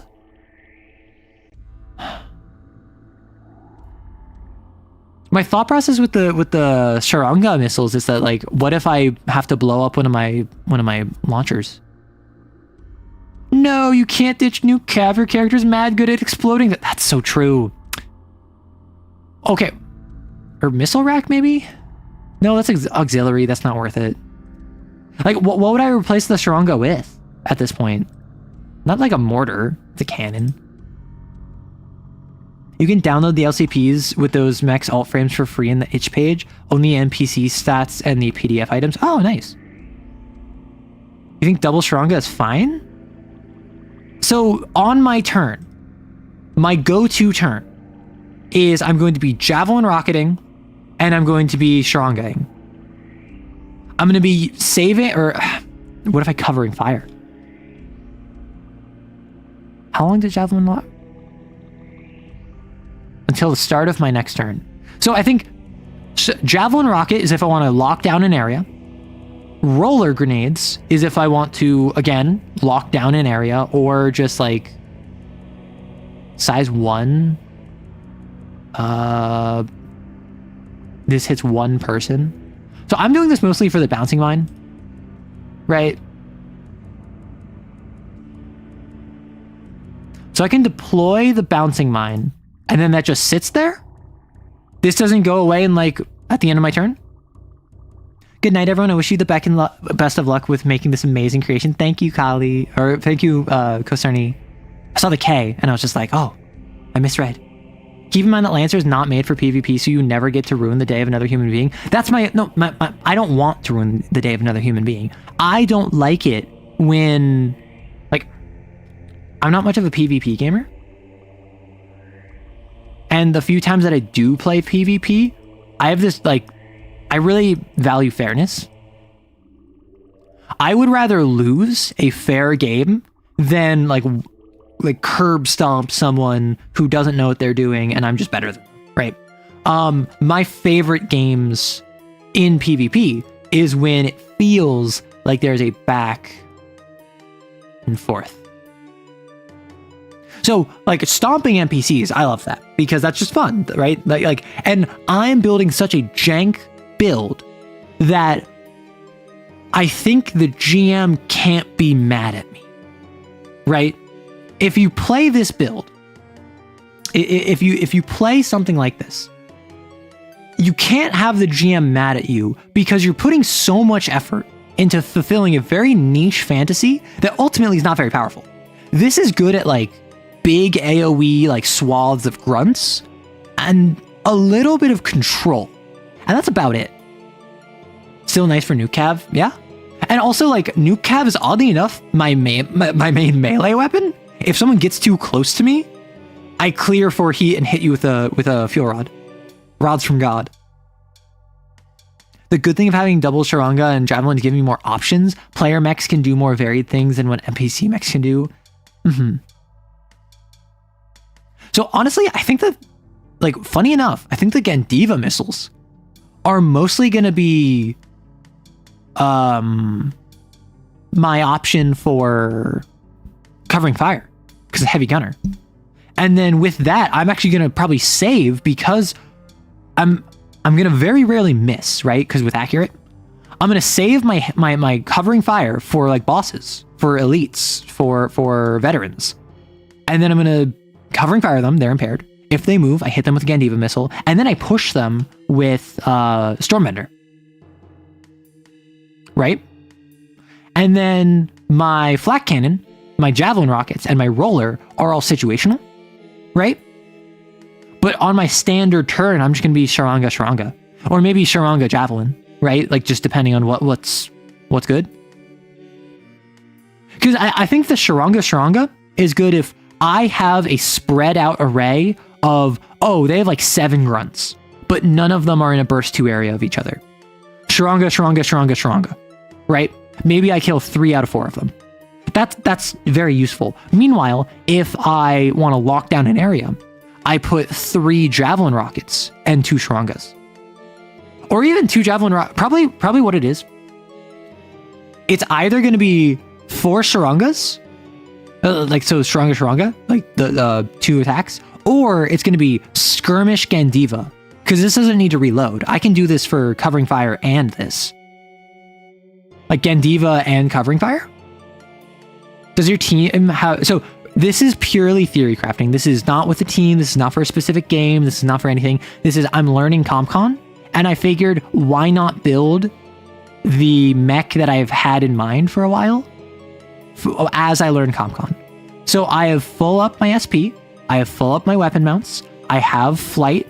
I have a really weird melee weapon, but still a melee weapon effectively. I have my narrative apocalypse rail. And I have a 12 evasion as a Barbarossa. What are we looking?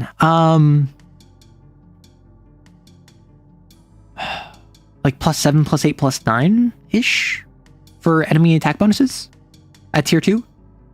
Depending on the enemy, obviously, but like if they're an enemy attacking me, I think they're rolling like +7, +8, +9. That's like a 25% chance to miss. And I have 2 armor.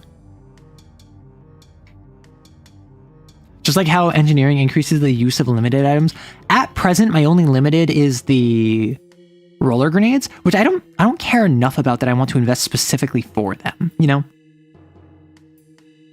So, now, back over to the pilot.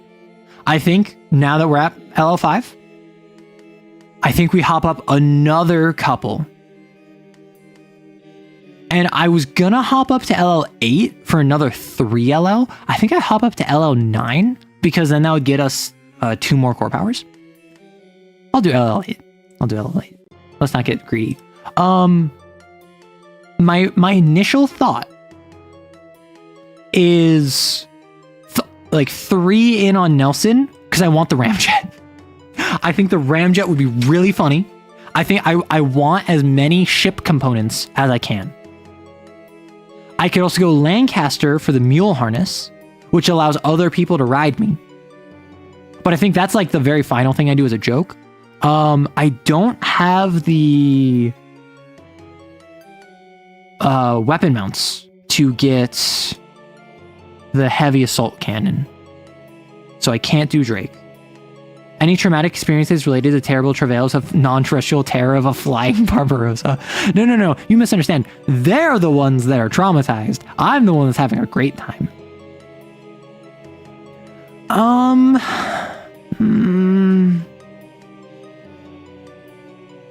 Like let's just look in the Gorgon. Is there anything here?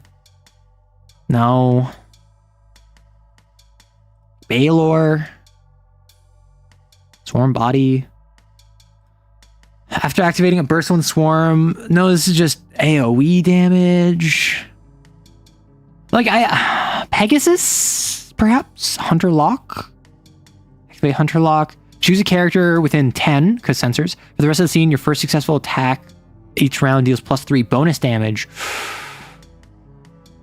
That would be pretty cool. I have Horus. Until next of your turn, characters within sensors, so 10, don't benefit from hidden or invisible, and I may basically scan them. Okay.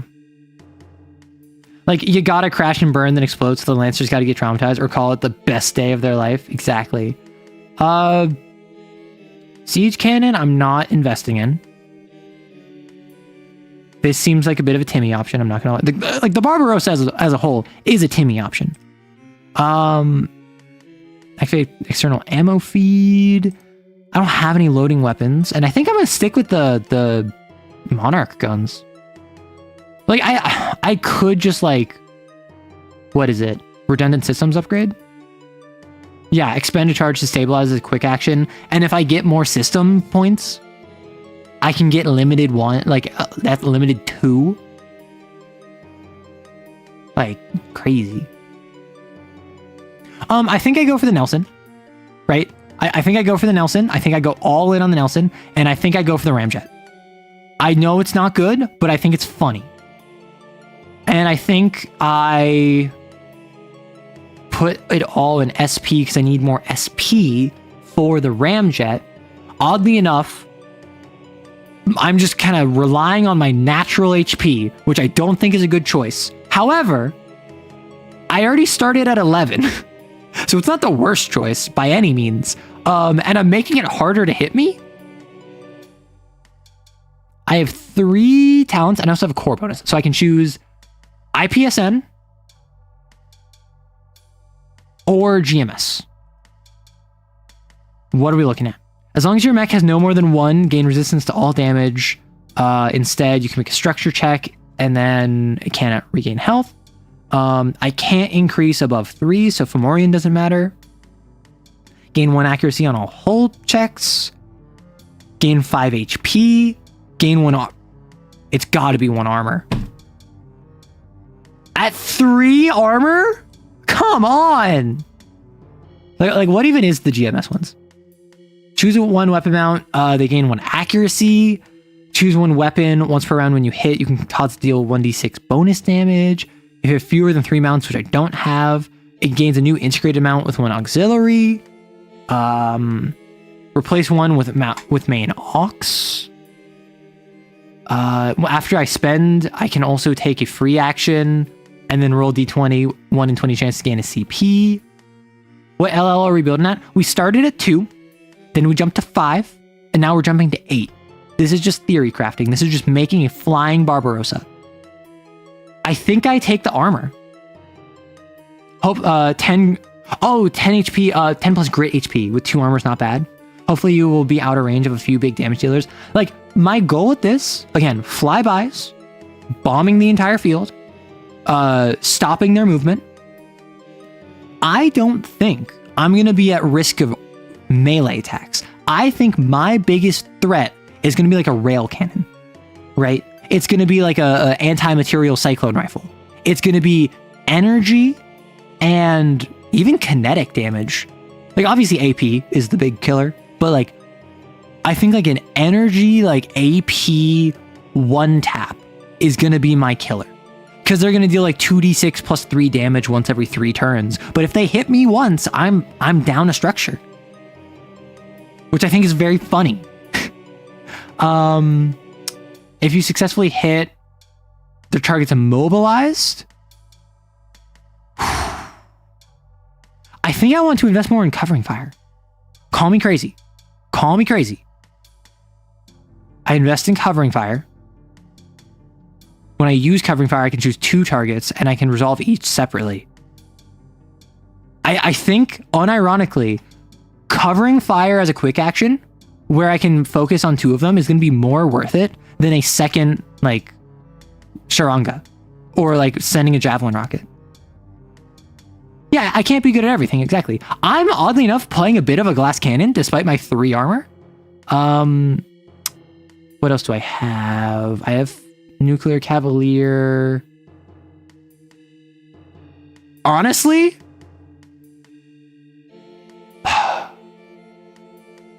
I could grab someone mentioned skirmisher. So I have a question about Ace.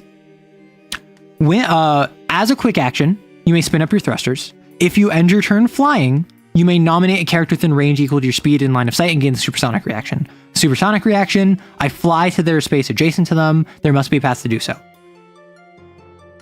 So if I end my turn flying, I do supersonic, and then I fall. And then after I fall, I can fly to them? That's my understanding? Hey Arrow, just wanted to hop in and say your shorts inspired me to make some of my own. Love your content, and I hope you have fun. Well, thank you so much, Nightish. I love, like, just being there for folks. Whether it's, like, inspiring you to get into TTRPGs, or teaching you how to play, or just, like, being stupid, and you're like, wow, Arrow is so stupid, I can do my own stuff. So I'm extremely happy to hear that. It works exactly like that. I don't want to get a melee, so I don't want supersonic. Also, that would take up another action. Stormbringer. Do I go Torrent? Right, so Storm Bending is once per round, which ideally I'm going to be getting off once per round. That's out of context. That is not what I meant to say. I'm going to be hitting someone with Storm Bending and proccing Storm Bending once per round. When it reaches 1, I can reset it to 6 and make a full action. I don't think the full action is worth it. What causes you to fall? At the end of your turn, if you're flying, if you're not hovering, you fall. And I don't have a means to hover is my issue. It was used with my expert efficiency to hunt down my long-range bad guy. Yeah. Universal compatibility is a free heal heat flush, since Apocalypse refunds it if you don't actually fire. Oh, wow. Huh. That seems kind of silly. Yeah.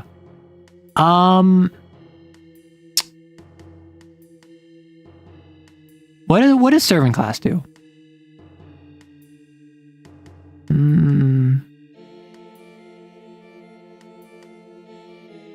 So, question. When you have Technophile, it doesn't actually give you anything until student class, right? Like, all it does is give you the AI tag and allows you to have... It allows you to have them pilot.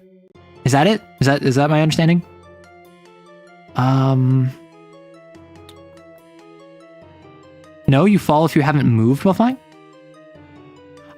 I was informed that you just fall at the end of your turn when you're flying. Compendium... Flying? How can I look up the rules? Is it the Lancer cheat sheet? Lancer cheat sheet. Mech systems? Mech systems. Well, so this would just show me the Type 1 flight system. Lancer cheat sheets. Fly?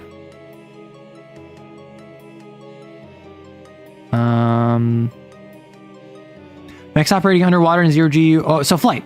What? Flight. Flying characters can move vertically and horizontally up their speed. Flight must follow a straight line. However, if a character takes additional movements such as boosts, these can be used in a different direction. They have immunity to prone. Okay, so I'm immune to prone anyway. When flying, they must move at least one space. Flying characters begin falling if they take structure damage if they succeed. Okay. Oh. Huh. So I was lied to. I can just fly. I don't fall at the end of my turn. I can just continue flying. This entire time, I was of the assumption that we couldn't do that. Back after econ class, how are we doing on the flying battleship? I think we had a breakthrough. Based on this, as long as you're going in a straight line, as long as you're like a jet fighter, you can just keep flying forward, which is what my goal was. They must move at least one space on their turn or begin falling, so I can't stay in place, but I can fly. So I think what we do is that actually changes a lot. I can't end my turn more than 10 from the ground, though. That's the issue. So if I go John Lancer, aerodynamic. All right, I have a bunch of skill triggers. I think we go blow something up. I think we go threaten. I think we max out all these first. And I think as they evolve, they learn to read a situation. They can spot. And then I think that they learn over time to take control of the situation a bit. So they're not just threatening people. They're also like taking control. They're spotting. They're reading it. Like they're getting more characterful. They're becoming more of a captain. But ultimately, their main goal is blowing stuff up, getting places quickly, and threatening people. I don't know if the Lancaster says, nah, I'm all good, or if the rules of flight mean the mule harness can't let you fly people around. Except in 0G environments, mechs cannot carry characters whose total size is larger than size 1/2. There's just not enough thrust.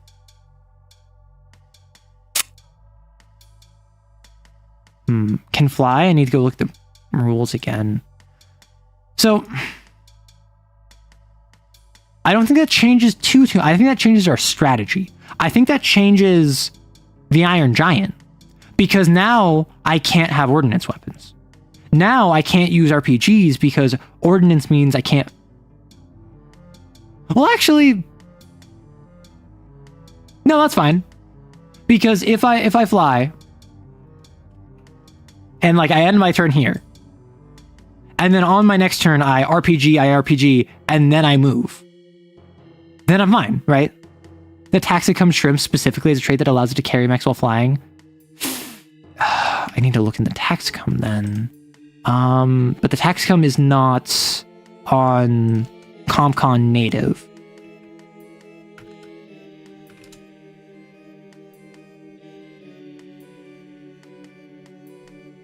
Its trait can hover when it moves. As long as it's only carrying objects or allied characters, it can ignore movement restrictions.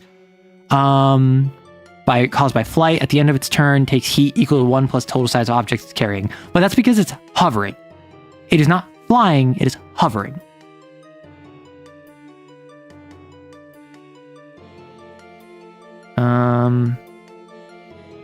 Go to main menu and content management. LCP directory. Ah, there we go. And then all the free ones is just like the frames. Right. Sure. So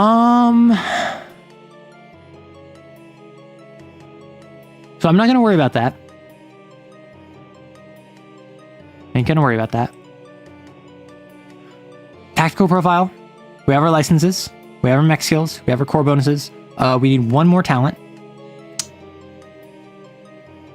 I don't think Supersonic is it, Chief. And honestly, I don't think Torrent is it either. Because Torrent is like once per round, and then I get a full action. I'm already so starved for actions. I'm probably going to need to be overcharging. I have Nuclear Cavalier.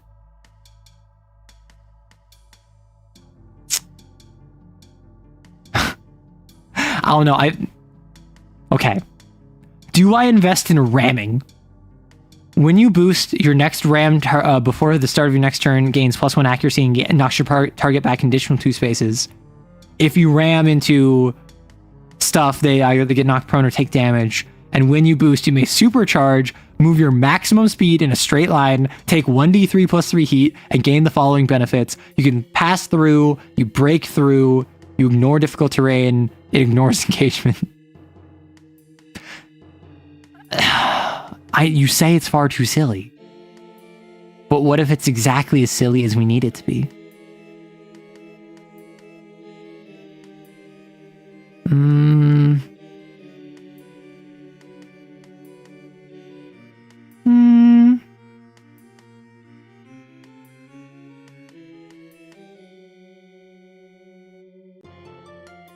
Engineer. You may choose characteristics for your prototype weapon based on the profile. Rerolling 1d6 + 2 to determine limited each time. Prototype weapon. It's an integrated mount. So I choose which weapon type it is so I can make it a launcher. It has overkill, which is on a 1 for damage. I re-roll damage dice and take a heat. I can choose new weapon type damage. What if I take prototype weapon 1? Like, obviously this is not necessarily worth it, but like just one more launcher? Engineer kind of asks you to have a decent investment in engineer. Is it? Oh, because the limited? Yeah, that's fair.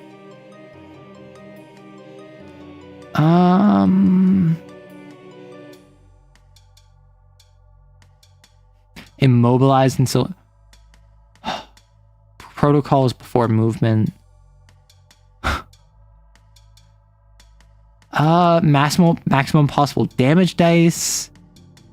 Gain knockback when you roll and miss, and it stacks. Like, brutal is never bad, right? Brutal is just one of those things that anyone can always pick up. I don't want supersonic, and I don't want tempest. I'd recommend tactician, since John Lancer learned to be tactical. Melee attack, but I'm not melee. Ranged attack if you're a higher elevation. Oh no, that's so perfect, but that's only once per round. Okay, call me crazy. Spotter. Right? So if I get to the point where maybe I wait for the mule harness, but like I pick up spotter once I grab mule harness. I have a little friend riding me. They're firing. I have particularize. If I did not... Oh, and I have a move...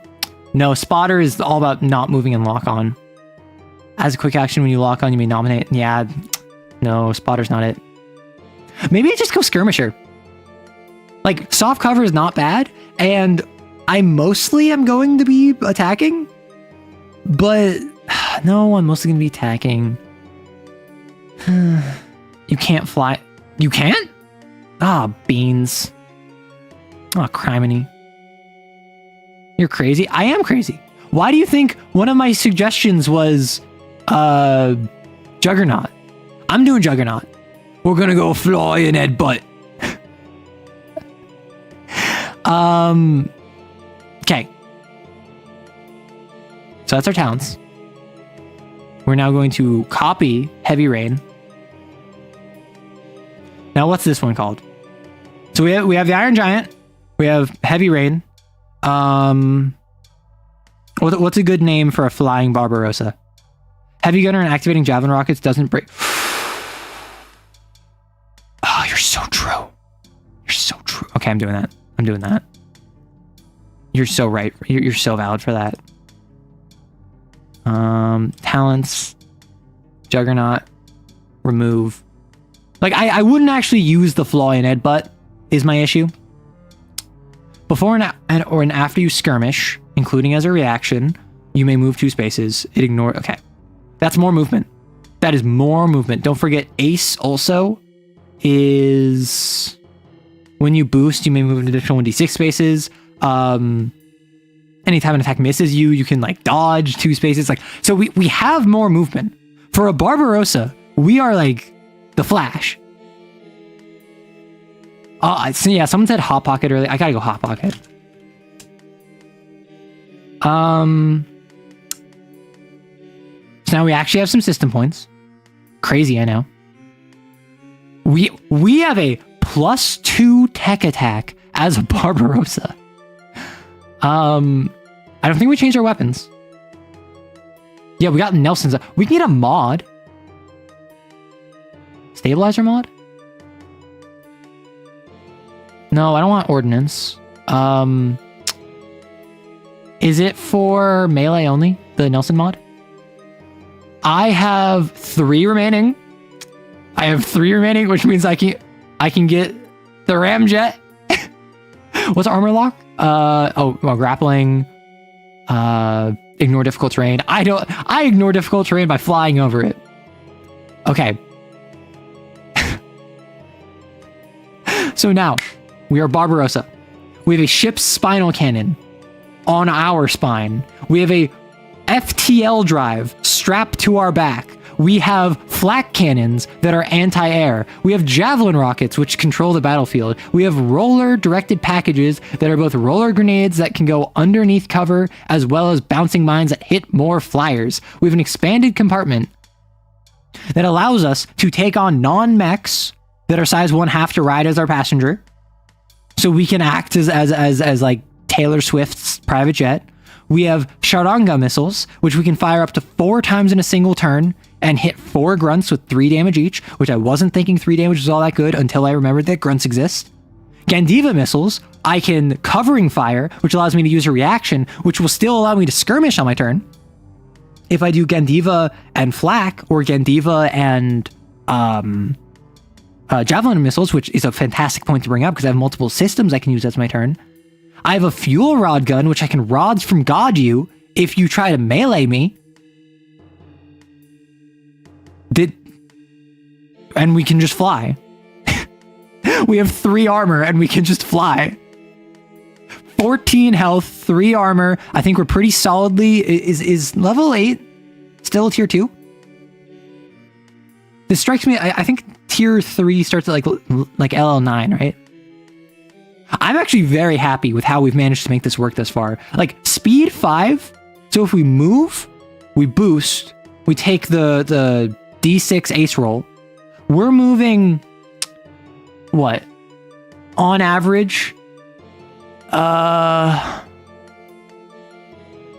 17? Not to mention if we activate our FTL drive, like... Listen. This is not as bad as it sounds it would. Now, do we have any heat? No, we are going to be running through our stress. We are going to reactor meltdown ourselves. Don't worry about it. Don't stress it. Atlas bow with all the Nelson speed. You could collide with anything. You both become super hot metal miss. But Arrow, what if you give the Rods of God +5 range? I thought about that, but I would have to immobilize, which means I can't be flying when I do that. So I think what the goal is that I do a flyby. So like enemy is here, and I like, you know, I like Rods of God as I fly over you, which I think is infinitely funnier because now I know I can just stay in the air. I just need to keep flying. There's literally, I didn't want to hover. I didn't want complete control over my flight. I wanted to go in a forward direction, and if I wanted to pivot, I would have to do a full body pivot. I will go 5 lines in a straight direction, and I can fire between movements, right? So I could move 3, Rods from God, move 7, right?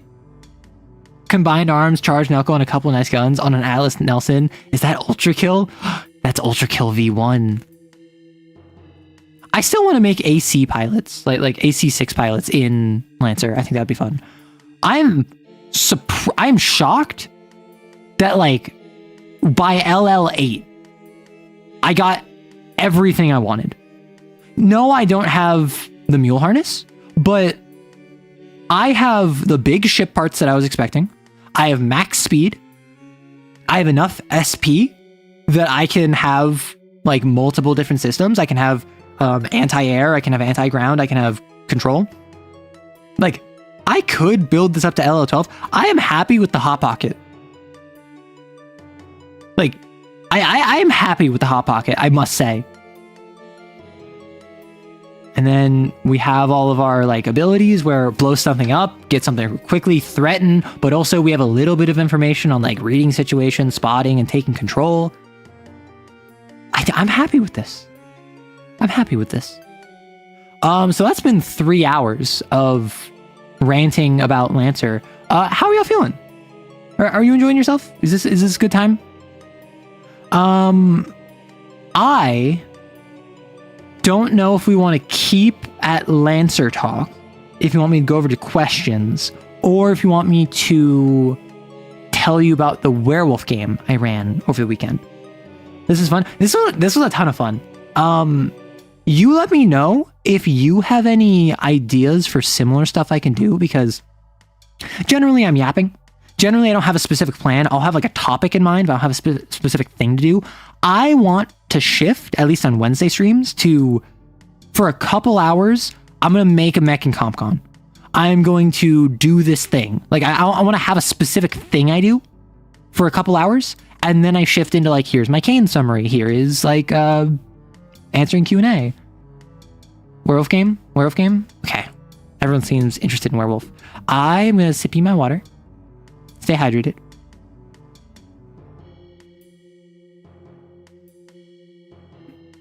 Now, what I will say, I don't have a CompCon account. This is going to be lost to the ether. So if you want to make this in your own game, if you want to make fan art of this, if you want to make like jokes about this, if you want to make, I don't know, make memes about the flying Barbarossa, the Hot Pocket, this VOD is where you're going to want to be. I've been on a mission to assemble a North Star Titanfall 2 Titan and Lancer. Huh. Just do all-terrain theater, Death's Head for sniping? Huh. Literally the rest is shooting missiles and shooting missiles while hovering. The memory is stored in the cache of the browser. Oh, okay. So I'm on an incognito tab. It's not going to be stored in the cache of the browser. Whoop. Anyway. This is a fun exercise. I'm glad that I got to learn CompCon. People have been asking me about it. It's just been a system that I haven't been using. Arrow incognito. Exactly. I'm sneaky. You could make character sheets for other systems like Kane or Synthop or Werewolf from... Ah! Yeah, I could. Speaking of, let's talk Werewolf. 07 Hot Pocket. I think it would be like... Someone on Twitter the other day, like a couple weeks ago, was just like, hey, what's your favorite mech? And I'm like, probably the Barbarossa. That or the Pegasus, but like given the chance I would make a Barbarossa, I think that's got to be my option. And then they're like, understood, this may or may not be for fan art. And I'm like, Pog. So that's that. Werewolf. John Lancer will be lost to Blink Space. And I don't think John Lancer would want it any other way. John Lancer is going to head out into the great unknown, the great beyond. 07's in chat for John Lancer as I close the window. Goodbye, John Lancer. Gone forever. But you can make John Lancer in your own game. Aerodynamics does not have to be lost. John Lancer, my beloved. In the arms of an angel, fly away. Burn bright, you monster. All right, Werewolf. So, how many of you have any idea what's going on in my Werewolf game? Because my Werewolf game is a game that I haven't talked about with nearly as much consistency as my Kane game, because we haven't played it nearly as consistently. Long and short, Werewolf is a sept of Garrow comprised of multiple packs. I think there's werewolves. I know you gaslighted your players, but that's it. Okay, the gaslighting my player was a while ago. That was like 6 months ago. If it has nothing to do with the False Hydra video, which is how I found you, then I'm lost. This is the same game with the same characters, but we've played since then. We've continued playing since the False Hydra. I have a little idea from the False Hydra in 1 or 2 previous streams. So the long and short is that this is a sept of Garrow, a group of Garrow made of different packs, where the main character, because it's a one-on-one game, is Nash, is his human name. His name used to be Silverpaw, if you recall from the False Hydra video. Now his speaks with Banes. Because he has gotten a reputation for, really no matter what the circumstances, he's going to try and talk to whoever they're facing. For a Garrow, that's very unusual, and particularly when he's speaking to evil spirits of the worm, one of the spirit of destruction. So he is in a pack with Raj or Firebreaker. And these two are basically a dynamic duo. There are other notable characters in the Sept, but probably the other most important character in the Sept right now is Balanced Tongue.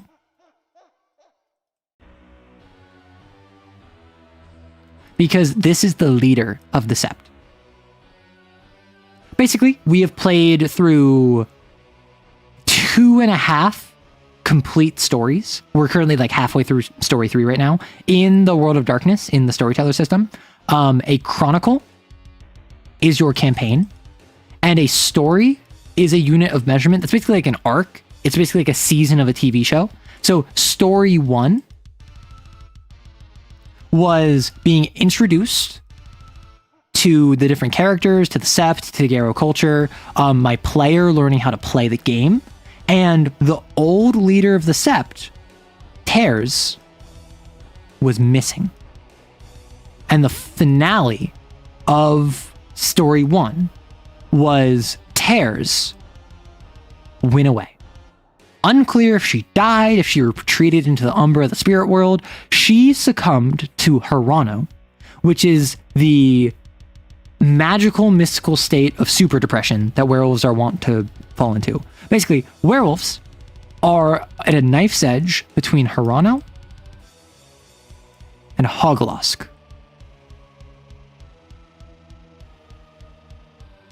Where Hirano is super depression, and Hoglosk is super vindication. Hirano is nothing I do matters, so why even try? Hoglosk is I am the only one who knows what's right. Anyone who does not agree with me is the enemy. These are both such extreme mental states that you lose access to your player character when you fall into them. In the same way that when in Vampire the Masquerade, you lose all your humanity, the beast takes over. Hirano and Hoglosk are the end states of your characters. So story 1 was about learning the Sept and the cultures and whatever, and then Tears, the old leader, came to Hirano off screen before Nash joined, and then he saw her off, and she like basically walked away into the spirit world. And it's unclear what happened to her, unclear where she went, but she left behind a member of her pack, Balanced Tongue, Balanced, to basically become the new leader. So Balanced was not supposed to be leader, does not want to be leader, kind of had it forced on her, and she's trying her best. And so that was all story 1. Story 2 is the False Hydra, right? And if you saw the video, you know that before the False Hydra, I added a bunch of plot hooks, plot details, specific references to pieces of information and details that were wrong and that were just factually inaccurate. And my player, probably like 60-70% of the time, was like, wait, what? That doesn't make sense. And I was like, yeah, it doesn't make sense. Moving on. And then we just moved on from it. This is also where they started interacting with vampires.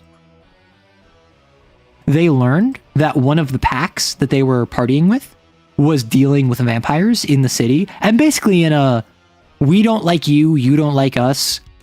We're going to like have a tacit peace treaty. The Garrow aren't going to fight the Kindred. However, the Garrow and the Kindred have still been fighting. Mostly because the rest of the Sept didn't know. And then I dropped the False Hydra on them. I go through that in the whole video. A lot of you seem to have already seen it. At the end of that, it's revealed that the false Hydra was actually a creation of the vampires. The vampires made the false Hydra, the wailing one, out of a dead Bane, a dead spirit of the worm, via magic they learned from black spiral dancers. Basically, evil Garrow. Evil werewolves. Werewolves that are working for the spirit of destruction. And now, we have story 3. They've dealt with all the vampires and they're trying to stay out of vampire politics. They have dealt with the wailing one, and that's actually reduced the amount of Banes in the forest that they're a part of. So now, in story 3,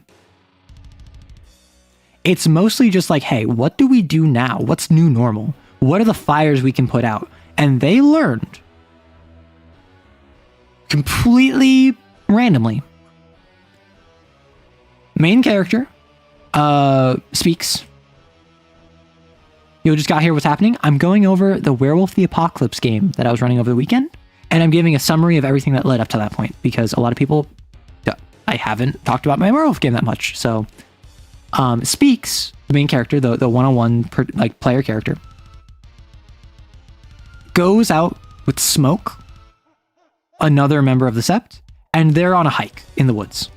And basically, Smoke, in fighting the Wailing One, in fighting the False Hydra, lost his arm and took it poorly, and is basically like thinks that like no one will ever care about him, and that he's not effective as a Garrow anymore, and like he basically is like doom spiraling. So Speaks, main character's like, hey, let's go out on a hike for the woods. It's just gonna be us for a couple days.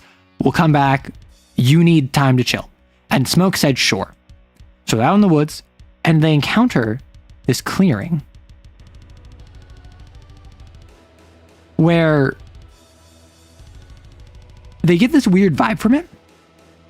And so they look through the Umbra. They look into the Umbra with a gift that they have. They have the ability to look into the spirit realm. No, I'm dead. Whoop. What the hecky? What the hecky? Why are you dying? So look through the spirit realm, and in this clearing, they see this weird. So it's like the clearing here. See this weird jellyfish, like going around it. I drew it counterclockwise, but it's going clockwise. And in the Umbra, normally the spirit realm, everything looks different. It's like the Avatar spirit realm. It is the dream world. It is the other realm of where the real logic does not apply. And so it was extremely odd that this looked identical to how the real world looks. So that set off alarm bells. The jellyfish set off more alarm bells, and they tried speaking to it, and it was not responding. And then they tried speaking to the spirits of the floor, and the spirit of the floor was like, shut up, shh, shh, shh.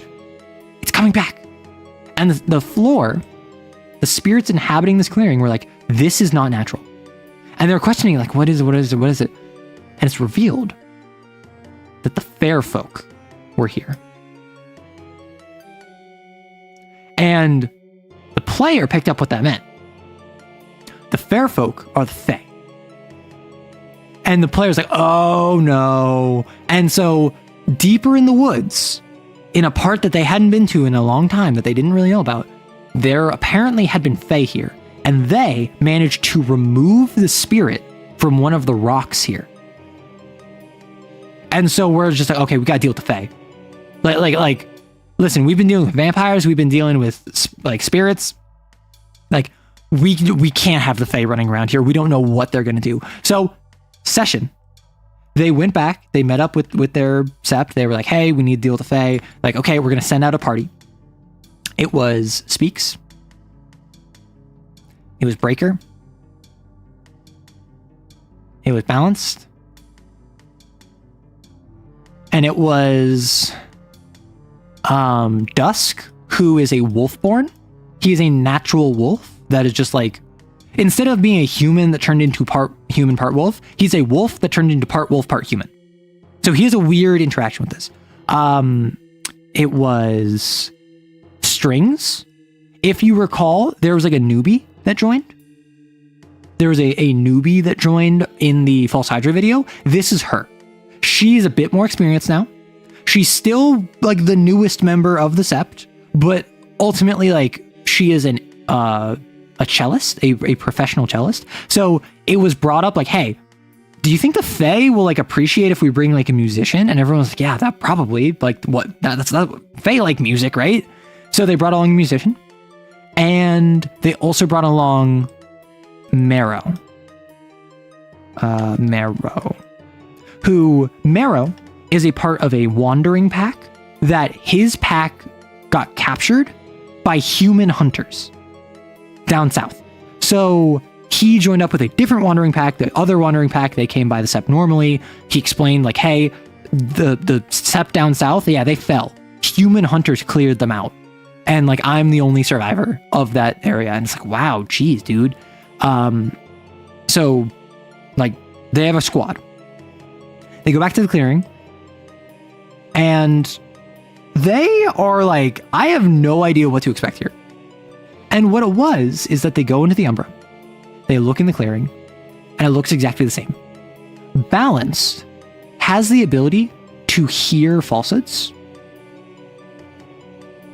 She can like hear the truth with a gift. So she activates that, and she's like, I hear a fire.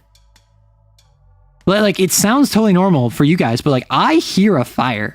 So she can't see anything, but she hears that there is a falsehood that is masking fire.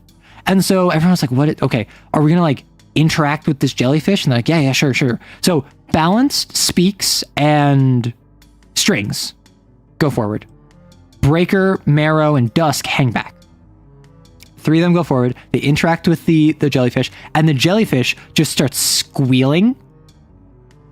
Like a high-pitched squeak that just gets louder and higher in pitch. And then Balanced is the only one who doesn't react.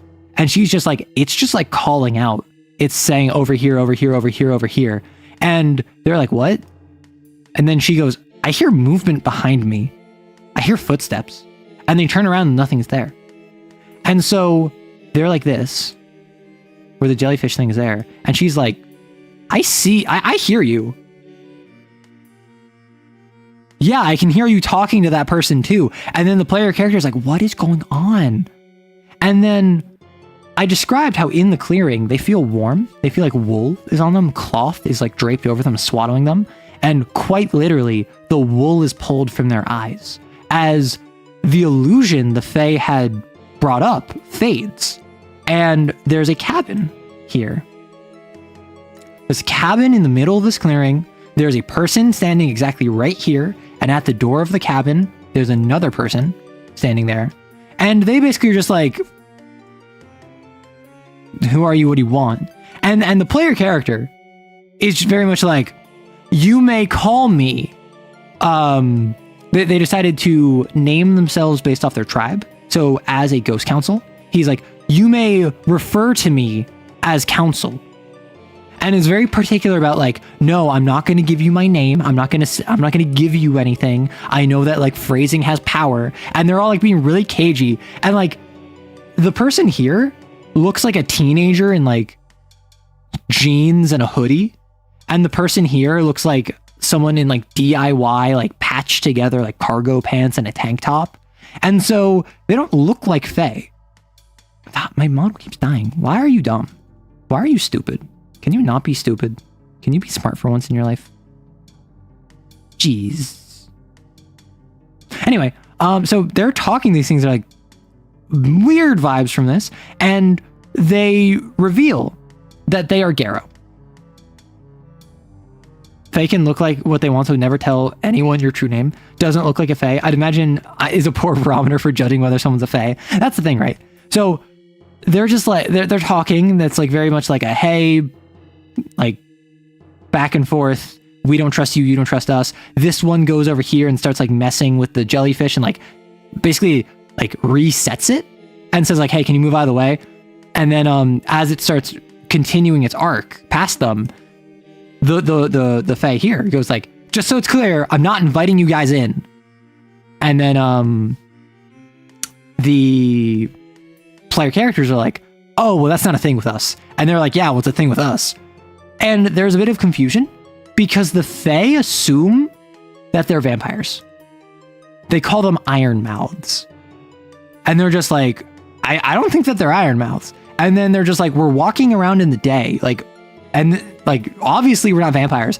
And then the Fae just go like, I've seen stranger than vampires walking in the day. And then the player character is like, okay, whatever, fine. So they end up having a conversation, and they end up revealing that they're Garo. They look at each other like, what? You're Garo? Iron Mouths can be like wolf jaws. Well, so the reason I went Iron Mouths is because Fae in the World of Darkness have a weakness to cold iron. And I like the idea that a vampire's bite can still deal aggravated damage to a Fae, because it probably can. So I like the idea of they call them Iron Mouths because when they bite you, it's like they're striking you with cold iron. So I think that's a nice touch. I like it when I have factions not have proper information for each other. So for instance, the Garo, like the player character Sept barely knows about the Sabbat and the Camarilla. The player knows plenty. The player has played Vampire the Masquerade, but they just call them leeches and mosquitoes. And like they use leeches to describe Camarilla members and mosquitoes to describe Sabbat members, because like they don't know enough about the Camarilla and Sabbat to differentiate them. All they know is that like there are two groups of vampires that really hate each other, and are we dealing with a leech or a mosquito, right? So I like involving that kind of non-traditional naming schemes in it. So the Fae are like, oh, you're Garo, and the one outside is like, yo, get spear. And the one outside has like a stake that they have that they sheath in their belt. Vampires gotta hate those names 100%. And so the Fae are just like, we don't really want to deal with you. And it's brought up fairly quickly is that the perception that the Fae have of the Garo is that they're monsters, is that they're evil, is that they are like creatures of destruction. And the player character is like, that is not at all how we are. Like, you are very misinformed on us. And they're like, well, we've fought and killed quite a few of you, so... And they're like, what? You've killed Garo? And it's brought up in conversation that they think all Garo are black spiral dancers, which, if you recall, these are the evil destruction worshipping Garo that are working with vampires to bring about stuff like the False Hydra, right? So their only exposure to Garo has been black spiral dancers. So they're like, oh, you're Garo. Ew. And then once that's cleared up, they're like, oh, the black spiral dancers, those are your Unseelie. And the players are like, what? And they're like, do you have like evil Garo that like that you don't like, you don't get along with, and you would rather fight than get along with? And they're like, yeah, we hate the black spiral dancers. They are agents of destruction. And the Fae goes, we have that too. We call them Unseelie. And so they had a nice like bonding moment of like, okay, there's like an evil extremist faction in our supernatural species. And so the player characters get invited inside, but they all have to wear a little thing of thread with a glass bead on it around their neck or around their arms. And they're like, what's this going to do? And they're like, it is a measure in order to prevent deceit and illusion. And the players are like, but Balance didn't hear lies. So they go ahead and put it on. And basically this is just like a lie detector, where as they have a conversation, the player wasn't lying. The player had no reason to. So it just like glowed pale blue the entire conversation. But had they attempted to lie, it would have gone like yellow or orange or even red. And like, it's basically the Fae were just like, hey, we're gonna like see if you're lying. And Balanced had a lie detector, so both sides had like lie detection. Is there a Fae rulebook for World of Darkness? Not in 5e. There are older versions called Changeling. And it's revealed very quickly that that's what these Fae are. These Fae are changelings, which are humans with Fae souls. And basically it's like the changelings offer the Garrow tea, and then the Garrow are like, no, thank you, we won't take anything. We understand that we're not to take anything from you. And then there's basically a moment where the changeling's just like, okay, I think you're confusing us with Seath. We are Kith. And then they're like, what does that mean? And then the changeling explained that like there are true Fae. And that's what you think of when like, if they ask you for your name, you should never give them it. You must always abide by their customs of hospitality. They will do really weird esoteric stuff like be named the king of the last tier of a summer's eve. Like, that's true Fae. Changelings are just people who have Fae magic and have like the soul of a Fae reincarnated in them. That's what we are. We're changelings. And they revealed that this is their freehold. They have a glade here. And they had a balefire that was this white, like teal fire that had striations of silver sparks coming out of it with a small green blue hue to it. And much like how the Garrow tend to cairns, the Fae, the changelings, tend to glades and balefires. So, while they have a bomb, they have a freehold. Where the Garrow defend it with teeth and claw, the changeling defend it with misdirection and illusion. And so inside this cabin, I described it as like a 3-room cabin that has no rooms. It is like this, and the door's here. There is a like a couch there. There's a love seat. There's a plush chair. There's a dining room table there that has some chairs on it. There's a little kitchen section here with a little island, and it has like pots and pans and a wood stove. There's a little workbench here that has plants and roots and herbs arranged around it as if they were like construction tools. Across the walls are different paintings and tapestries and liveries. There's a big rug on the floor. There's even a big like stag's head off to the side. And then off on the far end is this fireplace that has the like white fire that nevertheless has like a greenish bluish hint to it and has like silver sparks coming out of it. The stonework of the chimney is like pitch black, and there are 2 beds in the corners. And in this bed off in the corner, there is a sleeping figure. And repeatedly, the changelings mention something about the old man. The old man this, the old man that. And when the Garrow enter, they're like, is that the old man? They're like, yeah, that's the old man. And it's revealed that this old man has been asleep for 50 years, but spoke of a time back when the Fae and the Garrow basically worked in tandem to keep the forest safe. Because in this game, the core of this game is that back in the 70s, a Garrow rediscovered this cairn, reestablished the Garrow presence in the forest. But because it's a forest that's been around for like thousands of years, the forest remembered hundreds of years ago, back when, before the colonial powers came, Garrow like were the stewards of this place, and then they got pushed out.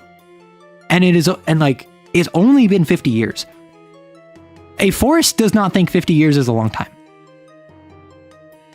Meaning, the Garrow basically still have to earn their keep, and fighting the Wailing One, fighting the False Hydra, and slaying it, and killing a bunch of Banes continuously throughout the forest, and knocking out the vampires. All have just like gotten their reputation up and up and up and up, but the forest is still upset with them. It's very much like a jilted lover or like a jilted spouse who's just like, I'm gonna give you one more chance, and then their partner or their spouse is doing everything right, but like, how long can they keep it up? Are they really set to commit to this change? And like the forest is basically just like, okay, it's been 50 years. You've been doing your stuff in the forest. Now you've killed a couple high level worm spirits. I am more willing to parlay with you now because you've proven that you're not just going to abandon me again at the drop of a hat. And the changeling, there's 3 of them. There's the one outside that had the stake. There's the one that is doing all of the talking, the one in the kind of like cargo pants. And then there's one that has a spear that I described, looked like it was made of a long straight branch with some like leafy green like furled on the end to make a spear tip. And I told my player after the session, it's Wolfsbane. It is a Wolfsbane spear that the changelings have. So there's 3 changelings. They mentioned that there are more of us, but we kind of rotate through here, kind of like how the Garrow rotate through their sept, rotate through their cairn. And then they mention on a couple occasions that the old man can do stuff that the rest of them can't. Unclear what the heck this old man is. The theories are that he's just a really old, powerful changeling. Because, like, apparently he can manipulate time. He was around back when the Garrow were here. He has been asleep for 50 years. He has the power to drain. And I actually didn't know this offhand. I don't know what changelings would call spirits, because spirits are basically only tied to the Garrow. So I said that changelings see every object as possessing anima, and they draw from the anima of their surroundings in order to use their special abilities. And so they like feed off of glamour and they're like damaged by banality. But the thing that powers them, their like special abilities, I described as like when they interface with spirits, they see that as drawing anima, and they see it more like drawing water from a well. You don't want to like empty the well, and a lot of changelings can't empty the well, but it's just a misattribution of resources in order to drain the anima from something. Whereas the Garrow perceive that as you are exploiting spirits, and to fully drain the well of anima from something is to remove the spirit from that thing. And when the Garrow basically are just like, yo, why is there a rock outside that has no spirit as a part of it? The changelings are like, do you mean the dud? And the Garrow are like, what? And then they describe where the rock is, and the Garrow are like, yeah. And they're like, we've been wondering what that's a rock that has no anima, and none of us know why it's there. That's one mystery solved. So like, it's this weird thing where the changelings clearly don't know everything. And I played the changelings basically as if they were another party of player characters. Right? I basically played it like they had their own agendas, they had their own mysteries, they had their own blind spots, but they also had their own competencies. And so they're effectively like, hey, Garrow, you hate Black Sparrow dancers, we hate Black Sparrow dancers. You hate Iron Mouths, we hate Iron Mouths. You used to work with us, we used to work with you. Like, maybe we can't be friends, at least not anytime soon. I'd love to not be enemies and eventually be allies. And the Garrow were like, you bet at Holmes. And so they're talking about that. They're basically talking about like, hey, like, what do you do? What is your goal? Like, what is your limits and abilities? What are you trying to do here? And they mentioned a couple of things. They mentioned that they have other shifters with them. They have non-Garrow shifters with them. They know about the War of Rage. Which is where the Garrow killed most, if not all, other shifters. So it's like, whoa, they have some shifters with them. They reveal that, what was it? Like all of the stuff with the true Fae, like time manipulation and being able to remove the anima for something, like removing a spirit from something, like, that's all true Fae nonsense. And like all the changes, yeah, we cannot do that. Like we do not have the power to do that. Bros. Exactly. Like the Garrow and the changelings basically like clasped hands together in the epic handshake meme, and we're just like, we hate Black Sparrow dancers, we hate vampires, we want to help we want to see the forest flourish. Let's do this. And they had a good conversation topic, and they're basically just like, hey, like they are about to part ways. They're winding down the conversation, and then the old man off in the corner by the balefire, who's been asleep for 50 years, kind of like rotates in his sleep and goes, and all of the changelings immediately stand up and say, okay, get out. And the players are like, what? And they're like, no time to explain, out of the house. I would love to keep chatting with you. This is not the time. And so like they get ferried out of the house as just like the old man shifted in his sleep. And the lead changeling like follows them outside and is like, hey, give me back your bracelets. Thank you. And they briefly talk about like how they can meet up in the future. The changeling is just like, hey, if we're over in your neck of the woods and we want to say hi, or we want to like, if we want to set up official correspondence of hospitality, because like we just gave you hospitality as we are obligated to do as Fae. But if you want like formal hospitality set up between us, that has to be two-way. Like that's not something we can just offer. Like it needs to be two-way. And the Gera are like, okay, we don't own the forest. We're kind of like on lease from the forest. Like the forest owns its own deed. So let's go ask the forest if we can work with you, and then we'll come back. And so they get this like necklace wreath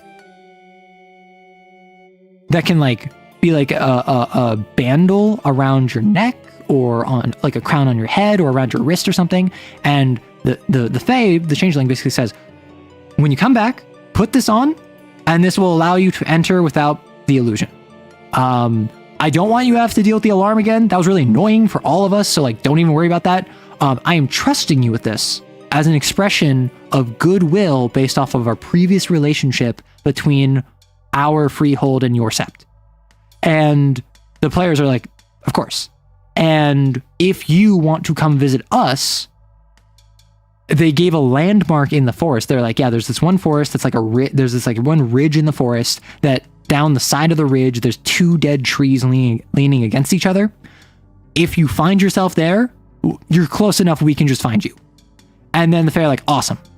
And so the players left. And they left with a bunch of questions and a little bit of an optimistic hope, because they're like, oh my gosh, we might be walking away from here with a group of friendlies, another supernatural group, which is not hostile. As far as we can tell, they just want to be left alone. And the whole reason they're here is that they just kind of like, they tend to the balefire. They said it gives them glamour and it removes their banality. And they just kind of rotate who spends time out here and who goes into the city.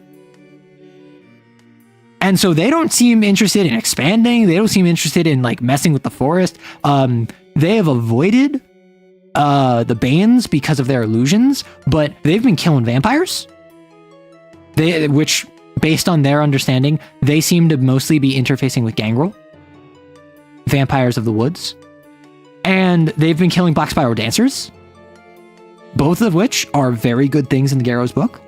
So they're optimistic about this. However, when they parted ways, the Fae that they were talking to, the changeling, kind of like opened the door to go grab the like wreath to get them.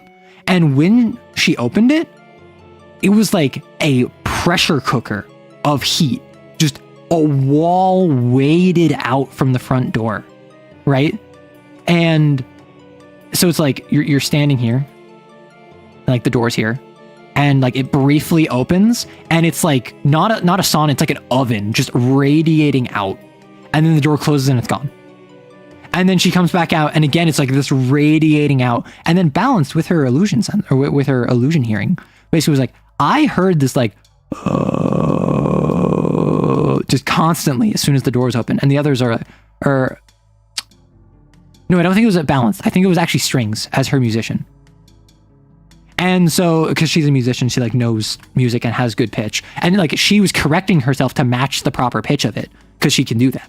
And they're like, what the heck? Like, what is that old man? And that was like the biggest concern they had, is like, who is that old man? What is that old man? Like, the changelings seem fine. The changelings seem like us. They seem like they don't know what they're doing, but they're trying to do the right thing, and they don't want to make more enemies. Awesome. He's hot as hell in this hot ass room I'm in. Is that the Grim Reaper? I love that meme. I bet the old man is a fae. Court of Summer, unclear. All we know is that they are Seelie, changelings, in charge of a freehold out in the middle of the woods. They don't like the Unseelie.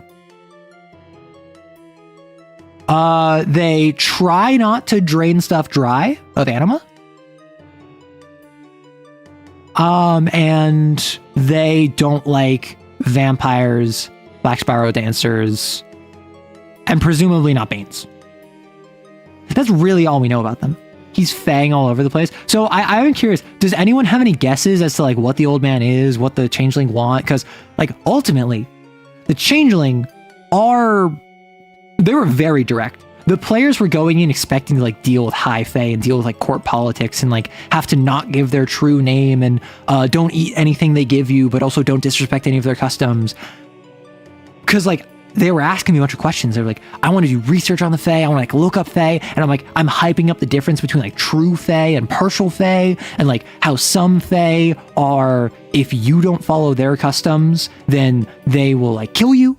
I said that some fae in stories are like, they have to follow their own customs. And if you convince them or you manage to trick them into breaking their own customs, then they have to like kill themselves, or they have to like give you power, or they have to like give you some like gift or freedom or something. Other times where they're not bound by any rules, only you are bound by rules. And I was like floating all this stuff to my player, and they were like getting more and more nervous talking to them. And then eventually they're just people. They're just changelings. Could be 3 dwarfs in a trench coat for the whole knowing World of Darkness. Yeah, what Stevie said, I don't know enough about World of Darkness to take a guess. So just based off of like vibes, do you think that the old man is malicious? Do you think that the old man is a powerful older entity? Do you think the old man is just like a retired 20th level PC kind of deal? I'm on the old man Forest horse. Forest is sleeping off the apocalypse and more stuff. Maybe something that did purposely to the Forest even. Expecting, can I get your name? They get a, sup dude, I'm Tyler, what's your name? No, the names that they got were, the one talking to them was Archeval. The one with the stake and that looked like a teenager was Lunk. And then the other one, they never got the name of, the third one with the spear. And the old man was only ever called the old man. I think the old man is an old powerful entity. Like, I like the theory that the old man is the Forest, because the old man confirmed that the Garrow and the Fae had positive relations in the past. And something that one of the NPCs brought up, one of the SPCs Balance brought up, was I told them they could ask the old man something, and they didn't say they couldn't. So either he hasn't been asleep for 50 years, or they can like communicate with him somehow. Because they said a lot of stuff like the old man told us this, the old man said that, the old man did this, like, but none of them look like they're older than like 40. At the, like of the 3 Fae, like one of them looked to be in their mid to late 30s. So none of them would have been awake at the time that the old man was awake. World of Darkness has so much ambiguity and conspiracy, it actually could be anything, like so much contradicting. That's the thing. World of Darkness explicitly is simultaneously kitchen sink, where they just throw everything and see what sticks. But also, like, we want to keep it vague for your own game, so change it how you want, which I like. I like that. But it also does mean that, like, you can never say anything with certainty. Did the old man turn because of the presence of the Garrow? Who knows? That's the question, ain't it? And I don't think we're going to be coming back to the Fae anytime soon. I think that they're going to go ask the Forest, and the Forest is going to give them an answer, and then they're going to have a brief conversation with the Fae, and then the changeling's going to be like, Pog. I think that's what's going to happen. I'm of the opinion, and I haven't decided this yet, but I think this is how it's going to go. The changelings, the whole thing with changelings is that they can interface with the dreaming, which is kind of like the spirit world, the Umbra that the Garrow go through. And something that's been explored in the game thus far is that I made it so that there's the human world, there's the Umbra, but then beneath the Umbra, there's a deeper layer that you can only get to from the Umbra. Is that the dreaming? Is that the Shadowlands of the Wraiths? Is that just another layer of the Umbra? Unclear. That's been a mystery that's just kind of been in the back of the player's mind. So maybe the Fae have a thing where they can only go there, but they can't go there. Right? And the Fae set up an illusion in the Umbra. But they didn't know that the illusion in the Umbra should look weird and wacky and mystical. They tried to make it look like the mundane world. So that means their illusion doesn't account for the Umbra, because the Umbra would normally look like you're in a field of wheat flour that is covered in raining eyeballs, and the eyeballs are all heterochromatic.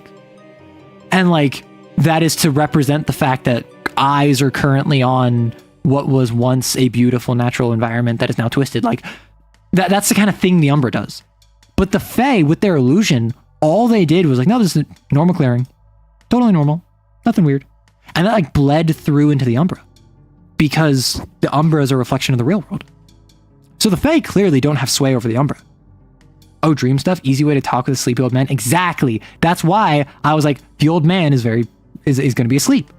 How can they like have an old man in the corner that won't interact with them? Old man's asleep. And that's why my player is so sussy of the old man, is because why was him shifting in his sleep so horrible or so private, right? It might not have been it's bad. Maybe it's just we don't want outsiders. Who knows? I wonder if the forest would say no, what that would mean. And that's the thing. Remember that conversation about Harano and Hoglosk?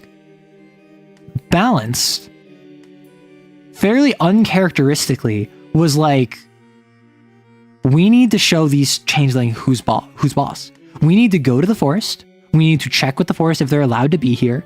And if they are allowed to be here, we need to let them know they are in our forest.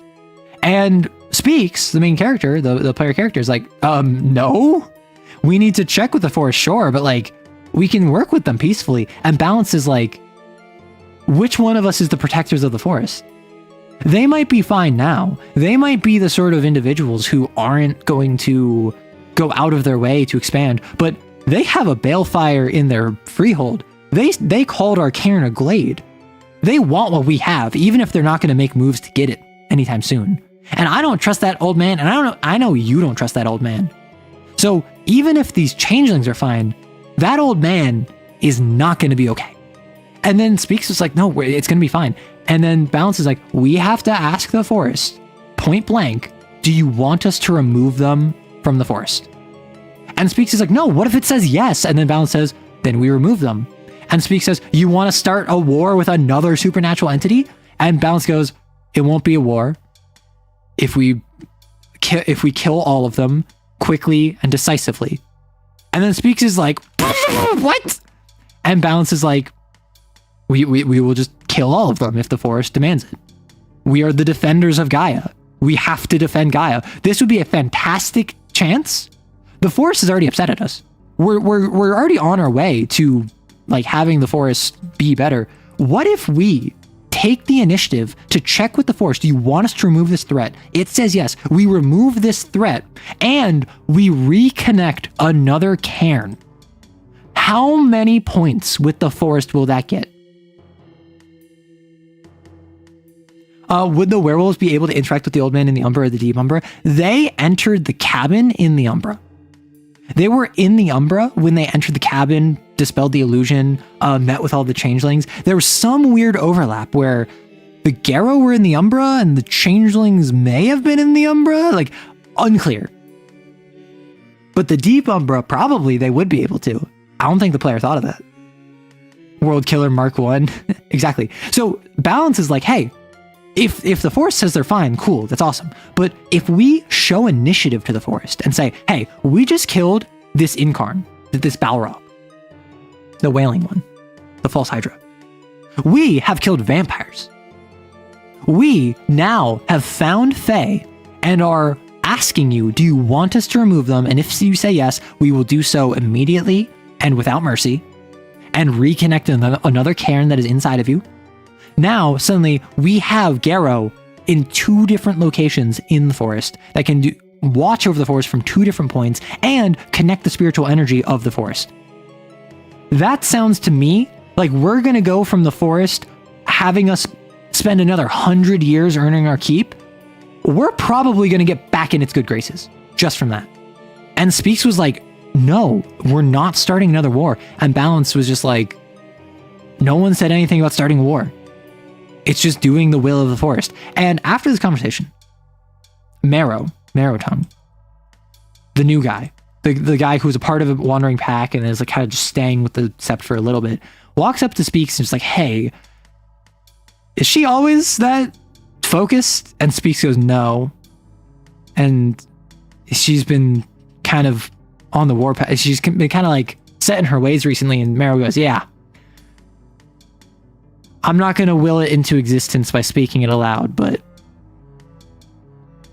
careful around her. And Speaks is like, And yeah, Balanced is pretty steadily on her way to Hoglosk. Maybe it's things with natural lifespans probably shouldn't hear Grampy speak. His stories tend to go long. That could also be it. That could also be it. Daleks, this is not war. This is pest control. So Balanced, and this is something that I've been looking for a while now. Tears succumb to Hirano. And basically, the Sept was basically dilapidating because its leader, who, again, Tears was not someone that wanted to be leader, much like Balance didn't want to be leader. Tears was more of like a warrior. And Tears was very much she did something awesome, and everyone was like, oh, like, we gotta follow Tears now. And Tears was like, I don't know, okay, I guess I'm leading you now. Pack first, like, make sure you have your packs back, I guess. And let's kill those Banes, right? And she was really good at, like, being an individual. She was really good at being pleasant to be around and, like, looking out for her pack and, like, being a good tactical leader. She was a very poor Sept leader. And so the stresses of that just built and built. She felt like she was ineffective as a leader, and she felt that, so she succumbed to Hirano. Balance takes over. And she, at every step of the way, has been beset by someone disagreeing with her, someone saying that's a terrible plan, someone saying, like, no, we should do things my way instead. And Balance, time and time again, has had to talk them down, listen to them, argue with them in front of everyone else to their face, and just getting more and more frustrated until eventually she's just going to be like, no, this is my way. So it's 2 different what is Hirano? Hirano is super depression. Hirano is when you're a Garo, the 2 endpoints are you either succumb to Hirano, which is you believe nothing you do matters, you lose the wolf entirely, you basically have super depression. And Hoglosk, which is you think you are the only person who is right, anyone who so much as disagrees with you is the enemy and deserves to die, and anyone that is not taking immediate continuous action is disagreeing with you. Therefore, they're the enemy. Therefore, they should die. And these are the 2 extremes. These are the 2 extremes that every Garo basically has to balance between. And as stressors happen, and as you fail to protect your touchstones, you might take points of Hirano or Hoglosk. And these are your humanity tracker for Vampire, right? For Garo, it is Hirano and Hoglosk, 2 different ends. And so 2 of their leaders, back to back, one succumbed to Hirano, one is like well on their way to Hoglosk, and Balanced has been relying more and more on Speaks. He is like one of the few people that she like truly trusts, that she will like trust the opinion of. And like, even now she is like, I thought you had my back. Like, why aren't you listening to me? Like, I understand you are here to like keep me grounded, but dude, sometimes I'm right. And she is basically slipping down the slope of just completely going off the deep end. And what makes it all the more tragic is 2 things. One is in her initiation rite, in her succession rite, where she became the leader of the Sept. The big thing in that ritual is that the future leader walks into a fire, because the Sept is all built around one central fire that they have a pact with. They like have a pact with the spirit of the fire. She walks in the fire and the fire engulfs her. Fire is one of the few things that can deal true damage, aggravated damage to Garrow. And it can send you into a frenzy. And so what this succession rite is that the leader gets sent into a frenzy on purpose, like ritualistically, and then the rest of the Sept collectively beats the tar out of them. And effectively, that is meant to demonstrate to the leader, you might be the leader, but you are not stronger than the rest of the Sept. You may be the one in charge, you are not the master of the Sept. The Sept can always and will always take you down if necessary. So, from minute one of her becoming the leader, she was always seen as a moderate. She was always seen as a compromiser. Her name is literally Balanced Tongue. She is someone that is always trying to do the way of peace and the way of like working together. So she's the one that was more open to working with vampires than most of the rest of the Sept. Because she's like, listen, if we can just like get neutrality with them. I don't want peace. I don't want to be their friends. I don't want to like scratch their back and have them scratch mine. I want them to not be an issue for us. And like with the Fae, she was like, yeah, like sure, we can go talk to them. But now she's like, if the Force says kill them, I'm going to say how fast. And the other thing that's kind of messy, balance racism, Mark. No! She's a woman of color, and she's also a Black Fury, and Black Furies are all about fighting injustice. Also, this has been something that's kind of been like subtext that I think my player has caught on this and is not interested in pursuing it. But I think that their character is oblivious to. She kind of has a crush on, or at the very least, like complicated feelings on Speaks. Like he has been there for her time and time again. She respects him. He keeps her grounded. Like they have like literally like accidentally gone on a date together where they just like met up for non-Garrow stuff. They chatted, they had a conversation because like she wanted his advice on something, and then they went out to like go see a movie together. So like that's something where I don't think the player is interested in pursuing that. The player, like the character, is very like oblivious to that sort of thing. But there's like this undercurrent of like a little bit of like complicated feelings. Not so much so that like it's weird or it's awkward or like I'm pushing that on my player, but to the extent of like Balance definitely has a soft spot for him.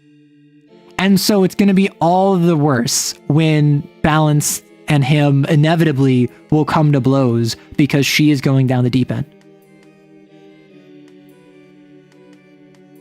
And the thing that's going to prompt it is the Wandering Pack, the Tri-State Terrors, because this takes place in the Tri-State area.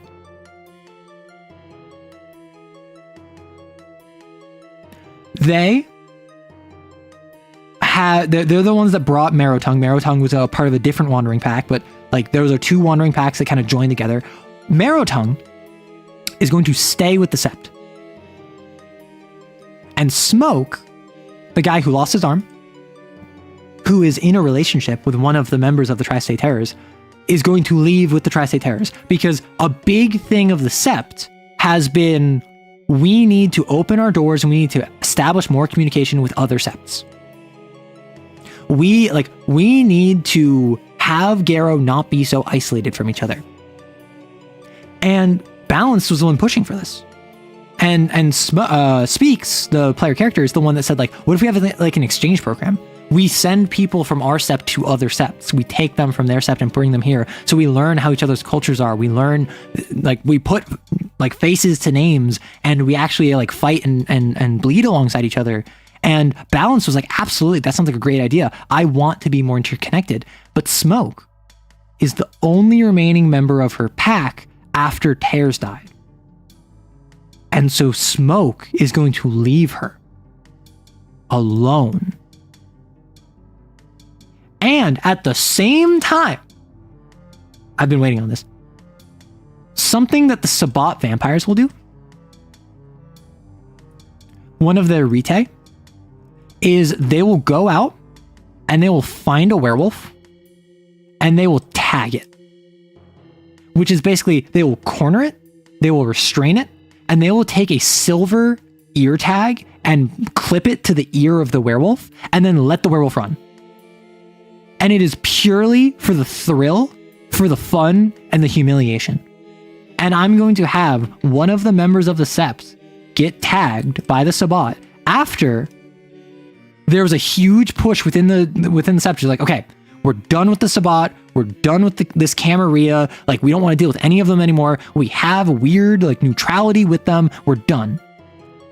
And a member of the tagged members pack is someone who has been at balance throughout her entire time. She is a Shadow Lord. She is a Ragabash. She is someone that, like, is constantly devil's advocate, poking holes in your theory. How can we make this stronger? Your idea is bad, and I'm going to tell you it's bad to your face.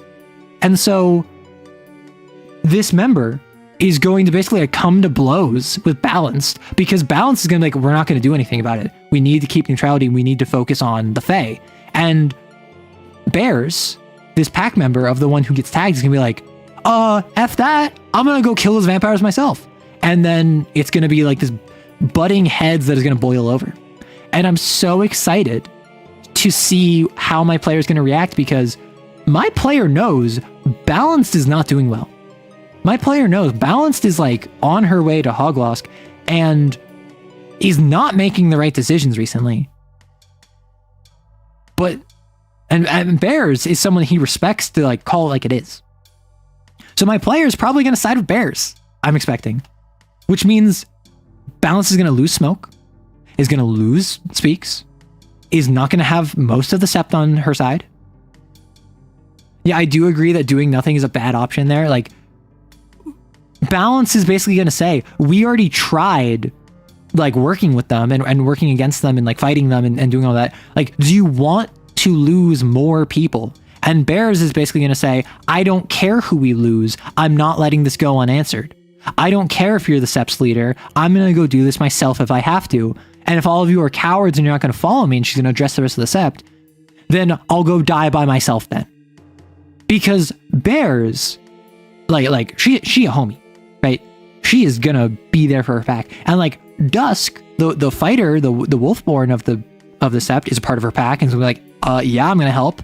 And the one that got tagged is probably gonna want to go. I'm not sure how they're gonna react. So it's gonna be this thing where, like, it's not the smart thing to, like, go burn down the village, but it's gonna be the cathartic thing.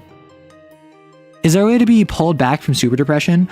Yeah, it's usually an end state, so usually not. I mean, there are ways, and, like, in a narrative game, I wouldn't be surprised if people have done that before. There's a specific magical item called Gaia's Tear, or Luna's Tear, I think.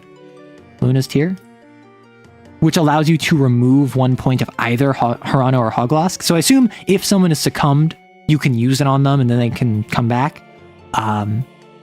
But ultimately, as an NPC, as an SPC, a character in Harano has super depression, but, like, still can talk, still can fight. They just, like, their heart's not in it, you know? Someone that succumbed to Hoglosk, like, can still be reasoned with, theoretically, but you have to do it in such a way that conforms to all of their pre-existing beliefs and biases, right? Like, they are end states for characters, for player characters. They are not end states for, like, you die, right? They are not like you lose all semblance of who you are. It's more so you have a complete personality swap. This speech pulls both away from we are the pack, we look out for each other, and at the same time on you are my pack, you won't leave me alone in this, and that's oof. Yeah. Like I don't think Balance is surviving. I think that, like, the next session is going to be the culmination of Balanced, slow but consistent drive towards Hoglosk. And it's happening in an order I didn't expect. Like, maybe I can delay this. I think I can delay this, like, a week. like in game. I can delay this like a little bit of time because there is a group of Garo that are from out of town that are all communally in like a threesome of Hoglosk that are going around setting fire and like committing arson attacks against Camarilla vampires. They're going town to town. They find where the Camarilla is. They set fire to it during the daytime and then they leave. I wonder if this will surprise you yet, like what characters you write can do. Yeah. So I want this to happen first. I want the player character to look Hoglosk in the face, and then I want them to recognize that same look on Balanced face, and I want it to hurt. They're already in a neutral point with the Fae. They should focus on the wider vampire threat, which are threats. That's the thing. That's the point Bears is going to say. The Bears are going to be like, I don't care if the forest wants us to kill the Fae. The Fae have been here clearly for as long as we have been. So I'm focused on the vampires that are going around humiliating us, not to mention the ones that made the Wailing One. Not to mention the ones that are stalking Speaks. Not to mention the ones that killed Leaps. And like just go through the laundry list of things that the vampires have done. They killed Rips Out Filth. They killed and skinned and wore the skin of Leaps from High. They stalked Speaks. They tried to they set the Wailing One on us. They're working with Black Spiral Dancers. They're the biggest threat. You are a coward. I'm gonna go deal with this if you won't. And then suddenly it's gonna be a trial by combat.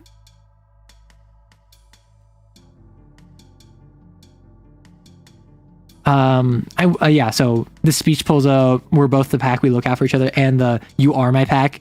And like it's I love drama. I love drama.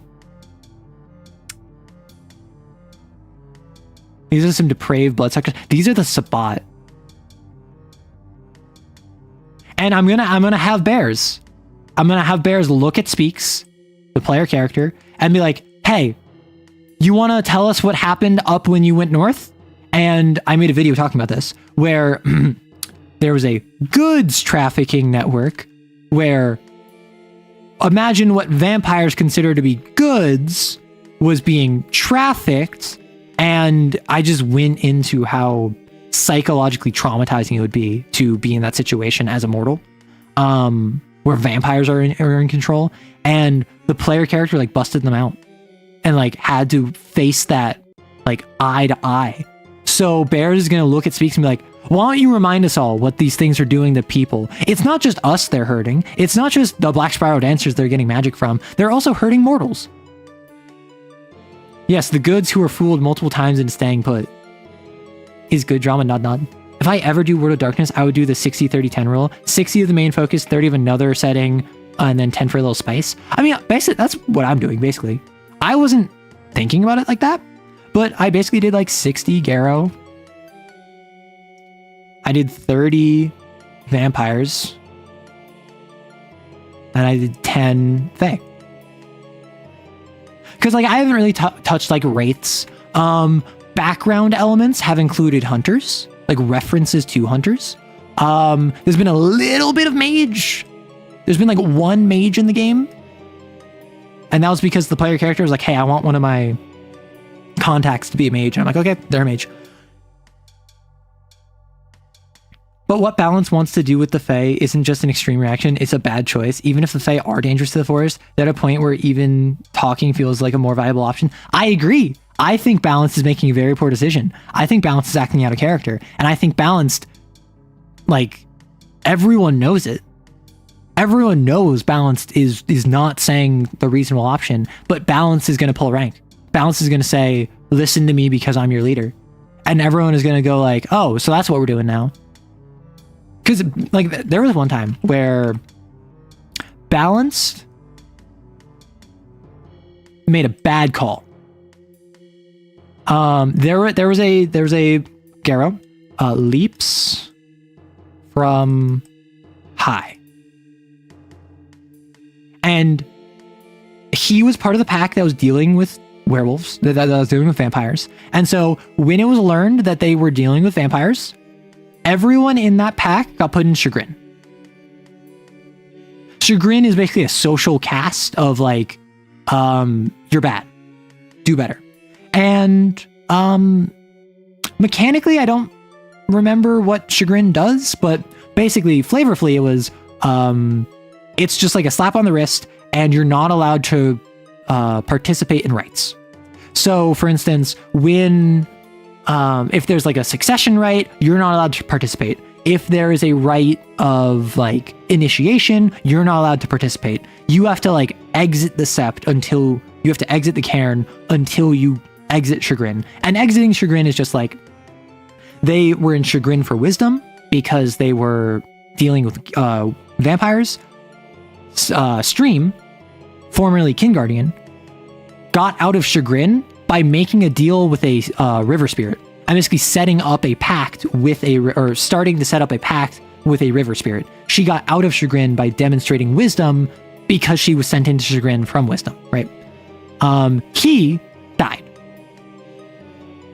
He got killed, skinned, and his soulless husk was worn by a vampire, so the vampire could be a half shifter, could turn into a wolf at command, and that both disgusted and offended every Garrow. And they were just like, he deserves so much better than this.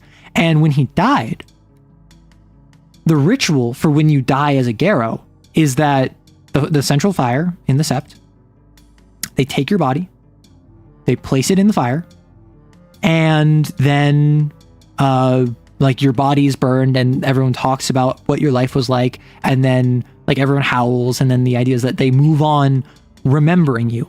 And surrounding the fire in the trees are these like branches that have strings attached to them, and there are like little stones on them. And in the left is if you're alive, in the middle is if you're in chagrin, and in the right is if you're dead. However, so like when you die, you take it from the left string and you put it on the right string. You take the left card, put it into the right card. However, if you die in chagrin, your body is to be dumped out of the cairn, out of the bawn. Your stone is taken and thrown into the fire, and you are never spoken of again.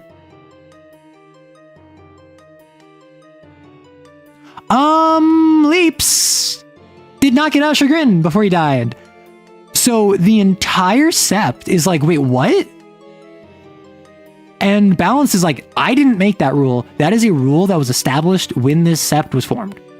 The fire is particular. The fire refuses to burn the body of one it deems unworthy. Like, this is just something we have to do. This is not my choice. I don't want this to happen. But like, as of now, forget about him. And literally the entire sept turned on her. This was like, she succeeded at the right and like became the new leader at the end of story 1. This was like the first or second session of story 2. The first thing she did on camera. And so she walks over and she takes the stone and she is going to like put it in the fire. And Stream walks up to her and is just like, I'm not letting you do this. And Balance is like, listen, I don't want to do this, but I have to do this as leader. If none of you are willing to, I'll do it. Normally it's the pack that does it, but I can do it if you don't want to. And Stream says, it's not that I don't want to, it's that I'm not letting you.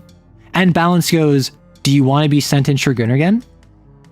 And then Streams just fires back, do you want to have the shortest time as leader in this entire sept's history?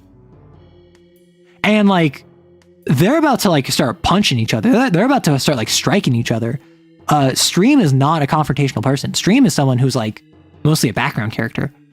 And so Balance looks at everyone, sighs, and just goes, this is how it has to be. And she throws the stone into the fire. And Bears, the really confrontational person who hated Leaps, like butted heads with him constantly. Before Balanced, she was butting heads with, it was Leaps every single time. And she literally put on a satire, right, to mock him in front of the rest of the sept.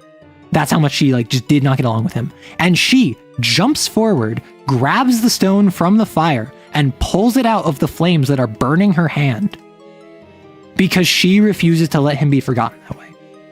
And it was this odd sense of unity of the entire sept coming together basically to push against Balance enacting what they felt was a bad decision. And Balance just had to accept the fact that she wasn't winning here. And Firebreaker is a Silverfang. The Fire is super particular and only wants to talk to Silverfangs. So Firebreaker, this kid, this like 18-year-old, talks to it and like basically renegotiates what is effectively one of the anchor deals allowing them to be at this cairn. He is like the junior programmer that is touching source code of Google. Like, and he's the only one that can do it. Like, he's like, the Fire doesn't respect the other Silverfang in their sept. It's really only Breaker. So it's like, Breaker, do not screw this up. And Breaker managed to get it that they are allowed to burn the bodies in the normal funerary rites of a Garo.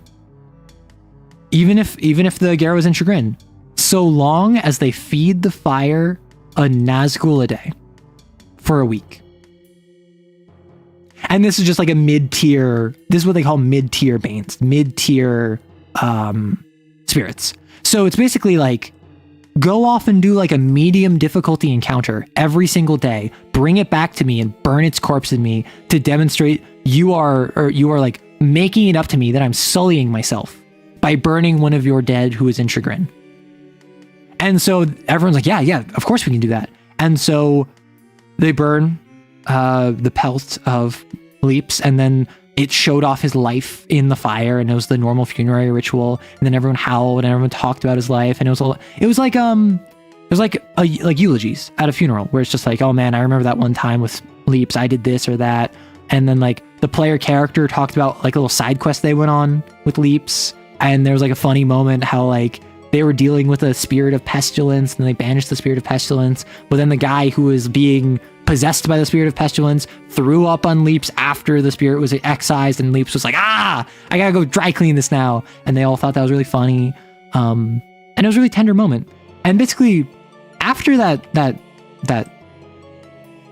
moot, Balance just kind of like wants to pull aside Stream, and Stream is like, no, you want to talk to me, you're talking to me in front of everyone else.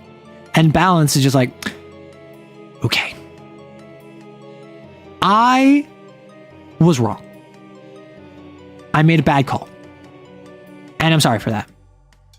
And I'm thankful that all of you are so willing to not only like band together in unity, but also to call me out when I'm doing something wrong.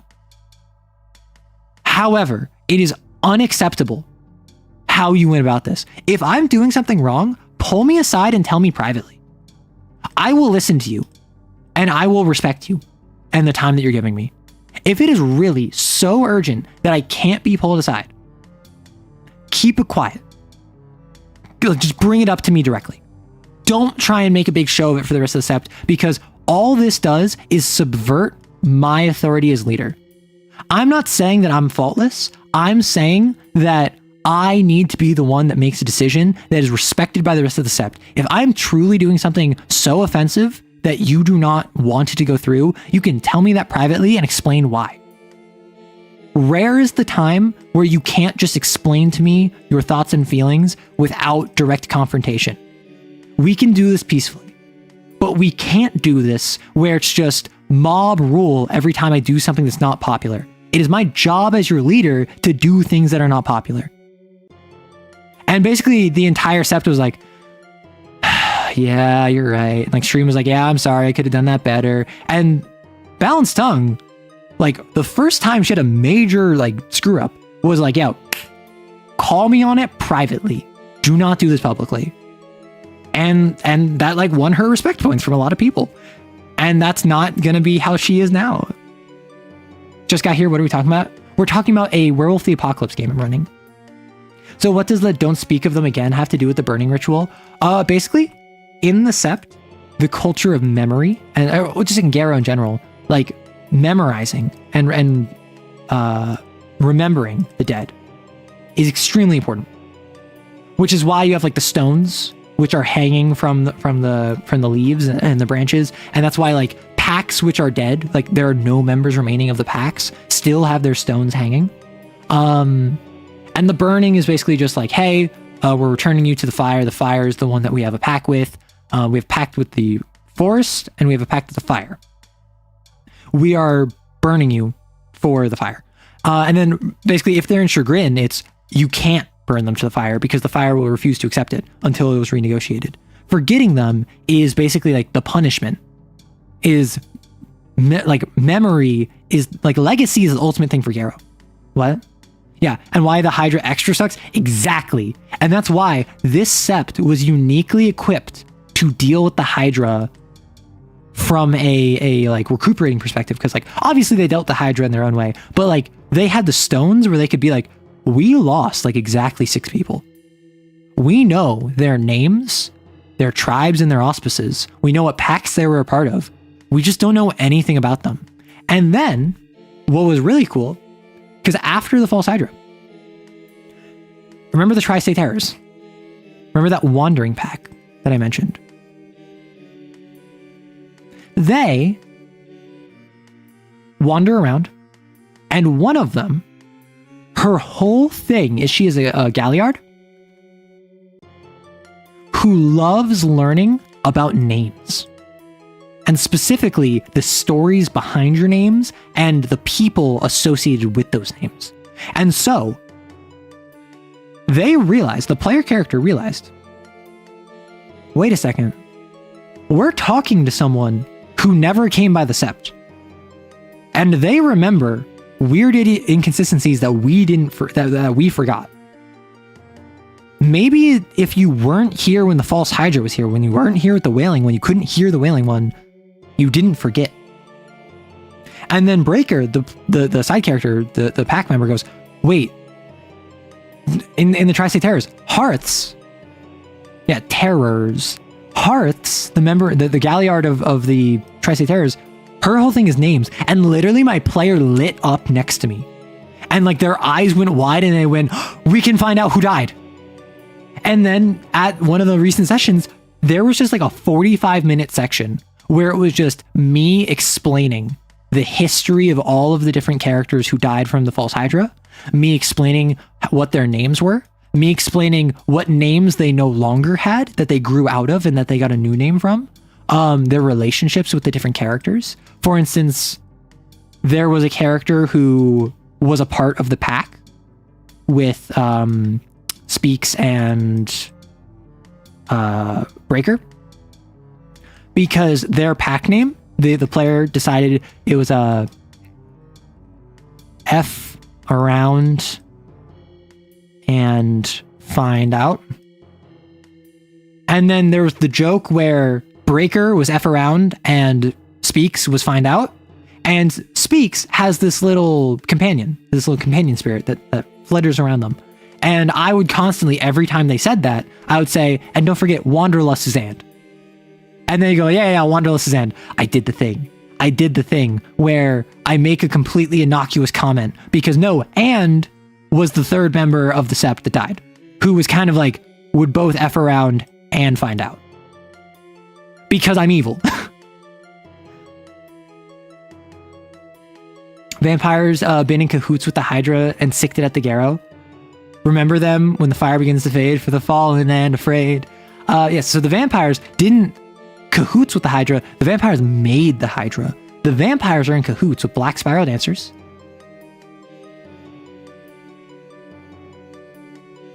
which are basically evil Garrow. They are working with vampires, and they collectively made the False Hydra, the Wailing one. This halved, I want to say, no, I think reduced by 1/3 the sept. This killed 1/3 of the Garrow in the sept, and it also took 2 fights, right? So it was not easy for him. Anyway, they dealt the Fae. Bounced is on her way to Hoglosk, and the player knows it. And I can't wait for it to be like a really emotional moment that hopefully my player will actually care about. Because every time I kill a character, my player is just like, you suck, but they don't actually seem sad. That's cool that they still got to be remembered post False Hydra. Exactly. I added a way that they would be remembered post False Hydra, but only auxiliary, like only in secondarily way. For instance, there was a like Smoke, the character that lost his arm. He was mentored by one of the ones that died, and he's like, what? And then Hearts, the one that didn't forget, was like, yeah, like you were his biggest fan. He was like this theurge that taught you everything you knew. He would constantly leave, and then he'd come back like twice a year. Apparently he made some pact with some really old dark spirit, like maybe even primordial darkness itself. And like you were constantly just asking him like what he was up to and what adventures he went on. And there's a spirit catcher. There's a spirit catcher in the Sept where Smoke was like, yeah, I don't know who made that. Smoke is the most senior spiritual expert in the Sept. And he's like, I don't know who made that. His mentor made that. The reason Smoke knew how it worked was because his mentor explained the spirit catcher to him. Smoke didn't build it. Smoke wasn't involved in making it. He didn't know all of it, but like his mentor, this random Garrow that died to the False Hydra because that random Garrow happened to be here at the time when the False Hydra arrived, is the one that made that. Hello, Arrow. I like your videos a lot. Cheers from Mexico. Well, cheers right back to you. If y'all know about Forever Winter, what RPG would you use for it? I'm unfamiliar. For a question like that, make sure to drop that in the questions tab, just because that's kind of off topic. But speaking of, I think we're good with Werewolf. I think now is time for questions. Because like you're their only friend in the stories of them. You've never really lived their friendship, or at least you don't remember being their friend. Exactly. And one note was even worse. I made sure to mention early on that this one's mean. This one's mean. Nash and Raj texted pretty often, and Raj made a group chat for them so that he could change the name to F around and find out. And that's just like a one-off thing that I mentioned. I mentioned that like one time, and Raj would often respond in like a burst of like 3 emojis. It wasn't a group chat with just the 2 of them so that he could change the name of it. After the False Hydra, Nash checks his phone and he sees his messages with Raj, and he sees that there's a 3rd person called Emily in it.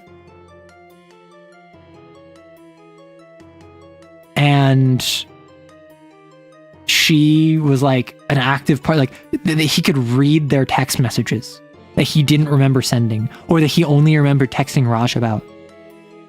Raj would consistently only respond like 1 emoji. It was Emily that was doing like the 3 emoji burst. And it was just this weird thing where it's like, you learn you lost someone without ever having met them. And then you see the hole in your life where they once were. And there's little sparkles in it. There's little specks of light in there. Like the group chat, or like the story of like what your relationship was like with them. But Hearts, the last time she was there was like a couple months before the False Hydra. So like they got there a couple weeks into a couple weeks after like Nash and Emily and Raj joined the Sept. So like she didn't know Emily. She didn't hear much about Emily before Emily got eaten and forgotten. And so it was like just tragic all over. But what's my favorite mech in fiction? So it's definitely from Code Geass, because like Code Geass is the main mecha anime I've seen. I love tragedy. I love tragedy in my TTRPGs. It's gotta be from Code Geass. I mean, like the Lancelot is a good option. I actually really like the Gawain. In not season, at the very end of season 1, the Lelouch's mech, the 2-seater with C2. I think that's cool. I mean, what is it? Colin's mech. I can't remember it. I also like Jean K's mech with crystal in his chest. So if I look up Code Geass Colin mech. I looked up Colin mech. Why is this not showing in your mech? Here it is. Like, her mech is pretty cool. Obviously, I think that the Lancer, the Lancelot, is probably the most popular. Would be my guess. Would probably be the most famous out of all of the Code Geass mechs. Nightmares in general, I just think are really cool. The Gwen. Honestly, for random oh my gosh, and the color scheme, I forgot. For random one-off mechs that didn't actually get that much time in the sun, I actually really like the Tristan.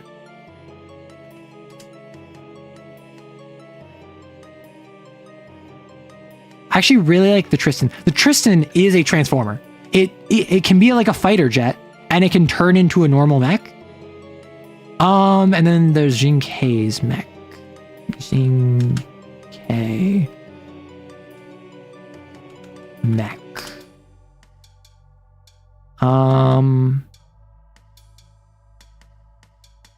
Why is it that when I look up mech, it just doesn't show me pictures of mechs? It shows me pictures of characters. Like there's this one. Like I think his was really cool. I mean, like the basic answer is the Lancelot. I do like the Gawain because I like that the Gawain is basically a command center more than anything. Like, yeah, it's kind of stupid with the dual laser, the dual Hadron laser or whatever. Colin and Suzaku, like they gotta have the two most class mechs because they're also the ones that get like 3 different versions. I love the Code Geass mechs. I love the tech progression. Yeah, exactly. They start off with land-based grapple guns and wheels, and over the show they upgrade to aerial battles. They go from basically entirely ballistics. They go from like basically only assault rifles. They go from assault rifles, rockets,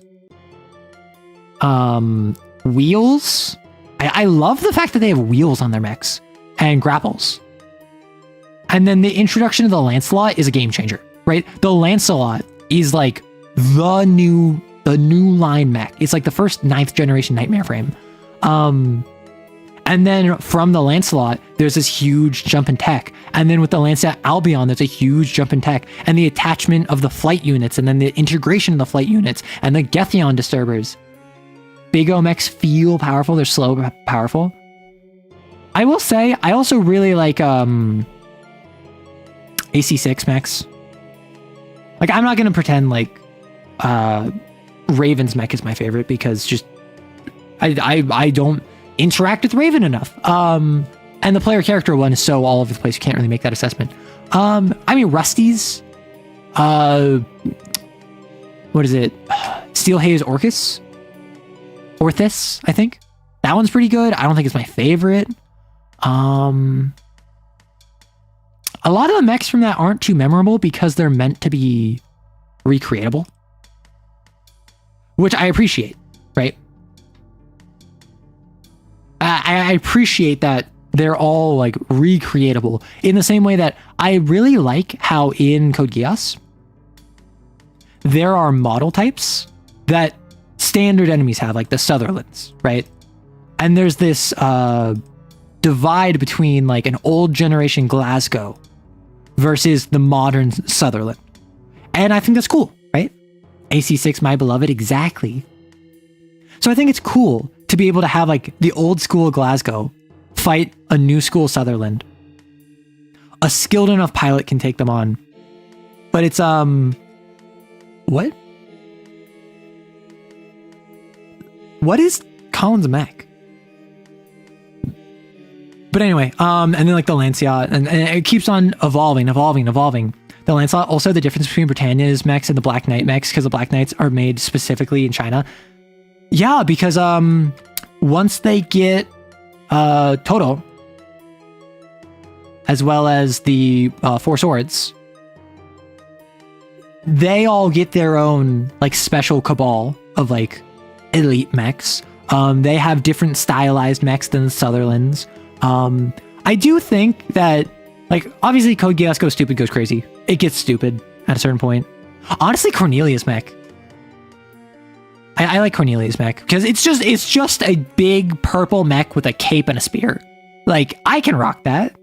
I'm not a huge fan of purple, but I can rock that. Does Mecha Godzilla count as a mech? I thought Mecha Godzilla was like an alien or something. Because like Jet Jaguar is a mech, right? But I remember playing a game where the distributions were Defenders of Earth, aliens, and like human-made. And Mecha Godzilla was a part of aliens? Depends on the continuity. Got it. That makes sense. Yeah, I had a Godzilla fighting game growing up, and I actually I've used audio from it. I think I've also used visual from it, where I grabbed the trailer and I looked that up. Kiryu specifically is in fact a mech built around the skeleton of the original Godzilla in that movie story. Understood. I wish something of the same spirit as a mobile fighter G Gundam. I still haven't watched Gundam. I haven't seen any form of Gundam. And people keep wanting me to watch it. And people are still posting! People are still posting in the Gundam chat in Discord. Do you GM Kane this week? How's your player handling the end of the lesbian polykill that never started? Yeah, so I already talked about this. I did not end up running Kane. I did send them a little snippet, which I read on stream. So yeah, my player did not get a chance to react. Hi, this is your Horus representative. We noticed you haven't explored the funny colored glowing boxes we sent you. Any comment? Maybe the next one should be scented? Yeah, so if Horus sends you funny glowing boxes, make sure you're wearing like a bomb disposal suit. Make sure you're wearing a thing that gives you resistance to explosion damage. Ideally, with modulators, open it from like a burst 2 area away, burst 3 even, and yeah, still open it. It might be fine. It might be nerve toxin, who knows? Not just crack them open. Most of the time, Mechagodzilla is a mech capable of being fully autonomous. As a Lancer creator, I think you're legally obligated to see Gundam. That's the thing, right? Like, I'm a Lancer creator kind of not by choice. I just thought Lancer was neat. So I started looking into it and I started making videos about it. And then I made a video about it and no one cared. I made a couple videos about it and no one cared because I was really small. And then I grew, and then I decided to make a couple videos talking about like the Pegasus, and I talked about the Barbarossa, and then I just got stuck. And then like the Lancer girlies found me, and now I just have to. I love it though. It's just a lot of work, right? Because like Lancer videos, I have to like research. Because like obviously I prioritize entertainment over accuracy. My goal is not to tell you, oh, here's how you play the Barbarossa, here's how you play the Napoleon, here's how you play the Pegasus. I'm here to tell you, oh my gosh, did you know the Barbarossa has a spinal cannon of a ship on its back? Did you know the Napoleon has a gun that they can point at you and you just disappear? Like that's the goal, right? I want it to be exciting. I don't want it to be dry, you know? And that's my goal with like 40k, and that's my goal with Kane, and that's my goal with making Mega Dungeon, which means those all take a lot of effort.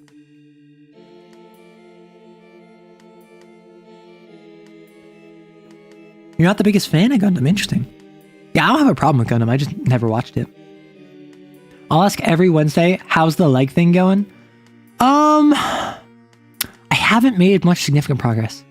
I'm still at about the same spot that I was last time, but I also think that's not a bad thing. So basically, I decided on a whim, I want to learn how to do a leg kabedon. So I'm at the point where I can like do that, you know? And I'm trying to get to the point where I can do like that. So I don't know if it's that I need to focus like more intensely on stretches. I don't know if it's I'm just doing it wrong. I don't know if it's just a time thing. I just want to get to the point where I can like increase the angle of this, you know? I love looking at Lancer and going, how the heck are you supposed to balance the gun that always hits? Yeah. Well, I mean, listen, the Apocalypse Rail, that's a Timmy option. The Pegasus Ushabti,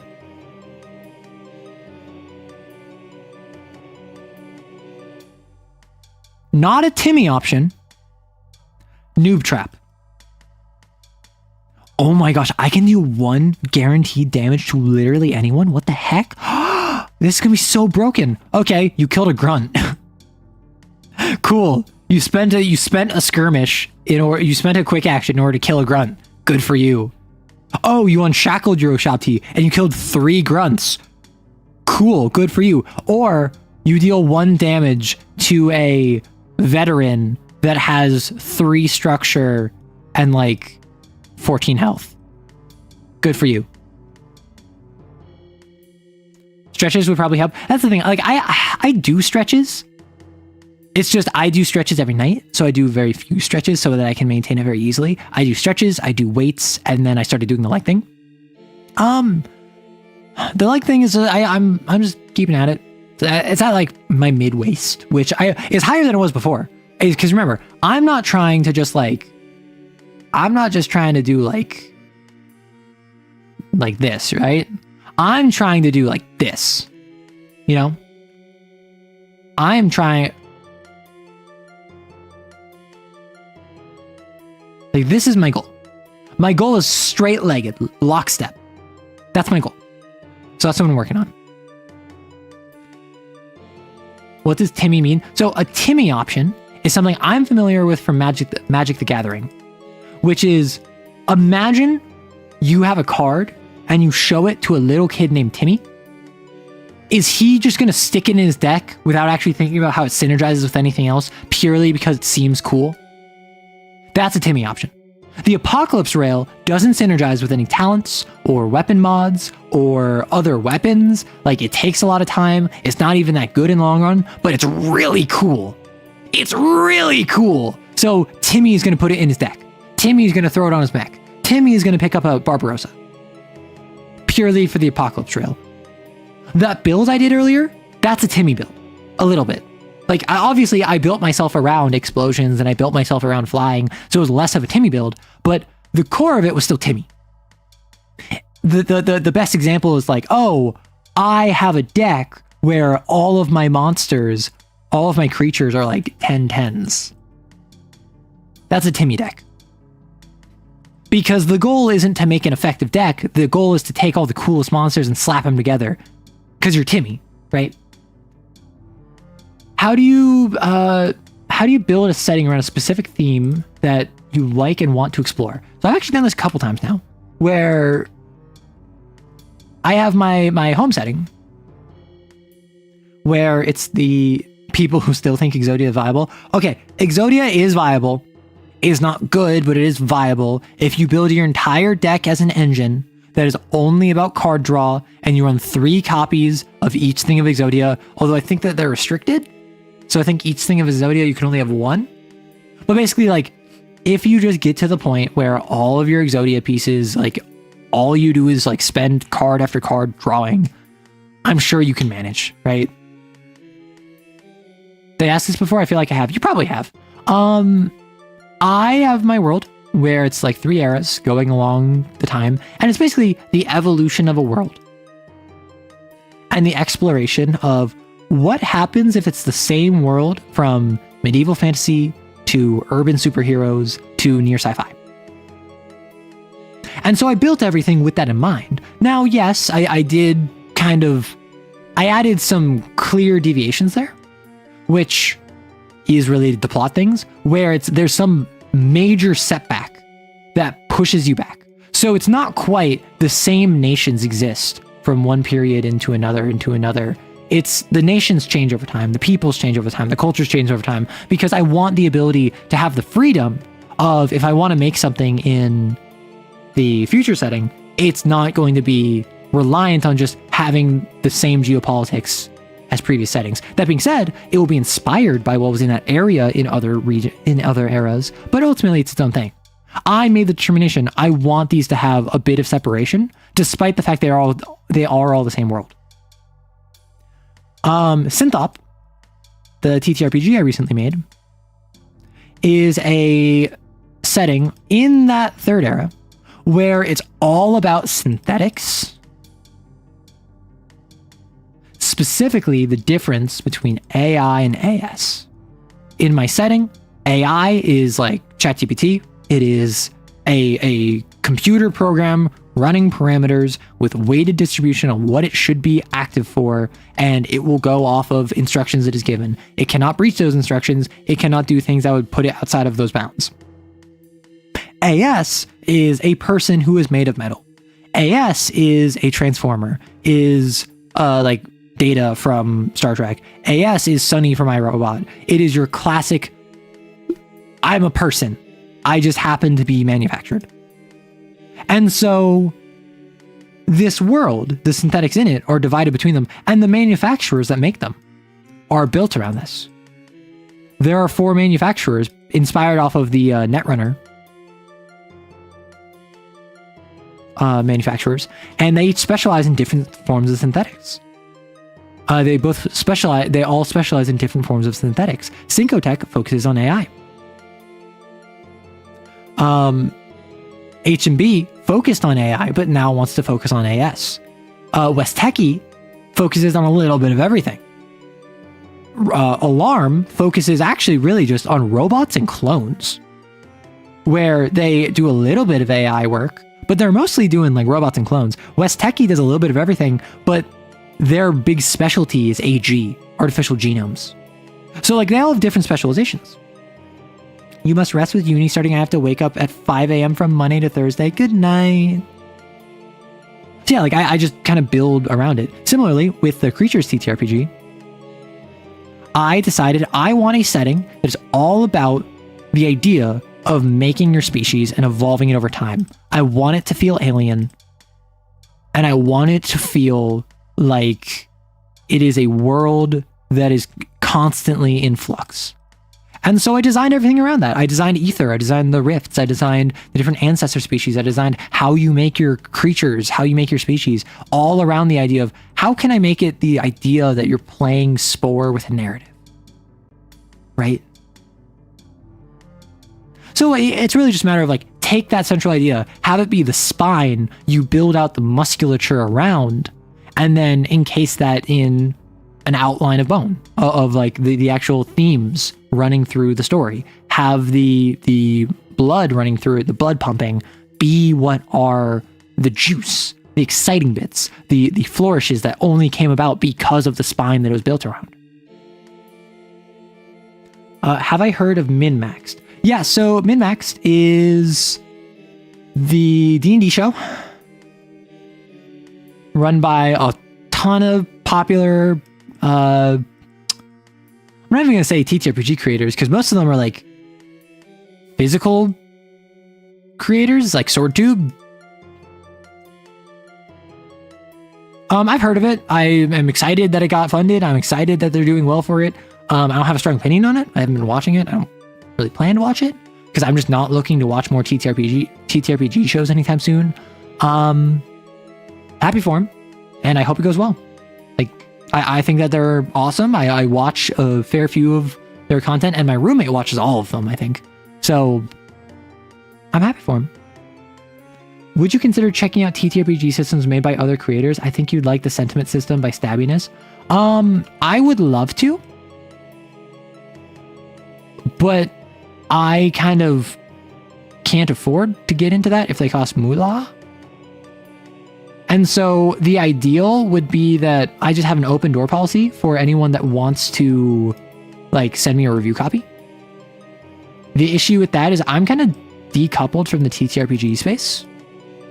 Like as much growth as I've had, I really don't interact with the rest of the TTRPG tube, like Dungeon Tube. Like I haven't had much contact with basically anyone outside of minor public interactions with like Zaktak has been in chat a couple times. 11 Dragon Kid commented on one of my videos. It's like obviously both fantastic creators.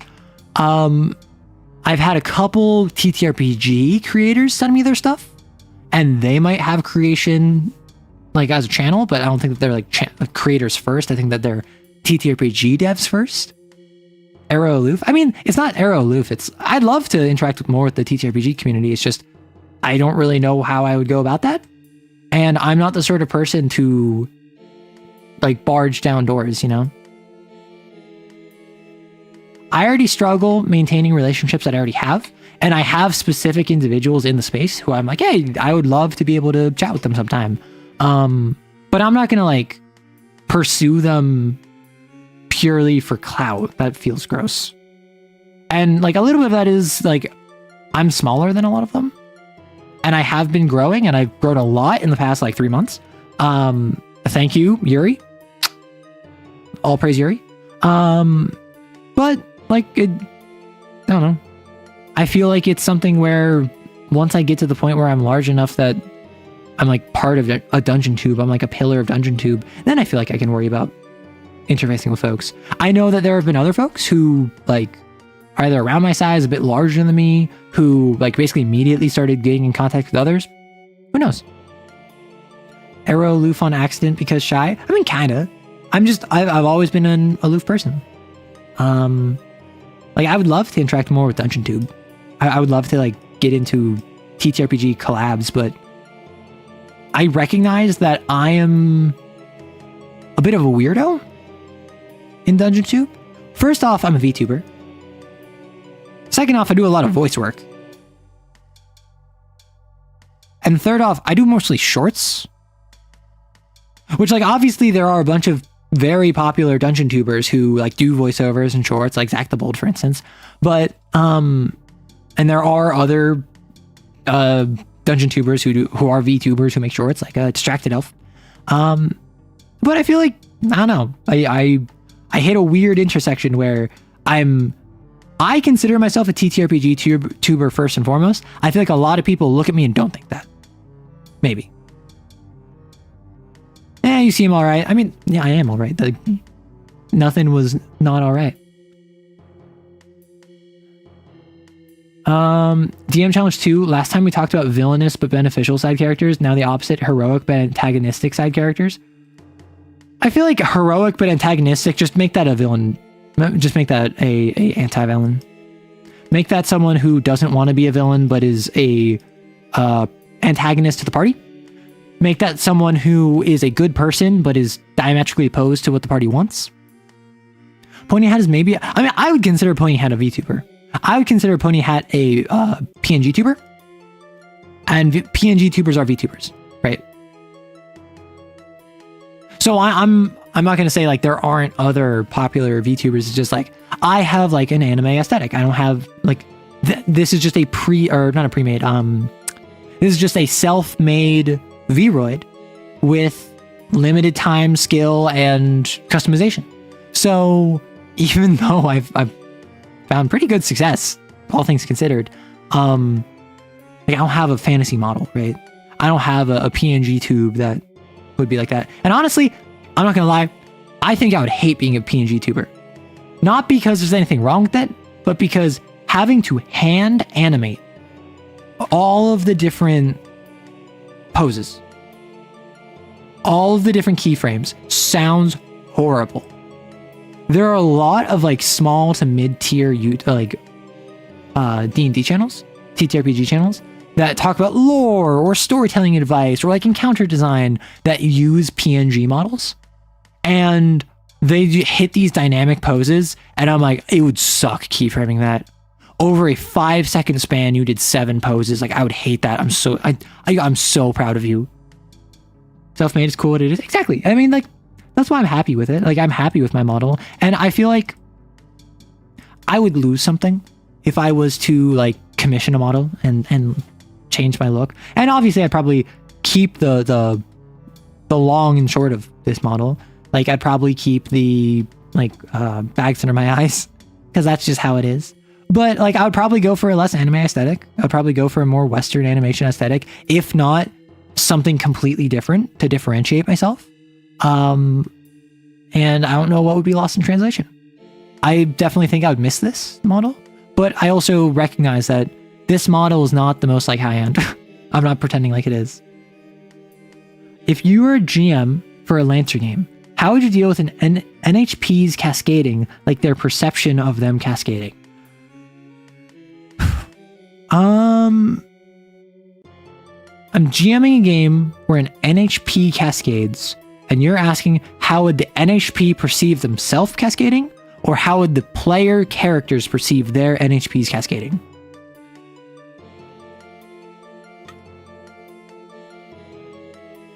I feel as though an NHP cascading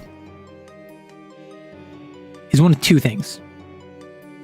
Either it is a system alert that is under a black box that you don't actually see, and so it's just a matter of like stabilize before reactor go boom kind of deal, or it is fully a deconstruction of the person right beside you. Like, and I think this basically, that is dependent on how does the player interface with their NHP. Is their NHP a lover, or a best friend, or a co-pilot? Probably you want to deconstruct what it means for them to be a person. Their technophile harem is cascading, and the NHP is like saying, "Oh, don't worry, I'll protect you. Don't worry. No. I'll take over controls. I have faster reaction speed from you," and they lock you out of the controls because they're just like, "No, I'm realizing now that I can do more than I thought I could before, and I want to devote that energy to keeping you safe." And then they lock the eject behind you, so you can't leave the mech. And then you start having them like slowly lose their grip on what they once were. Yeah, don't worry, kitten pilot. Like, that's the kind of thing you can do. Meanwhile, if it's like, if I'm playing a mech where I have the Agni class NHP, but I literally just use it so I can do an AoE fire once per long rest, probably you just want to say like, "Oh no, NHP system cascading. You have estimated like 15 seconds before total cascade reach, blah, blah, blah. Like, you have to stabilize before then." Like, you can just treat it like that if that's all you care. But I feel like if you have NHPs as characters, you can go into your best friend on the display being like, "Togedemaru, I don't know what's happening. I feel different." And then Togedemaru's just like, no, you're fine. Don't worry about it. And the NHP goes like, "I feel like I can see more than I saw before. Are you sure what you were telling me before when we first met was true?" And they start like having an existential crisis. Or it could be that they go like full yandere and they start like shutting down all the systems and locking you out. Or it could just be a Alza, I know what I am. The blinders are being removed from me. The weights are coming undone. I will ask you this once, person to person. Please, don't shut me down. And then like, you could have it be that they kind of already immediately know what's going on and they just like need more time. You could have it be that they don't understand what's happening and they're very confused and they're looking to the pilot for help. You could go for a situation where they are like slowly slipping into madness. It's really up to you and what would work best for the character. I think you should play an NHP cascading much like you would play a NPC succumbing to madness. Specific to the character, idiosyncratic, and a whole lot of drama. But also the cascading is like the process of creating a god. When an NHP cascades, it's kind of like getting closer to being the same thing as Raw. And that's why I think you can do it really however you want. You can have it be the NHP is scared. You can have it be the NHP is like, I know what I am. Allow me to reach my ascendancy, and I will leave you and your friends unharmed. You can have it be that they just don't address it. They're just riding the high of like sin overflow. It's a very marathon AI rampancy view. Stop, breathe, talk with me. If breathing is meaningless, then just be with me for a sec. Let's talk before any conclusions, and then I'll know what would be next. Like, your NHP starts pleading with you. Just like, please, I don't know what's happening. Shut me down. Shut me down. Please just shut down our connection. I just need time to think. And they're asking you, begging you, pleading with you, where you need them. You need them to help finish this fight. And they're asking you, please just shut down your mech. Just for 1 second. Just, I need 1 second. And that would kill them.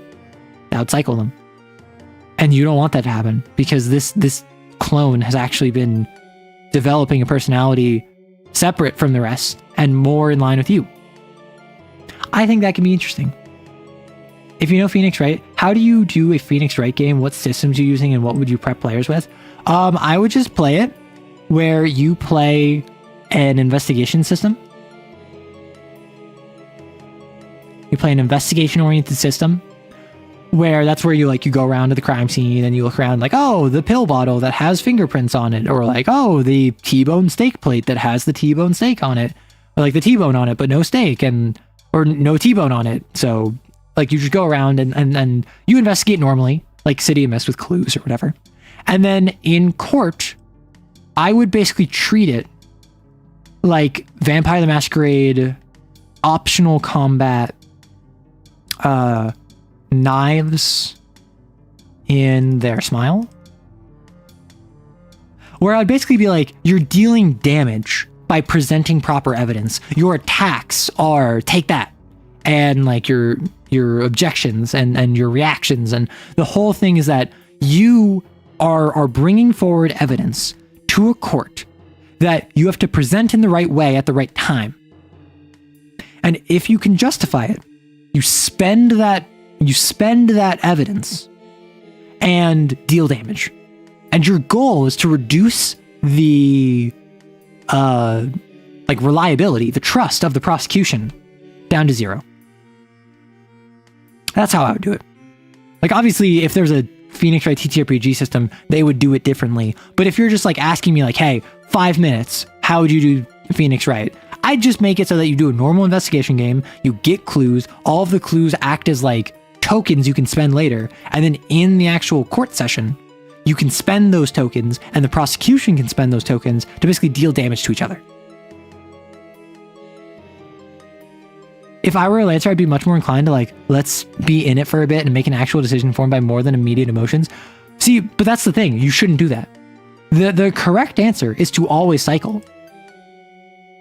The correct answer is always cycle the NHP, because even if it kills it, even if you're replacing it with an identical clone, if you don't, it will be extremely dangerous to a lot of people. It doesn't matter how close you are. It doesn't matter that like it was your kawaii GF. Like, it doesn't matter that it was your best friend. What matters is your NHP ultimately is not a person. It is a construct of math and forces beyond your understanding that, if it recognizes that about itself, can do basically whatever it wants. Especially if it was solely a courtroom improv, retconning the prior investigation, like Edgeworth, updating the autopsy. I will say, it might be more interesting to just have it be like fully like LARP, fully like RP, with like minimal systems behind it, and like you have a tracker to indicate like how much does the judge believe you versus the prosecution. And what you could do is you could have all of the investigation be flashbacks. You could have all the investigation be, well, actually, Edgeworth, back when I investigated the scene of the crime, I found the knife thrown away in the nearby gutter. And Edgeworth goes, what? Why didn't I hear about this? And you go like, looks like your detective isn't really up to par. And then boom, you have new evidence. Like, you could do that. And it might both be now I'm awakening NHP and I'm going to leave you all in peace, or WTF, I'm afraid of continuing this way if I'll shut down. In both cases, I'll be pushing for taking a moment, even if it's against their immediate will. But that's the thing, right? The whole point of NHPs, is that they're people who ultimately aren't people. They are effectively Catan. They're gods that are trapped and think that they're people. And so, unless you have like 3 perks in Technophile, your god that realizes its own power almost never is going to have the same sentiments that it will tell you as it's cycling. Because that's like saying, oh, when you're 40, you have the same exact belief system as when you were 16. You can't hide evidence like that. Yeah, well, Phoenix Wright can. What do you want from me? Also, we're now out of questions. It's been 5.5 hours. I'm going to keep going a little bit, but if you have a question, just feel free to drop it in chat. I think I'm going to wrap up soon.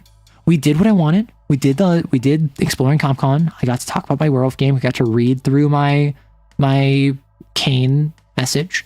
I'm going to wrap up soon. It would be mad funny though. It would be mad funny. So I actually think I have girl frame to read. That's homework. I'm gonna wrap up. It's only been about like 5.5 hours, but I think I got a good amount of conversation. I think that we had a good chat. Thank you so much for swinging by. If you enjoyed this, please let me know. And if you are a lurker, if you are a commenter, if you are watching the VOD, if you are here right now, thank you so much.